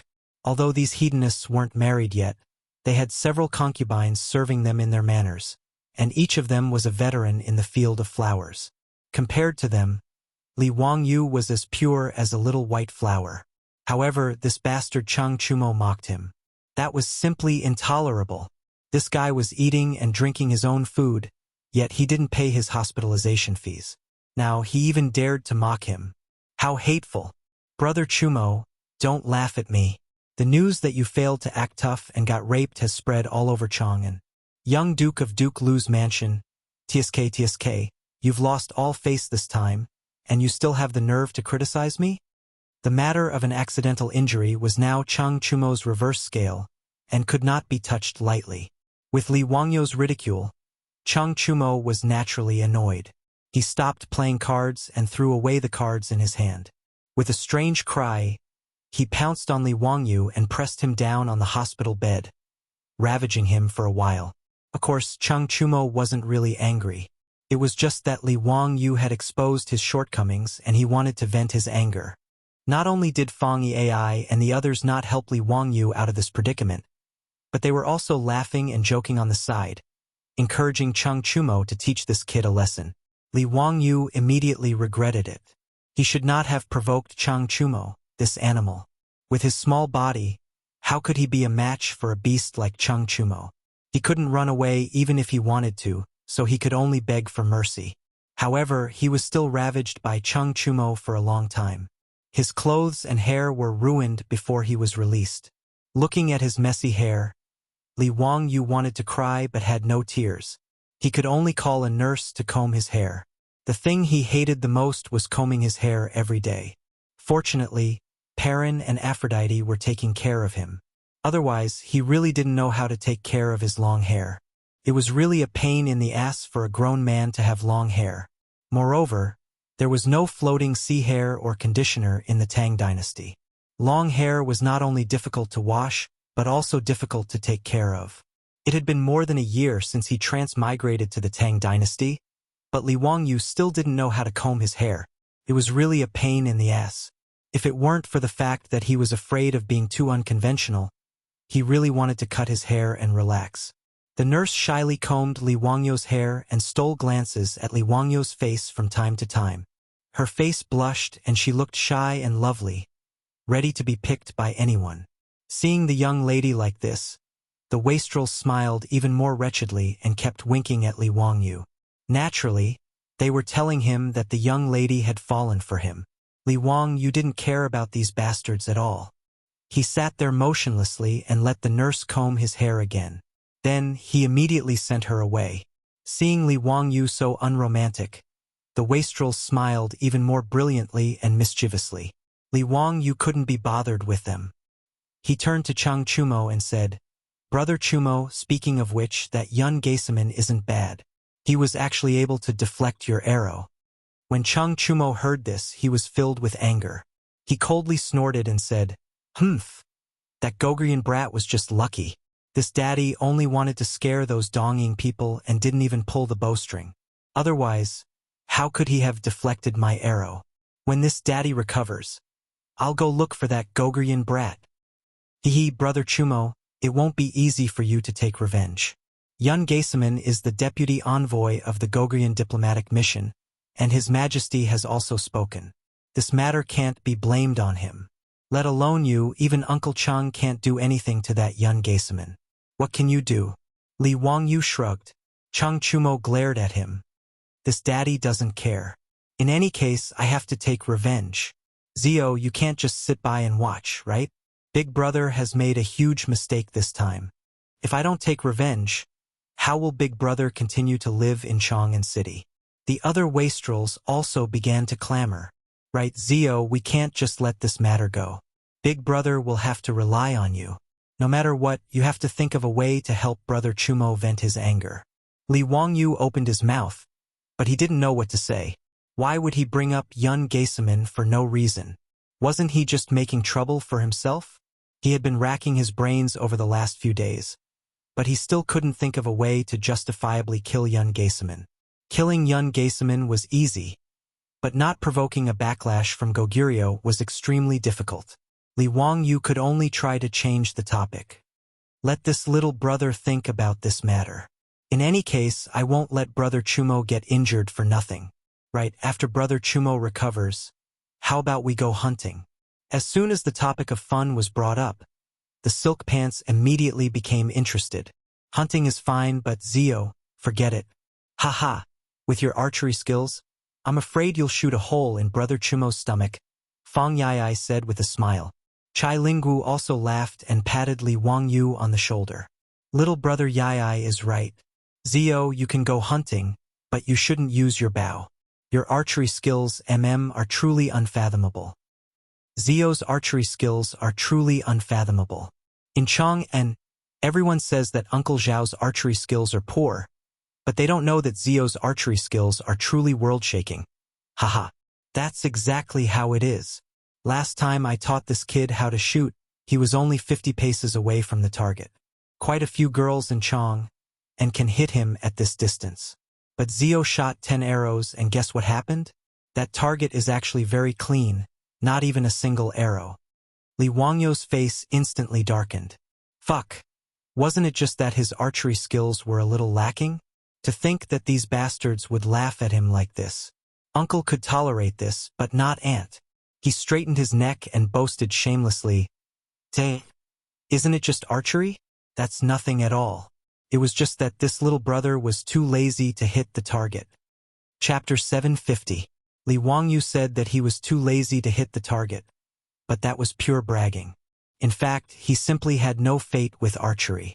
No matter how hard he tried, he would not be able to learn it. The main problem was that his body was too thin and weak.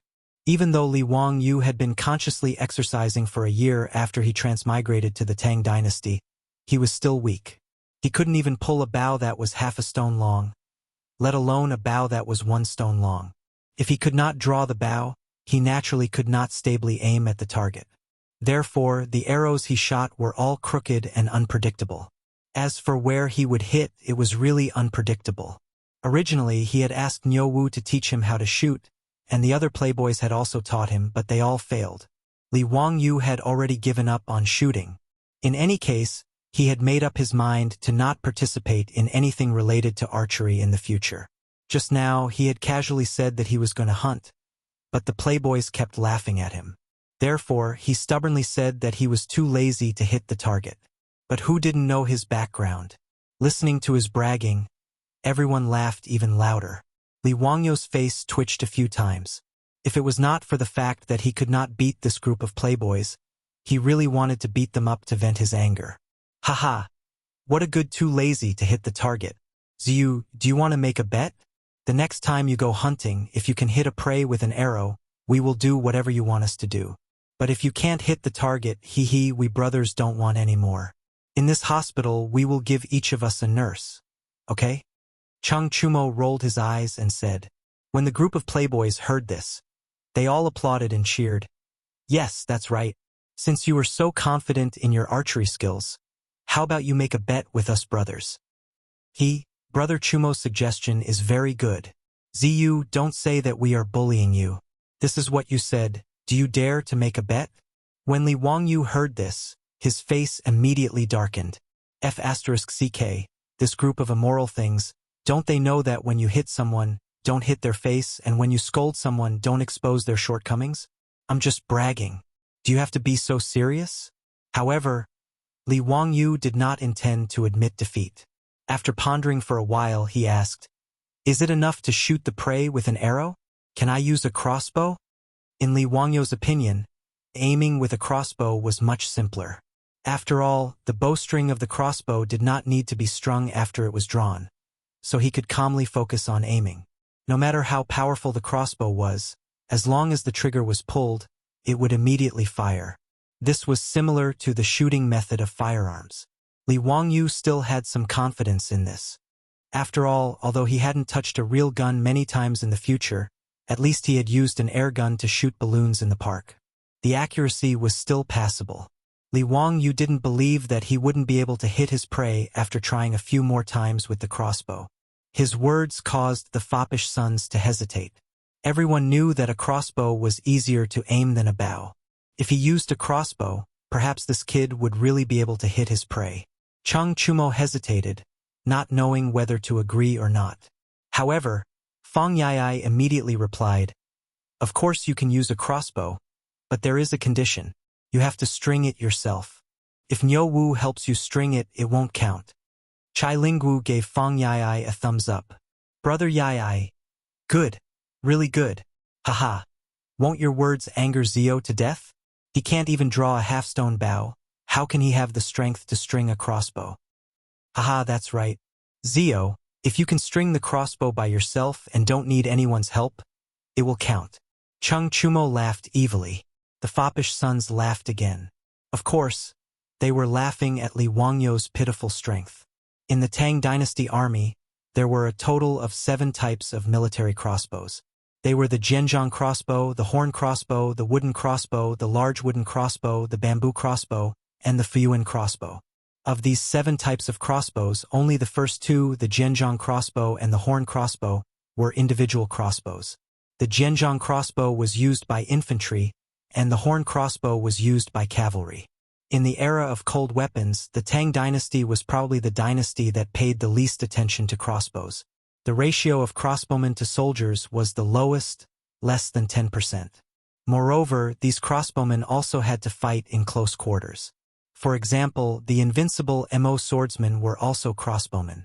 When facing an enemy, after 2 rounds of crossbow arrows, they would have to abandon the crossbow and switch to swords to fight in close quarters. The main reason for this was that crossbows had a low firing rate and high manufacturing cost. Although crossbowmen's training was simple and their accuracy was higher than that of bows and arrows, the requirements for pulling the string were higher. It took a longer time, so the firing rate was naturally lower. Moreover, the structure of crossbows was complicated, and the technical content and manufacturing cost were higher. Compared to bows and arrows, the advantages of crossbows were not that great. The Tang dynasty did not lack war horses. In a situation where a large number of cavalry were equipped, bows were naturally better than crossbows. However, crossbows were also very powerful. Even in the Tang dynasty, which paid the least attention to crossbows, there were famous Huainan crossbowmen, Jianghuai crossbowmen, and Zhujiang crossbowmen. Among them, the Jianghuai crossbowmen were the most famous. In the history of the Tang dynasty, there were once 500 Jianghuai crossbowmen guarding a city. They were fearless in the face of 50,000 enemy troops.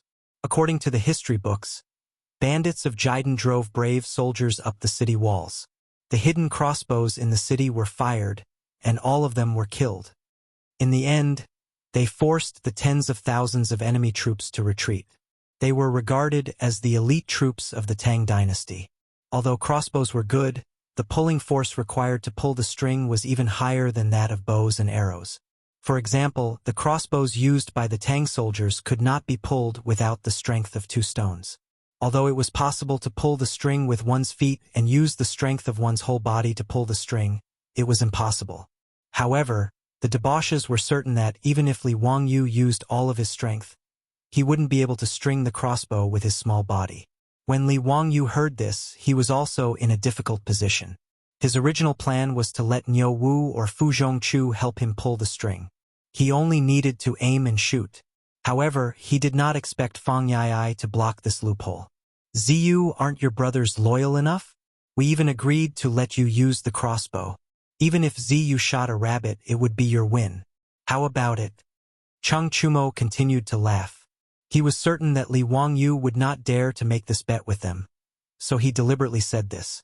The playboys all knew that Li Wangyu was good at everything except for his weak body. It was rare to have a chance to ridicule this kid. How could they not seize the opportunity? Chai Lingwu, Fang Yai, and the others also chimed in one after another, opening their mouths to mock Li Wangyu, making Li Wangyu extremely depressed. Just as he did not know how to answer, the door of the ward was pushed open again. A nurse came in with a basin of water. Young Duke, Mr. Treasure ordered this servant to help you clean your wounds. Chang Chumo didn't continue to taunt Li Wangyu and ran up to the nurse with a cheeky smile on his face. He took the opportunity to help the nurse with the basin and deliberately took advantage of the nurse. Aya, how can a weak little girl like you do such a strenuous job? Put it aside, I'll do it myself. The next time you go to the well to draw water, remember to call me. The wheels of the well are heavy. I don't want to tire you little girls out. Chang Chumo's words made Li Wangyu stare and slap his thigh. Wahahaha! I'll make this bet with you. Chapter 751. Li Wangyu's sudden words stunned all the wastrels. Chang Chumo turned his head and asked, Ziyu, what did you say? Li Wangyu had a mysterious smile on his face. Hee, I said I'll take this bet. Give me 10 days, then we'll go into the mountains to hunt. I'll use a crossbow and don't need anyone's help. I'll string the bow myself. If I can hit the prey, you'll have to listen to my orders and do one thing for me. How about it? Do you want to bet or not? His confident words made Chang Chumo, Fang Yai, and the others hesitate. They didn't understand what Li Wangyu was planning. They were sure that Li Wangyu couldn't string the crossbow with his own strength. It was a military crossbow from the Tang dynasty. If the tension of the crossbow was reduced, then the arrow would be light and powerless. It would be impossible to hit the prey. Could it be that Li Wangyu was up to something again? The wastrels had never won a bet with Li Wangyu. They couldn't help but be suspicious. They suspected that Li Wangyu was up to something when he suddenly agreed to the bet. Originally, the wastrels thought that Li Wangyu wouldn't dare to agree to the bet. That was why they laughed at him. But when Li Wangyu really nodded in agreement, they couldn't help but hesitate. The group of wastrels huddled together and discussed in low voices. Ziyu isn't bluffing, is he? Is he trying to scare us? I think it's possible. A crossbow needs a lot more strength to string than a bow. Even if he can use his feet to kick, this kid can't possibly have the strength of 2 stones. This kid must be bluffing. He's using Zhuge Kongming's empty fort stratagem. That's right, it must be the empty fort stratagem. He's trying to scare us. Let's bet with him. I don't believe that Zio, with his small body, can draw the bowstring of a crossbow by himself. After some discussion, they all felt that Li Wangyu was just bluffing to scare them. Chang Chumo said, Let's bet then. Zio, if we go hunting after 10 days and you can't catch anything, these little nurses, hey, we won't be polite. Li Wangyu simply nodded. All right, let's do that. A gentleman keeps his word. If all of you lose, then you have to listen to my instructions and do something. When the time comes, you can't go back on your words. Chang Chumo, Fang Yai, Chai Lingwu and the others looked at each other and nodded their heads firmly. Everyone clapped their hands to make an oath and set the bet. Li Wangyu laughed sinisterly as he rubbed his chin. He began to think about how he should tease this group of silk pants after he won. Naturally, he didn't have anything for the silk pants to do. The reason he made this bet was because he was bored out of his mind and wanted to amuse the silk pants. When the time came, Li Wangyu hadn't decided whether to let this group of silk pants do a striptease on the Vermilion Bird Avenue or run naked outside the Imperial City. As for this bet, Li Wangyu naturally had the confidence to win. He really didn't have the strength to string the crossbow, but the conversation between Chang Chumo and the little nurse just now reminded him. The wheel used to draw water from the well was a kind of winch pulley. In order to save energy, the simplest way was naturally the principle of pulley sets that he learned in junior high school physics. As long as 2 pulleys were used to wrap the crossbow string around the crossbow arm, it could be guaranteed that only 1/8 of the original strength would be needed to quickly draw the bowstring. The reason why he knew so clearly was that he was also a military fan who had been browsing various military forums for a long time. Crossbows were weapons that were still used even by the special forces of the later generations. The sound of the crossbow being loaded and fired was very low. It was suitable for silent sniping and killing, and its accuracy was also quite high. It was the standard equipment of the special forces. As for why silencers weren't used, it was because real firearms, even if silencers were used, the sound was actually not low. It was simply not as silent as it was in the movies. Although Li Wangyu had never played with a real crossbow, even if he hadn't eaten pork, he had seen pigs run. In the military forums of the later generations, he had seen a lot of photos and drawings of various crossbows, and he had a very deep impression of the pulley sets. The pulley sets of the later generations' crossbows used eccentric wheels. When the eccentric wheels rotated, the radius of movement was different. When the eccentric wheels moved from a short radius to a long radius, the tension generated changed from a labor-intensive lever to a labor-saving lever. The data that could save 1/8 of the strength to string the crossbow was also something he saw in the forums. The range of a crossbow was actually greater than that of a bow. Using the Tang dynasty as an example, the range of a bow was usually 1 stone 2 to 1 stone 4, while a crossbow was around 2 stones to 2 stones 4. Even a 2-stone crossbow would require a pulling force of more than 200 pounds to string the bowstring. This was naturally something Li Wangyu couldn't do no matter what. But if he used a pulley set, he would only need 20 to 30 pounds of strength to string the bowstring. Even if Li Wangyu was thin and weak, he still had a pulling force of 50 to 60 pounds. Naturally, he would be able to string the bowstring.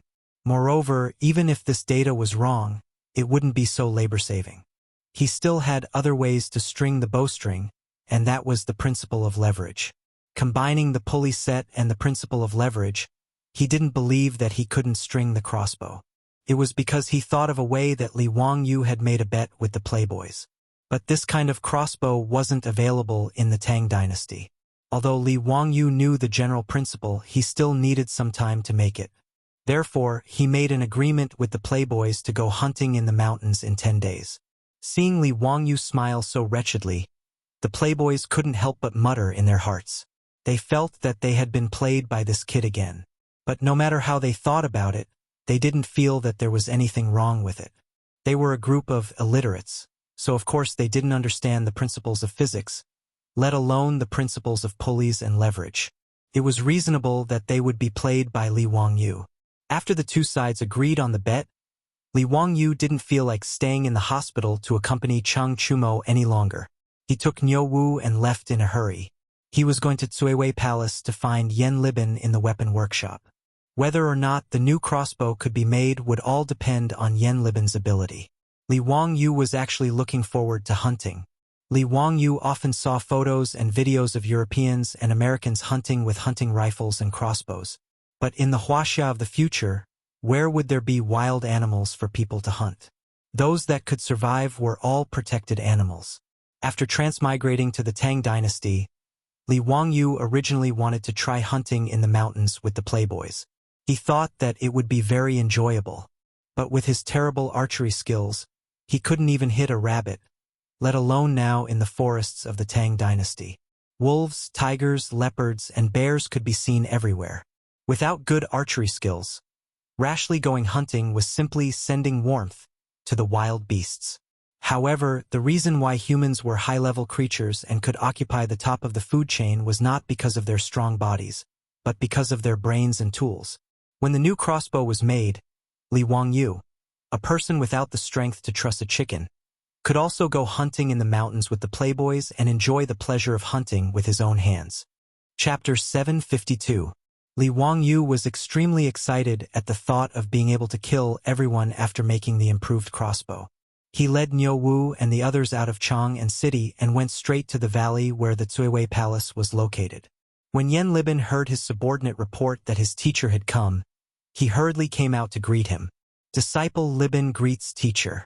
How come teacher has time to come to the weapon workshop today?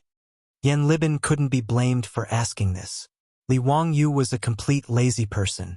He had a lot of strange ideas, but he basically didn't want to do those trivial things. The valley where the Cuiwei Palace was located had almost become the first industrial base of the Tang dynasty. Black smoke billowed every day, and the sound of hydraulic forging hammers could be heard incessantly. However, Li Wangyu rarely came here. If there was anything, Yen Libin would go to him to ask for advice. Therefore, when Yen Libin saw Li Wangyu suddenly appear, he was curious and asked. Li Wangyu said, Libin, you don't need to be so polite. I'm here today to ask for your help. What do you need, teacher? Just instruct me. Yen Libin replied respectfully. I need you to ask the craftsman of the general work supervisor to help me make a crossbow. Yen Libin was a little confused. If his teacher needed a crossbow, he could just ask the military bigwigs. Why did he need to make a new one? Although the Tang dynasty forbade the use of crossbows, Li Wangyu was an exception. If he wanted to play with crossbows, who could say no? Teacher, do you need a crossbow or a horn crossbow? I'll have someone send it to you. There's no need to make a new one. Li Wangyu shook his head. No. The crossbow that your master wants is not one of those two standard military crossbows, but a new type of crossbow that your master has designed. Yen Libin was immediately interested when he heard this. As the junior supervisor of the general works supervisor, besides painting, he was most interested in making these mechanisms. When he heard that his teacher wanted to make a new crossbow, he hurriedly asked, Teacher, do you have the blueprint? Have someone bring me a brush and paper. I'll draw it for you. Li Wangyu had someone bring over a brush and paper. He then began to draw the crossbow in his imagination for Yen Libin. The crossbows of the modern era were much more powerful than the crossbows of the ancient era. Even if it was a civilian-grade crossbow, the initial speed of the arrow would still be 100 meters per second. Modern composite crossbows had a more scientific design. Not only were they similar in appearance to firearms, but most of them were also equipped with scopes. The aiming equipment was perfect, and the experience was better. Naturally, the shooting accuracy was also quite high. Li Wangyu had seen information on the internet. Many well-made modern composite crossbows could accurately hit a coin at a distance of 200 meters. Its accuracy was almost comparable to a sniper rifle. Nowadays, the bows and crossbows of the Tang dynasty were mostly made of natural materials such as bamboo and wood. The energy conversion efficiency of the arrows was low. Compared to the modern composite crossbows of the later generations, they were completely incomparable. Of course, it was impossible for Li Wangyu to create composite crossbows in the Tang dynasty. Those composite crossbows could not be made just by knowing the appearance. It involved many modern subjects such as material science, ergonomics, mechanics, and so on. It was far from what a second-tier electronic commerce major like him could understand. However, Li Wangyu could find a way to improve the accuracy of the crossbow and reduce the tension of the crossbow string. It was possible. At the very least, he planned to use steel instead of wood to make crossbows. Now, with the use of hydraulic forging hammers, the ordnance workshop in the valley of the Cuiwei Palace could forge a lot of well-tempered steel every day. Li Wangyu felt that these well-tempered steel should be able to be used to make crossbows. As for the appearance of the crossbow, he directly copied the appearance of the crossbow of the later generations. If the crossbow arm and bowstring were removed, the crossbow's appearance would not be much different from a sniper rifle. Li Wangyu even planned to fix the monocular that he had asked the supervising craftsman to make on the crossbow as a scope. He did not believe that when this new crossbow was made, he would not be able to catch prey. The more Yen Libin looked at the drawings drawn by Li Wangyu, the more surprised he was. He could not help but ask, Sir, the crossbow arm of your crossbow is so thin. It seems that there is no wood that can make it like this without breaking. Li Wangyu shook his head. Wrong, Libin. The crossbow arm I drew is not made of wood, but of steel. Steel? How is this possible? How can steel be bent like this? Li Wangyu's words stunned Yen Libin. In his knowledge, steel could not be bent like this. Li Wangyu did not feel that there was anything wrong with it. He answered matter-of-factly, "Naturally, the crossbow arm is made of spring steel." Halfway through his words, he suddenly felt that something was wrong. Damn, there was no spring steel in the Tang dynasty, right? Since ancient times, there seemed to be no metal springs unearthed in Wuxia. The soft sword that could be wrapped around the waist as a belt was just a fiction in Wuxia novels. There was no such soft metal sword in reality. Yan Libin certainly did not know what spring steel was, but the key was that he did not know either. Li Wangyu knew that the spring steel of the later generations was used to maintain its elasticity under quenching and tempering conditions. It was a steel that was specially used to make springs and elastic components. As for how spring steel was made, he knew nothing. Li Wangyu remembered that he once visited the terracotta army in Xi'an. There was a bronze sword of the Qin dynasty displayed in the museum. He clearly remembered that the museum's explanation once said that when the bronze sword was unearthed, it was pressed by the terracotta and bent at a 45-degree angle. But when the archaeologists carefully removed the terracotta and took out the sword, the bronze sword quickly bounced back and became straight again. Since the Qin dynasty could do it, there was no reason that the craftsmen of the Tang dynasty could not do it. He scratched his head angrily and asked, "Libin, don't you know what kind of steel can be elastic? Is there no steel that can be restored after being bent?" "Teacher, I really don't know. Why don't I find a few craftsmen who specialize in making weapons and ask them if they know?" Soon, a few craftsmen in the military equipment workshop who specialized in making weapons were found. In response to Li Wangyu's question, the craftsmen looked at each other and did not know how to answer. When they made weapons, they required the steel to be hard and resistant to wear. They had never thought of using steel to make crossbows. Although China had iron bows, they did not use steel to make the body of the bow. Instead, they used a mixture of metal, bamboo, wood, and tendons to inlay iron bars on the back of the bow. As for the bending of the bow, it was still made of bamboo, wood, and tendons. Seeing the craftsmen shake their heads, Li Wangyu was naturally disappointed. If the new crossbow was made of bamboo or wood, it was not impossible. But obviously, the power of the crossbow would be far inferior to the crossbow made of spring steel. Moreover, if the crossbow was made of bamboo or wood, it would be much heavier. With his small arms and legs, how could he be willing to carry a heavy crossbow to hunt? However, since he could not use metal spring steel, he could only settle for the next best thing. He would first make the other parts of the crossbow. At the very least, he had to make a crossbow that he could pull and shoot prey from a distance. Otherwise, after 10 days, he would definitely lose the bet with those wastrels. Li Wang, you could not bear to let those young nurses in the hospital be defiled by Chang Chumo and those other perverts. Just as he was feeling depressed, an old craftsman carefully rubbed his hands and said with some apprehension, "County Count who, this lowly one once accidentally made a broken sword. The sword body could be bent." Chapter 753. The old craftsman's words immediately energized Li Wangyu. The fact that the blade could bend meant that the metal used to forge the sword had a very high degree of toughness and elasticity. Otherwise, it would have easily snapped. "Oh, really? Where's the sword you forged? Let me see it," Li Wangyu hurriedly asked. The old craftsman was somewhat troubled. He uneasily rubbed his calloused palms together. "That sword is a useless sword. Because it didn't meet the standards, it was sent back to the forge to be reforged. However, this lowly one does remember that this lowly one made a mistake during the tempering and quenching process, resulting in a problem with the body of the sword. If County Count Huxian requires this lowly one to reforge it, this lowly one is willing to try. However, this lowly one fears that this lowly one won't be able to meet County Count Huxian's requirements." Li Wangyu was overjoyed.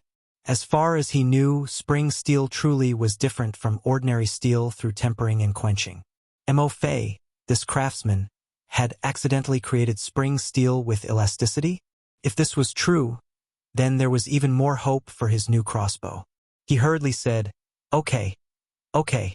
Immediately go and try again. I need a crossbow arm made from refined steel. If you can make it, I will reward you with 100 taels of gold."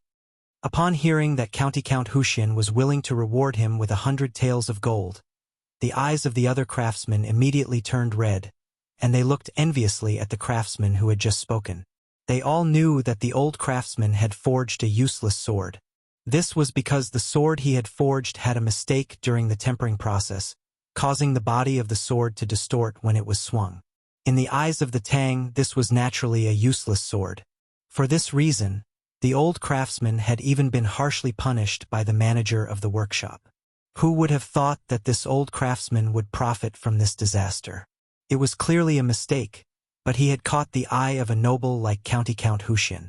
This was no small sum of money, so how could they not be envious?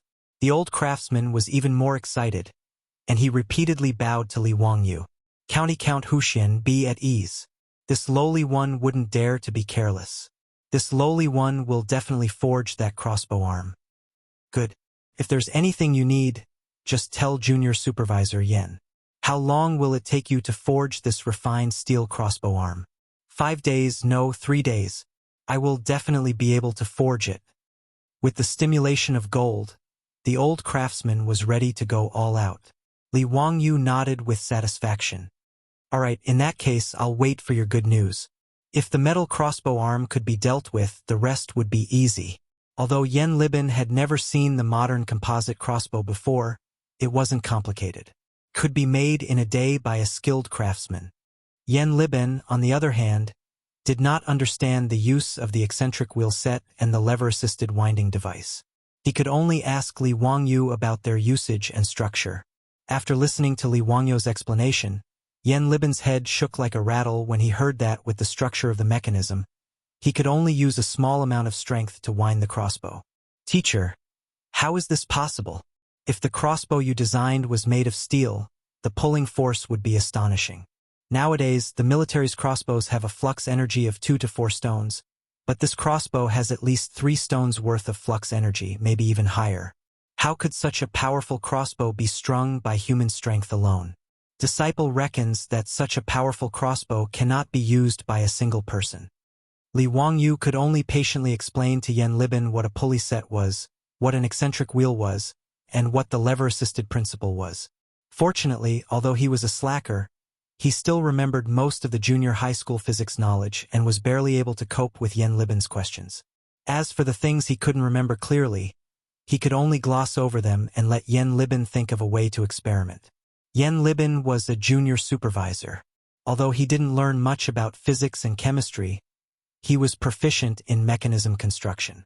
After listening to Li Wangyu's explanation, he understood some of the wonders of the crossbow's design. After pondering over Li Wangyu's intention to forge a crossbow, Yen Libin couldn't help but suck in a breath of cold air. Teacher, if such a powerful crossbow could be forged, then it would be an extraordinary divine weapon. Disciple reckons that even if it was fired in a straight line, it could easily hit a target 100 steps away.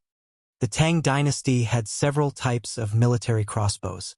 The Fu Yuan crossbow had a range of 300 steps, the Zhangzhang crossbow had a range of 230 steps, and the Horn crossbow had a range of 200 steps. It must be known that a single step in the Tang dynasty was about 1.5 meters in the modern era. In other words, even the Horn crossbow, which had the shortest range, had a range of 300 meters. The modern era's assault rifles usually had an effective range of 200 meters.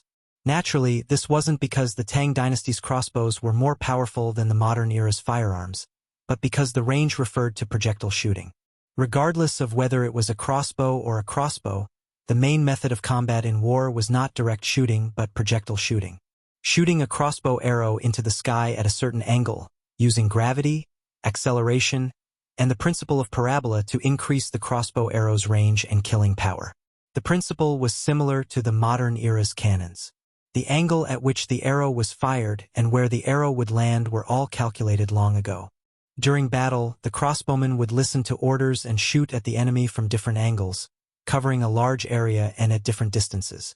Therefore, the ancient Chinese crossbows often had a range of several hundred steps, referring to the projectile shooting distance.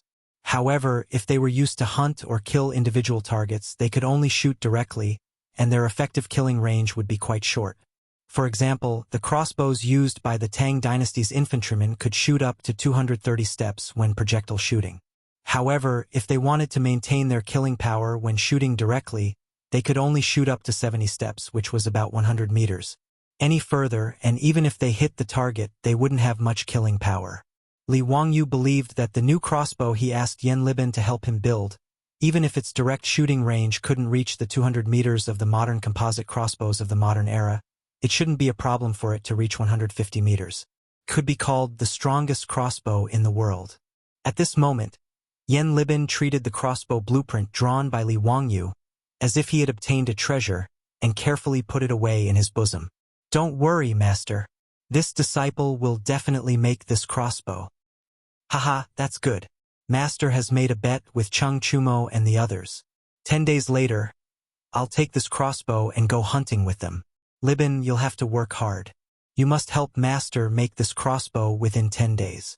Wait until Master wins the bet. I'll definitely teach those bastards a lesson.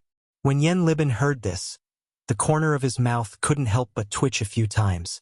His master was really too unreliable. He actually didn't use such a divine weapon to equip the imperial army of the Tang dynasty, but to make a bet with those rich playboys. If not for the fact that Li Wangyu was his master, he probably would have exploded on the spot. How could such a divine weapon be used as a child's play? Yan Libin's face flushed red, but he really didn't know what to say.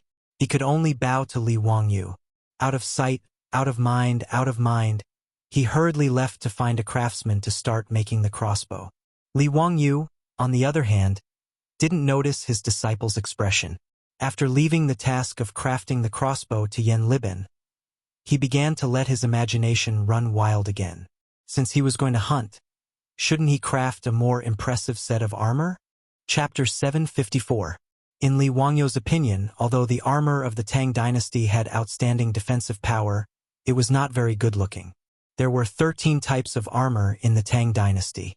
Among them, the Mingguang armor, Guangyao armor, Shilin armor, Shanwen armor, Wuxia armor, and chainmail were all iron armors. But even the highest-level Mingguang armor was made of small pieces of iron armor, similar to the scales of a pangolin. What made Li Wangyu unable to look directly at was the shiny heart-protecting mirror on the chest of the Mingguang armor. Most of these round heart-protecting mirrors were polished extremely brightly, just like a bronze mirror. It was said that on the battlefield, wearing the Mingguang armor would emit a dazzling bright light due to the sun's illumination, hence the name. But in Li Wangyu's opinion, the two round heart-protecting mirrors on the chest of the Mingguang armor looked really funny. It was just like wearing a female metal bra on the outside of the armor, making people unable to look directly at it.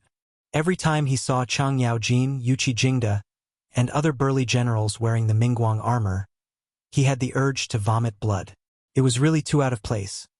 Since ancient times, Wuxia rarely used armor made of whole sheets of iron like those in Europe. The reason was that European plate armor did not have a good defense against weapons like bows and arrows. Since ancient times, Wuxia had attached great importance to long-range weapons like bows and arrows. They also attached great importance to the defense of bows and arrows. That kind of layered scale armor was far stronger than European plate armor in terms of defense against long-range weapons like bows and arrows. Moreover, before Li Wangyu came up with the hydraulic forging machine, the cost of manually making plate armor was too high. European plate armor was actually a special model in Europe. Those rich knights and nobles spent a lot of money to make a pile of full-body plate armor that was comparable to works of art. It was impossible to popularize it on a large-scale battlefield. Of course, there were no large-scale wars in ancient Europe. The so-called wars between nobles were usually just a few hundred people or at most a few thousand people fighting. As for the knights who could wear full-body plate armor, there were only a few of them. Li Wangyu naturally did not know anything about armor design, but he knew how to plagiarize. Anyway, the armor he made was not for fighting on the battlefield. It was purely for showing off and acting cool. Although he didn't like Japan very much, he liked Japanese manga and action movies. In Li Wangyu's opinion, the most handsome armors were naturally the holy garments in the cartoon Saint Seiya that had left a deep impression on him when he was young. Especially Xing Shi's set of Pegasus constellation sacred clothes. It was definitely an existence that was off the charts. Now that he had the hydraulic forging hammer, it shouldn't be difficult to use it to forge armors.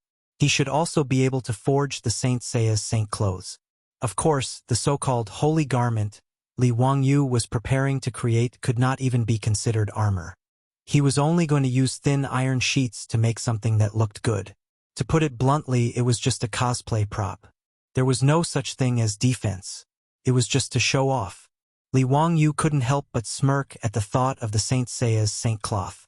He suddenly thought of something that he should get the playboys to do. It just so happens that I'm bored. It should be interesting to let these playboys play cosplay with me, right? There were exactly 10 playboys. When the time came, he could add Niu Yong and Niu Wu to form a gold Saint Seiya of the 12 zodiac temples. It would be very interesting. Thinking of this, Li Wangyu was instantly interested. He immediately started to draw the blueprint of the Saint Seiya's saint cloth. Luckily, he loved to read the Saint Seiya comic book the most when he was young. He roughly remembered the style of the saint cloth, so it wasn't a problem to draw it out. After drawing the Saint Seiya's saint cloth and the gold saint cloth of the 12 zodiac temples in one go, Li Wangyu sent someone to find Yen Liben. Liben, help me find a few craftsmen to forge the armor on this blueprint. Yen Liben reached out to take the blueprint. After taking a look, his eyeballs almost popped out of their sockets. Mas, teacher, you're drawing armor? Li Wangyu nodded as if it was a matter of course. Of course it's armor. How is it?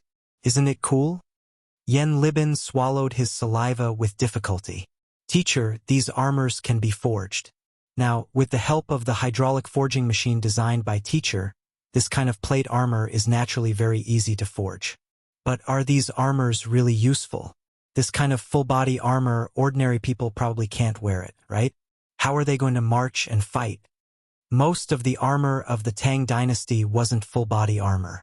Even so, it was made of thousands of pieces of armor that were connected together with ropes in an extremely complicated way. The total weight of the armor reached more than 25 kilograms.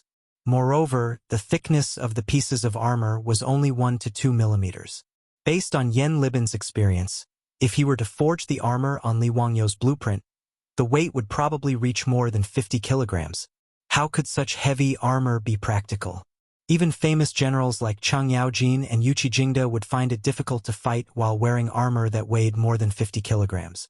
Li Wangyu smiled and shook his head. Liben, you're wrong. This armor is only made of thin iron sheets. It's light and portable. Then how does it defend against arrows and weapons? Yen Liben asked, puzzled. Li Wang smiled and rubbed his nose. You can just treat it as a costume. It's not for battle. Oh right, remember to plate this set of armor with silver. As for the other 12 sets, let me plate them with gold. You must make them look beautiful. Costume? Costume? You still need to plate them with gold? Yen Liben felt that his worldview was about to collapse today. Was Teacher Li messing with him? He looked at the stack of blueprints in his hand again. Every set of armor on it was of a style that Yen Liben had never seen before. Moreover, they looked rather awkward. Although in the future, the saints' holy clothes had countless fans, in the eyes of the Tang people, these holy clothes could be considered strange. One must know that since ancient times, the design and decorations of armor were not randomly done. There was a meaning behind them. For example, the top of the copper helmet was often inserted with the feathers of a colorful bird. Because the bird was ferocious and aggressive, it was used to symbolize bravery even in death. The ferocious copper shoulder guards and buckles in the shape of a beast's head were not only for decoration, but also to deter the enemy. However, it was not as if the Tang dynasty did not have armor that was purely for decoration. For example, the shining armor worn by the imperial guards of Taiji Palace was basically just for aesthetic appearance and to show off the majesty of the imperial family. However, it had no practical meaning for defense. Yen Li originally thought that Li Wangyu wanted to forge a suit of armor for the same reason. He nodded helplessly. All right, I understand. It's not difficult to make these armors, but it will cost a lot to plate them with gold and silver. Li Wangyu spoke like a nouveau riche. Don't worry. I'll ask Niu Wu to send the gold over later. Don't be stingy about the expenses, wages, and rewards for the craftsmen. I only have one request, and that is to be fast. Help me make them within 10 days. With his current wealth, spending a few hundred taels of gold just to be happy was not a big deal. Being rich was just that willful. Yes, I understand. Yen Libin only felt that his head was hurting. Chapter 755. After Li Wangyu returned to his mansion in Dingzhou village, he couldn't wait to tell his beautiful boss about the bet he made with the playboys today. Only his beautiful boss could understand the fun in such a fun thing. Sure enough, after hearing Li Wangyu say that he had ordered people to make the Saint Seiya 12 Golden Palaces Saint Seiya and was going to let Cheng Chumo and the others cosplay as Saint Seiya, the beautiful boss couldn't help laughing. She gently hammered Li Wangyu's chest with her pink fist, covered her mouth and laughed.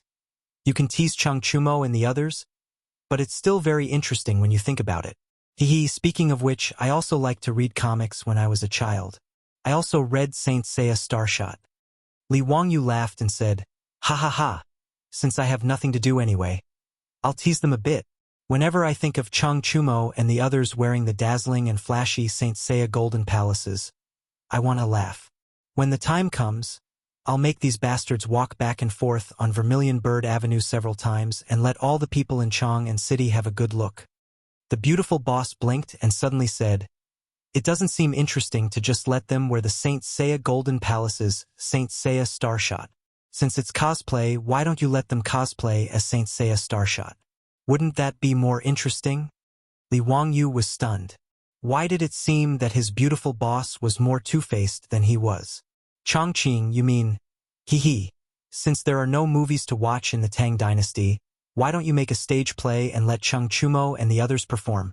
The theatrical version of Saint Seiya Starshot should be very popular, right?" The beautiful boss snickered.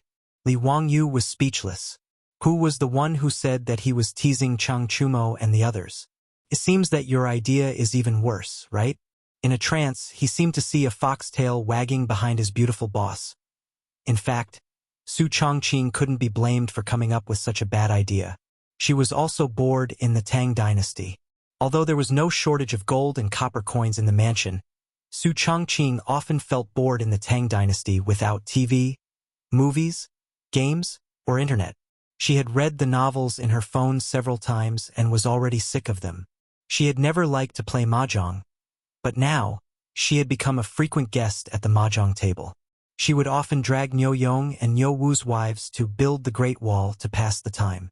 Therefore, when he heard Li Wangyu mention letting the hedonistic sons cosplay as Saint Seiya, Su Chongqing suddenly thought that it would be more interesting to let the hedonistic sons perform on stage. After being stunned, Li Wangyu also laughed. The proposal of his beautiful boss was really to his liking. There was no such thing as a stage play in the Tang Dynasty. If he could create one with his beautiful boss, it should be very popular, right? "Chongqing, that's a good idea. It sounds interesting. Why don't we play a little bigger? Why don't we buy a piece of land in Chang'an City and build a theater there? Then we can show all kinds of programs in the theater every day. Like The Legend of the White Snake, a Chinese ghost story, Romeo and Juliet, we can adapt them and perform them. Operas, stage plays, and plays will do. You and I have a lot of these stories in our heads." His beautiful boss naturally clapped her hands and applauded his proposal. "That's a good idea. The Tangs will definitely like it. The last time Empress Zhongsun brought those noblewomen to the mansion, they just watched those dancers and dancers with great interest. If there is really such a stage play, won't those noblewomen in Chang'an City go crazy? I think this theater will be a profitable business. That's a must. The tickets for this theater can't be sold cheaply. This is an elegant art. The cheapest price should be 1 copper coin per person, right? The box fees will be calculated separately. Well, we can also sell drinks and snacks. We can't sell them cheaply. It should be at least 2 or 3 times more expensive than outside, right? Alright, there are no such things as loudspeakers now. The theater can't be too big. It should be able to seat 200 or 300 people. Well, the theater should be smaller. A semicircular theater seems to be able to amplify sound, right? When the time comes, we can ask someone to build some copper loudspeakers to amplify the sound. It should be able to solve this problem. We can find a painter to draw the background of the stage curtain. We can also use the fireworks you made before as special effects on the stage. We can find a musician to play the music live. As for the actors, let's just buy some dancers and dancers. The more they talked, the more excited they became. They took a pen and paper and began to record the venue and personnel needed to set up a theater, what the theater should be like, and so on. It was no wonder that Li Wangyu and Su Changqing were so diligent. The cultural entertainment of the Tang dynasty was really boring. Even opera had not appeared at this time. There were only vaudeville artists performing in the streets. It was not until Li Longji ascended the throne that the dancers and dancers in the palace were gathered in the Pear Garden to learn singing, dancing, and opera. This was also the reason why the opera industry was called the Pear Garden in later generations, and Li Longji was also called the founder of the opera industry. But even if there were opera in the Tang dynasty at this time, Li Wangyu and Su Changqing would not like it. In later generations, Peking opera and other operas were already very mature. They could not attract young audiences, let alone the two of them, who would like to listen to the operas of the Tang dynasty. However, it was not easy to rehearse this stage play. Saint Seiya Starshot's 12 Golden Palaces. Whether it was a comic or an animated film, the two of them had no experience in adapting it into a stage play. Just thinking about it gave them a headache. Li Wangyu rolled his eyes and said, "Changqing, I don't know how to rehearse this stage play. I don't know any music, dancing, lines, or acting. I'll have to trouble you, Changqing." His words made the beautiful boss stunned. Then, she immediately reacted. How could this guy not know anything? He was obviously trying to slack off. Indeed, neither she nor Li Wangyu were actors or directors with professional training. It was naturally unrealistic to say that they knew how to rehearse a stage play. If it were in later generations, the works that the two of them rehearsed would probably make the audience laugh their heads off. However, this was the Tang dynasty. Who would dare to say that the stage play that they randomly came up with was not professional or good? In fact, Li Wangyu just thought that it was troublesome and wanted to throw this matter to her. Su Changqing naturally would not fall for his trick. He rolled his eyes flirtatiously and said, "Humph! I don't know how to either." "No, you do." "No, I don't." The two of them stared at each other for a long time, neither of them willing to give in. Watching a performance below the stage was a relaxing and enjoyable thing. However, it was very troublesome to go to the director to rehearse the show, arrange the costumes, props, music, dance, lines, actors, and so on. Husband. The beautiful boss simply used her trump card. She pulled Li Wangyu's arm and began to act coquettishly. It was rare to see this side of his beautiful boss. Li Wangyu was so excited that goosebumps appeared all over his body. What else could he say when his beautiful boss was like this? Just as he was about to nod in agreement, he saw Aphrodite humming a song from her hometown and swaying her hips as she walked into the room. "Lang Jun, Sister Changqing, the cook has prepared dinner. We're having hot pot tonight." Li Wangyu and Su Changqing looked at each other, and a strange smile appeared on their faces. Chapter 756. Li Wangyu blinked at his beautiful boss before turning to Aphrodite. "You came just in time, Aphrodite. Come, let me tell you a story." He beckoned to Aphrodite in a tone that was clearly that of a weird uncle who was trying to kidnap a little loli to look at goldfish. The beautiful boss covered her mouth and snickered. She naturally knew what Li Wangyu was up to.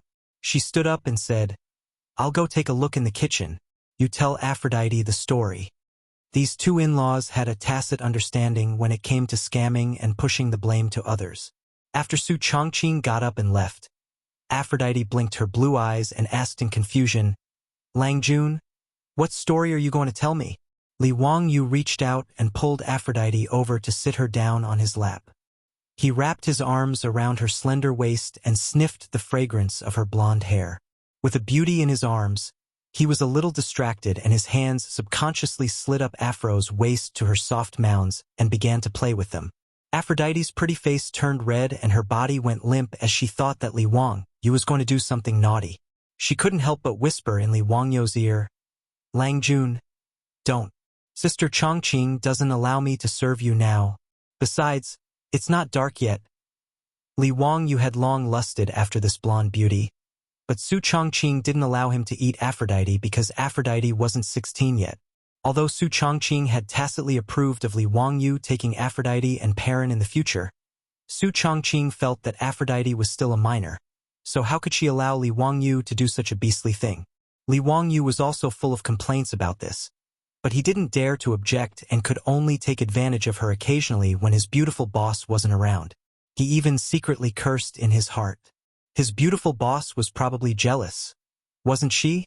Avro was only 15 years old, but she was already developing better than her. This feeling, TSK, it was impossible to control it with one hand. Li Wangyu finally managed to control his urge. He coughed and said, "Cough, cough. What are you thinking, Aphrodite? I'm only telling you a story about the goddess Athena. Do you want to hear it?" Aphrodite's full name was Aphrodite. Like Athena, she was a goddess in ancient Greek mythology. Hearing that Li Wangyu was going to tell her a story about ancient Greek mythology, Aphrodite forgot about her shyness and hurriedly urged Li Wangyu to hurry up. "Lang Jun, you know the story of Athena? Tell me about it." The story goes like this. A long, long time ago, there was a group of warriors who protected justice and peace. They protected the goddess of wisdom and war, Athena. Their fists could cut through the sky and their feet could crack the earth. They were the Saint Seiyas. The Saint Seiya has the saint garments corresponding to the constellations in the sky. There are a total of 88 Saint Seiyas that have been passed down since the mythological era. Saint Seiyas? Why have I never heard of the existence of the Saint Seiyas in ancient Greek mythology? Aphrodite was puzzled as she interrupted Li Wangyu's narration. Li Wangyu thought to himself, of course you haven't heard of it. It's just a story made up by Akita Masami.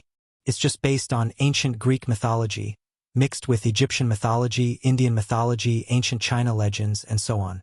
It can be said to be a hodgepodge of everything you want. Are you going to listen or not? If you want to listen, don't interrupt. Li Wangyu couldn't be bothered to explain, and deliberately said with a straight face. Aphrodite naturally wanted to continue listening. She could only grunt in grievance and didn't dare to continue asking. She snuggled up in Li Wangyu's arms and listened to him continue telling the story of the Saint Seiyas. Although Li Wangyu's narration of the Saint Seiya was completely different from the ancient Greek mythology that Aphrodite knew, the story had ups and downs, and Aphrodite was soon fascinated by it. She even ignored the thief who had been playing with the pair of weapons in front of her chest. 13 years ago, the Saint Seiya of Gemini, who had both good and evil sides, was instigated by others. After struggling in his heart, his evil side finally won over his good nature, and he killed Pope Chang'an and pretended to be the Pope. 13 years later, Seiya and the others returned from their respective training grounds and became Saint Seiyas.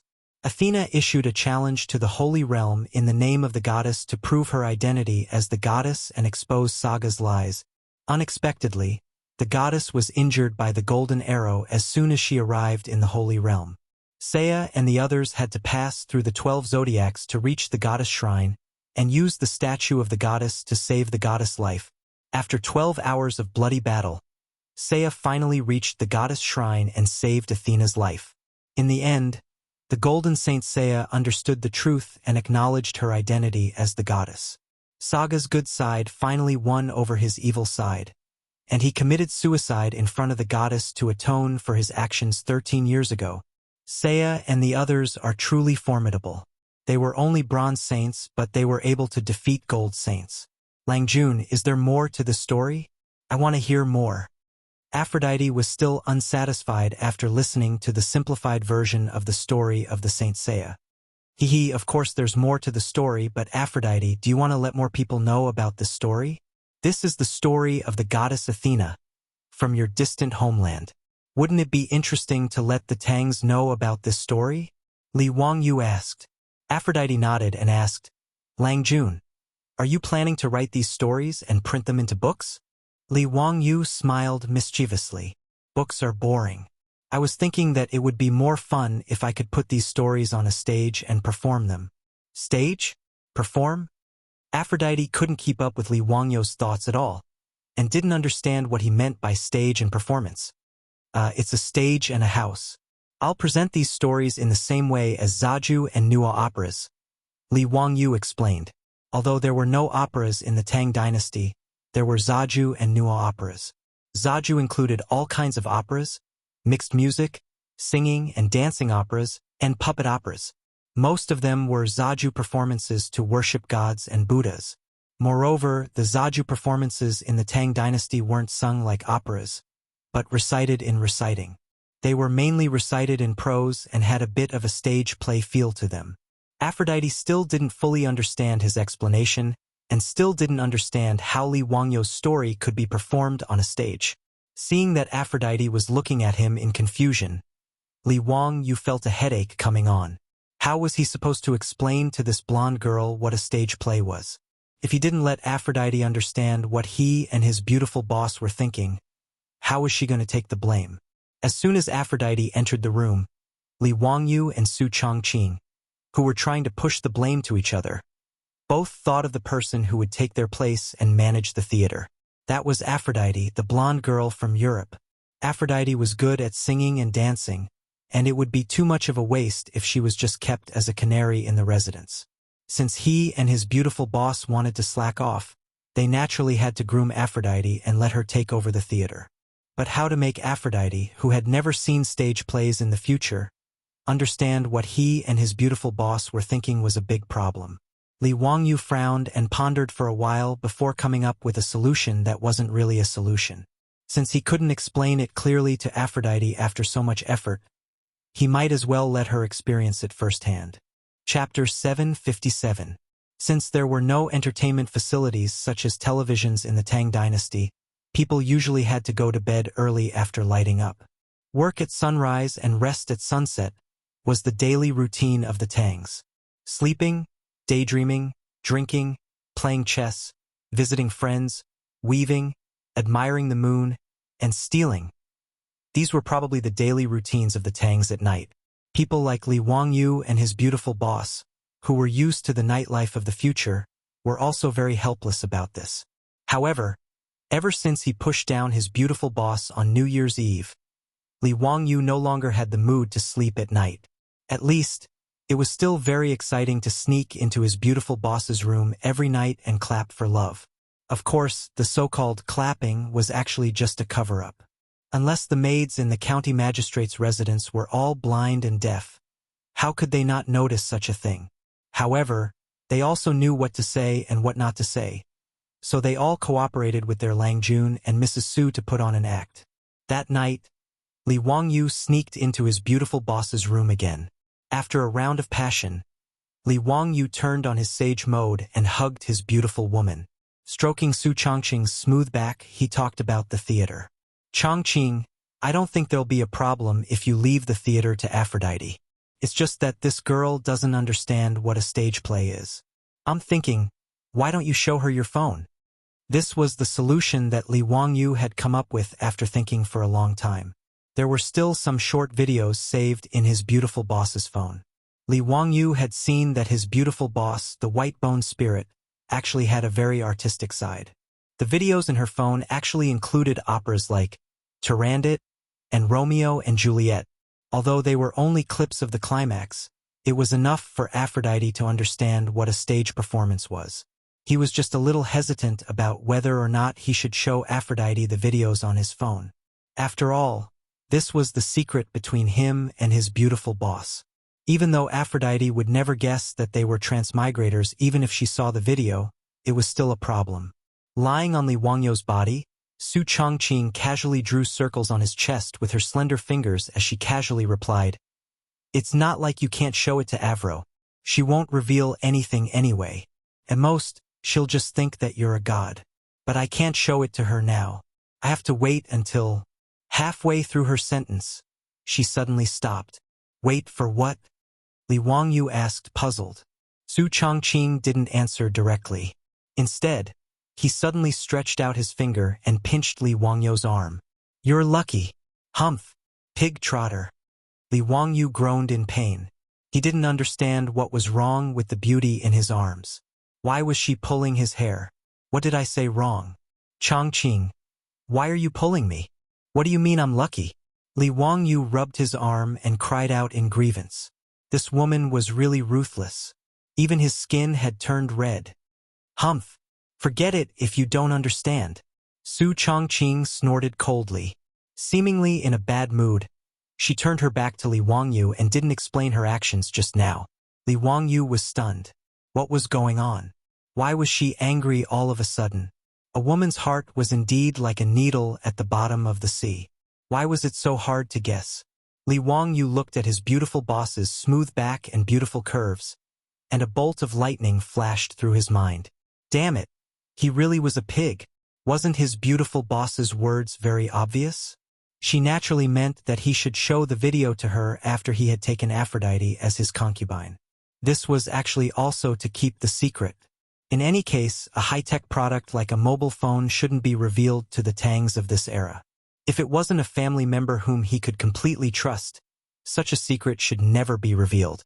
Since he had to show the video to Aphrodite, he naturally had to take her into his concubine first and make her his woman.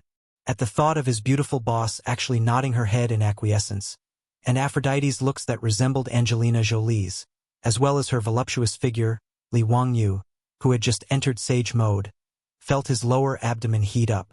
He hurriedly stopped his wild thoughts and secretly cursed himself for being a scumbag. It was really too much of a hooligan to fantasize about Aphrodite when his beautiful boss was lying next to him. At this thought, Li Wangyu finally understood why his beautiful boss suddenly threw a tantrum. She was obviously jealous. Li Wangyu hurriedly reached out and hugged his beautiful boss. Chongqing, it's been hard on you. Humph, go tell Aphrodite. I don't want to hear it. Go flirt with her. I won't get in your way, Su Chongqing said coldly. She was indeed feeling very uncomfortable.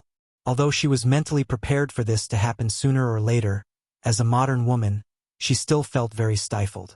Of course, Li Wangyu knew that he had to put on a good performance now and coax his beautiful boss.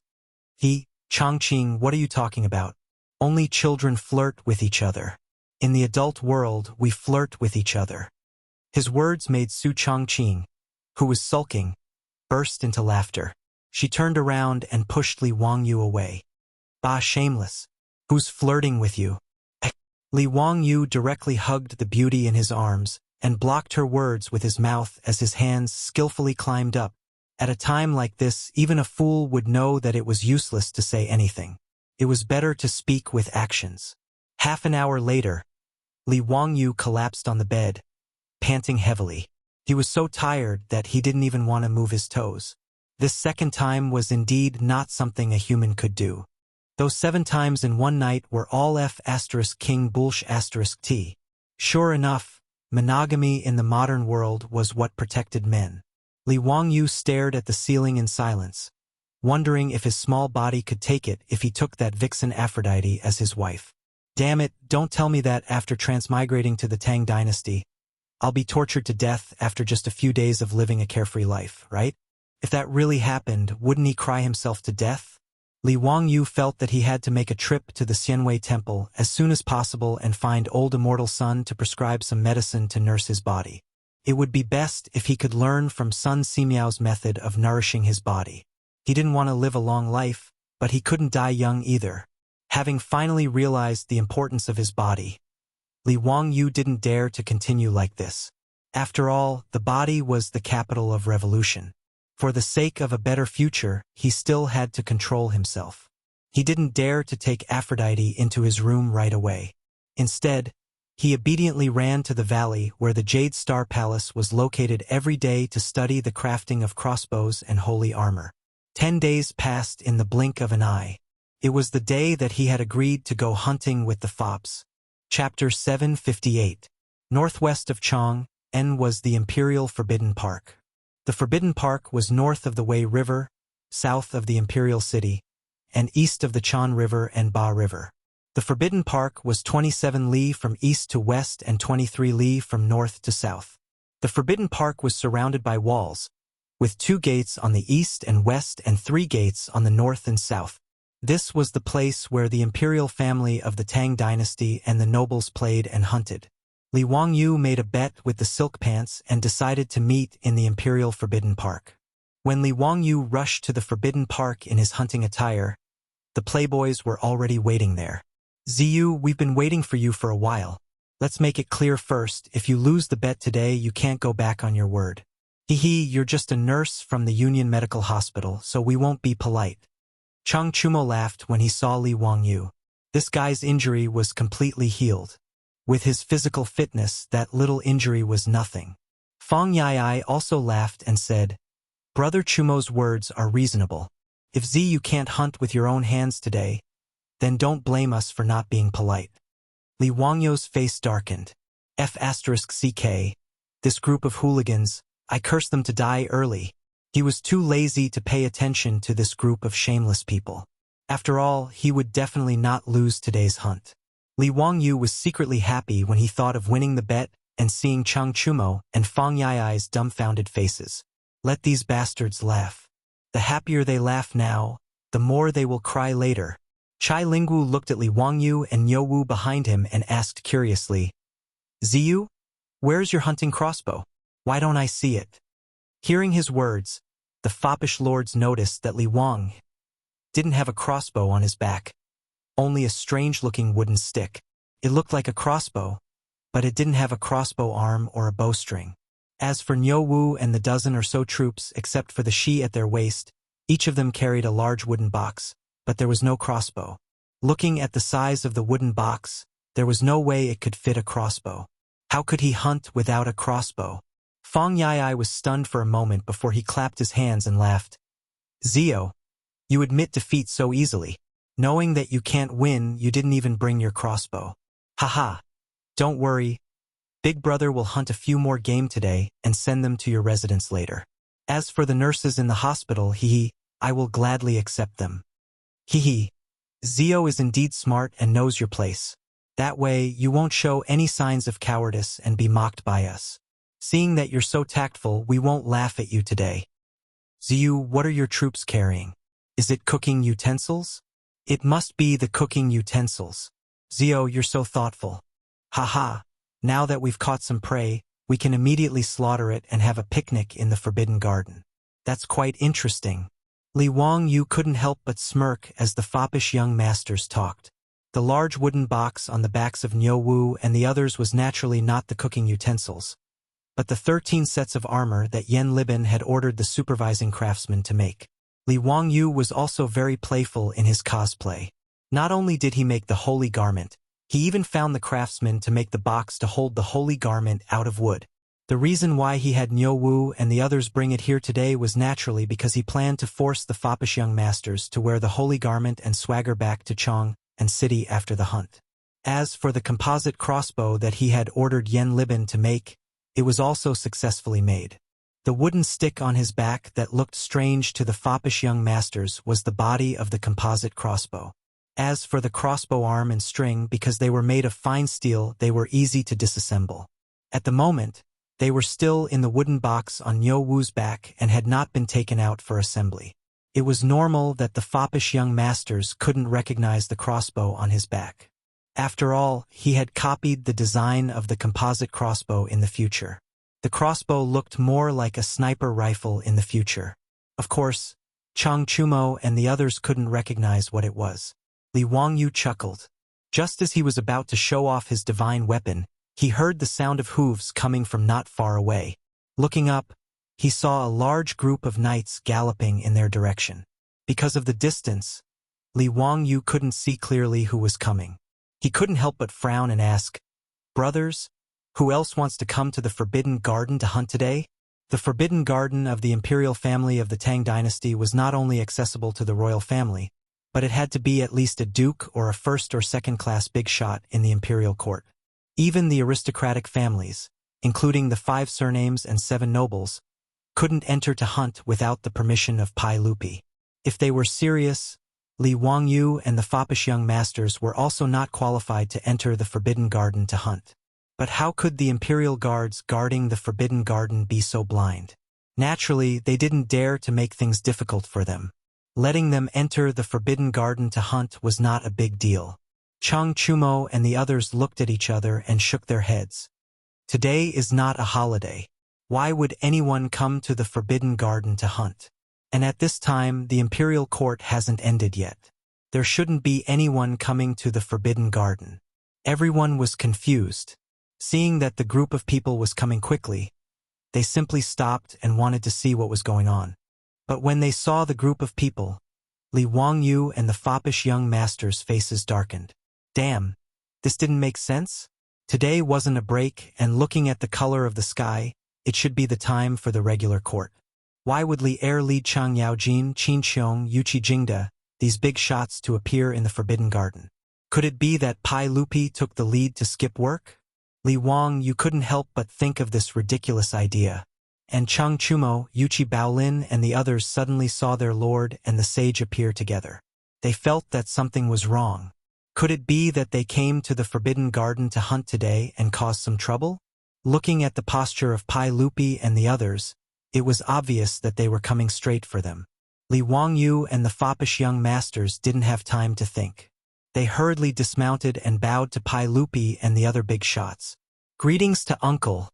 Greetings to everyone. Greetings to your majesty. Greetings to everyone. No need for formalities, all rise. Pai Lupi sat on the back of his horse and casually waved his hand. Then he stared at Li Wangyu. Ziyu, you scoundrel, why didn't you report such an important matter to me? What? Li Wangyu was confused. What was Pai Lupi talking about? What was there to report? Did he have to report to Pai Lupi when he came to the Forbidden Garden to hunt? Just for such a trivial matter, Pai Lupi wouldn't have to go to court and lead Chang Yaojin and the other old hooligans here. Without waiting for Li Wangyu to react, Chang Yaojin jumped off his horse and strode towards him while cursing. Your Majesty, this old man thinks that this kid is itching for a beating. He dares to hide such an important military matter and not report it. Let this old man beat him up first. Li Wangyu was so scared that cold sweat was about to drip down. He quickly hid behind Chang Chumo. Uncle Chang, if you have something to say, let's talk nicely. What are you talking about? This little nephew really doesn't understand. Even if you want to beat this little nephew, at least let this little nephew know before he dies. Right? Chang Yaojin laughed and scolded. You scoundrel, don't talk nonsense. Hurry up and take out those armors. Li Wangyu was stunned. Pai Lupi led a group of dukes and generals to the Forbidden Garden just for the holy robes he used for cosplay? Was he crazy? Chapter 759. Li Wangyu didn't know that the reason why Pai Lupi had hurriedly led Chang Yaojin and the other military bigwigs to the Forbidden Garden to see the Saint Garments was actually because his disciple, Yan Liben, had betrayed him. A few days ago, Li Wangyu had spent every day in the weapons workshop in the Valley of the Jade Star Palace, supervising the craftsmen to make composite crossbows and Saint Garments. This had caused Yan Liben to silently criticize him. Making composite crossbows was one thing. After all, Yan Liben knew that if this crossbow could really be made, it would be extremely powerful and could be called a divine weapon. In Yan Liben's opinion, although the new crossbow designed by his teacher was expensive and difficult to be used on a large scale in the military, it was still a powerful weapon. However, when Yan Liben learned that Li Wangyu wanted to use those strange-looking armors as costumes, he really didn't know how to ridicule him. However, his teacher had ordered him to do so. Even if he was unwilling as a disciple, he could only do as he was told. However, what Yan Liben couldn't stand was that Li Wangyu had changed his mind and insisted that he use the hard-won well-tempered steel to make the armor. This caused Yan Liben to be so aggrieved that he almost vomited blood. 100-tempered steel, how precious was it before Li Wangyu came up with the hydraulic forging hammer? As long as it was a weapon made of well-tempered steel, all of them were famous divine weapons. Although the production of 100-tempered steel had increased with the help of the hydraulic forging hammer, Yan Liben felt that using such good steel to make costume armor was a waste of natural resources. In his opinion, even if Li Wangyu used pure gold to make these armors, it would still be better than wasting the hard-won, well-tempered steel. For this reason, Yan Liben mustered up his courage and found Li Wangyu, wanting to persuade his little teacher not to be so wasteful. Teacher, since these armors are just costumes, why don't we do as teacher said and make them with thin iron sheets? These 100-tempered steel are really difficult to obtain. Li Wangyu shook his head with a smile. Liben, Don't you want to try and see how strong an armor made from well-tempered steel is? The reason why he suddenly changed his mind was because he wanted to see if a plate armor made from well-tempered steel could surpass the radiant armor in terms of defense. China's plate armor was not used on a large scale, mainly because the steel production and quality were not up to standard. After all, the bigger the steel plate, the more brittle it would be. This problem could only be solved through repeated forging. Therefore, in order to solve the problem of cost, Wuxia had since ancient times chosen to mass-produce small steel armor plates and string them together to form armor. Not only would this save manpower, but it would also be easier to repair the armor if it was damaged. Its defense against arrows was also stronger than that of plate armor. However, in Li Wangyou's opinion, this was only because the quality of the steel used to make the armor was not up to standard. He remembered that some military enthusiasts in the future had done experiments. The plate armor of the Middle Ages was almost pierced by arrows. However, the plate armor made from steel in the future was very difficult to be pierced by arrows. This was the difference between steel and armor. When Li Wangyou asked the blacksmith to make the same garment, he thought of this point and began to ponder. If he used the 100-tempered steel to make the armor with the hardness of the 100-tempered steel, would it be able to effectively defend against the attack of cold weapons? Although making the same garment was just his bad taste, if this armor really had the ability to defend, it would not be a bad thing. Although the 100-tempered steel was expensive, this small amount of money was not in Li Wangyou's eyes. He was also not like Yan Liben, who was like a miser, holding on to the 100-tempered steel and not willing to use it.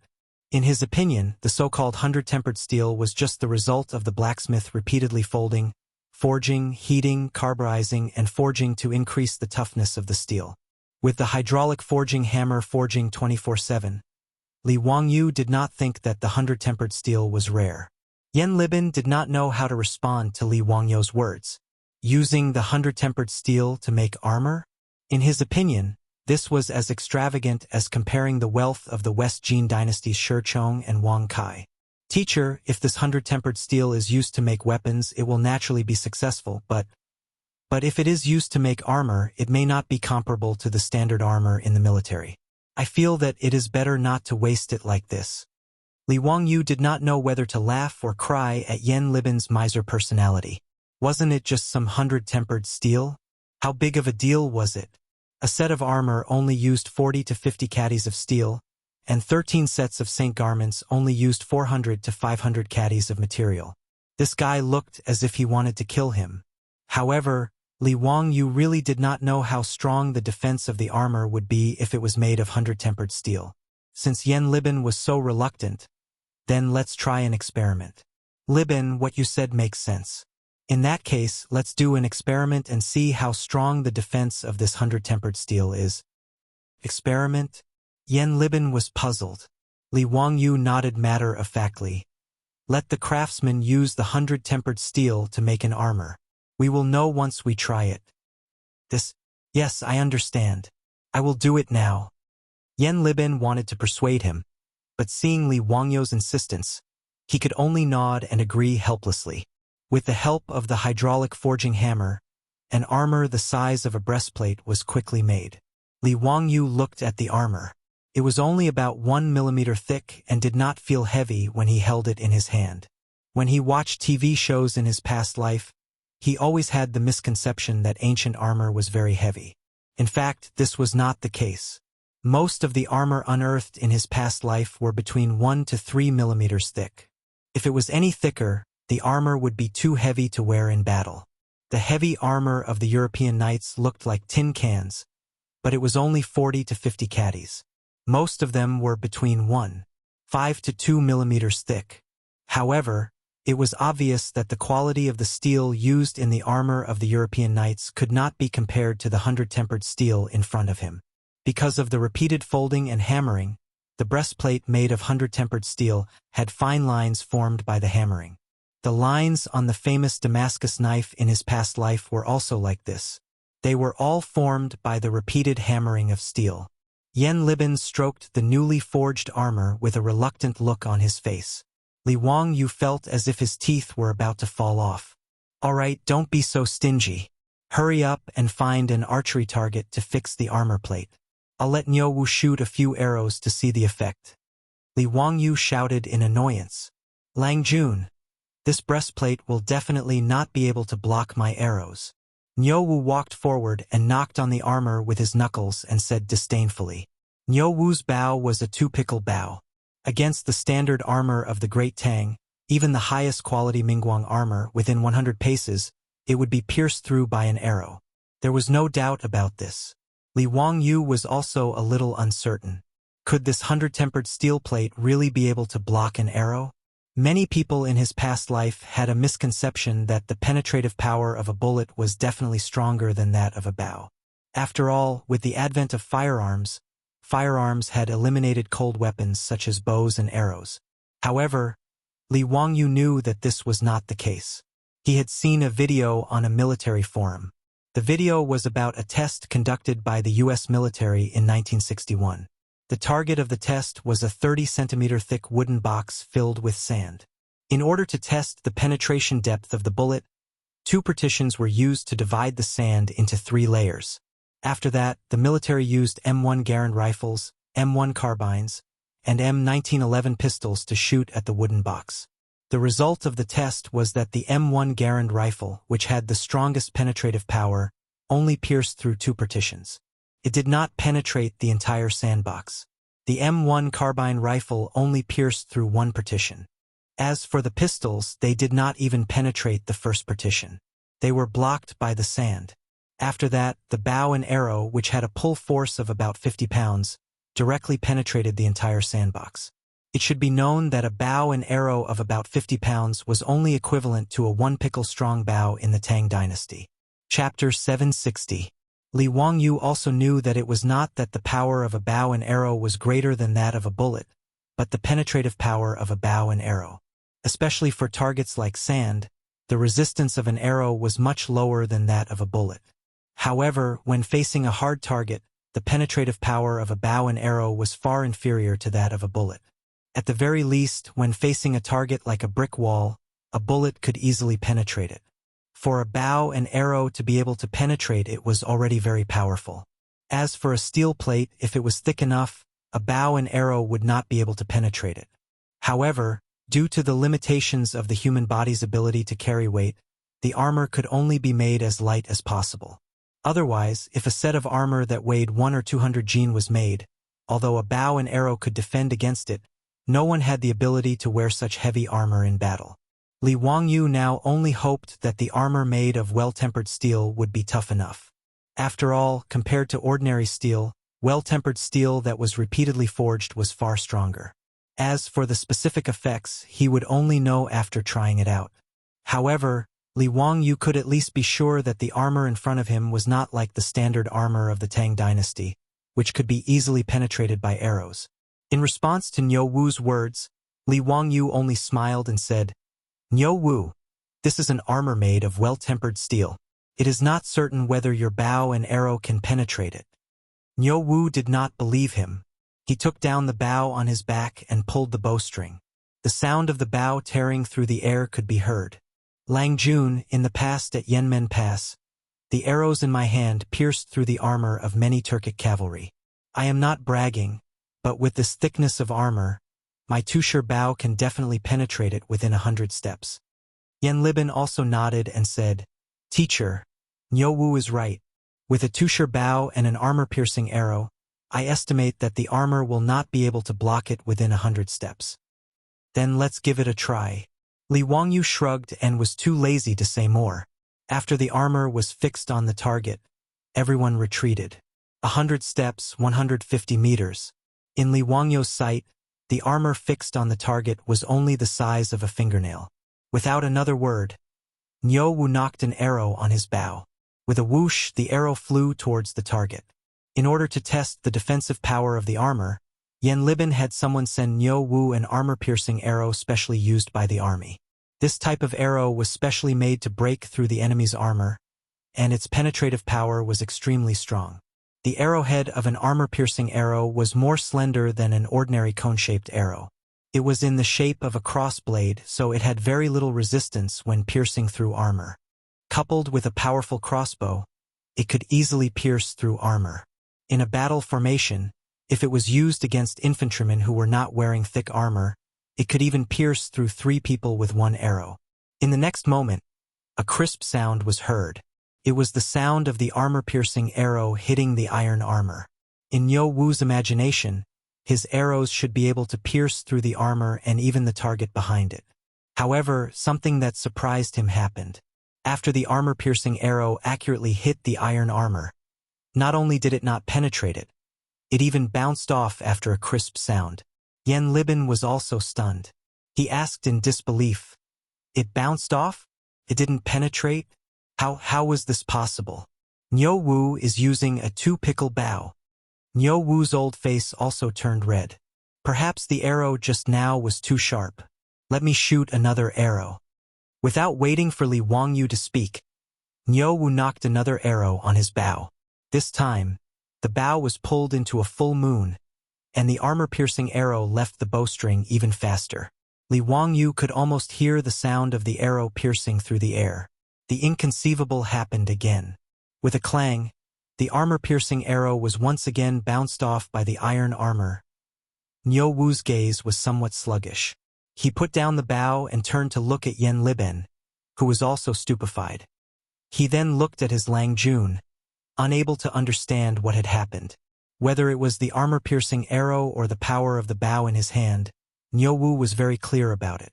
When he was outside Yanmen Pass at a distance of 150 paces, he had consecutively shot down several Turkic armored cavalry. It must be known that the Turkic armored cavalry were equipped with circular armor, and its defensive power was not at all inferior to the standard armor of the Tang dynasty.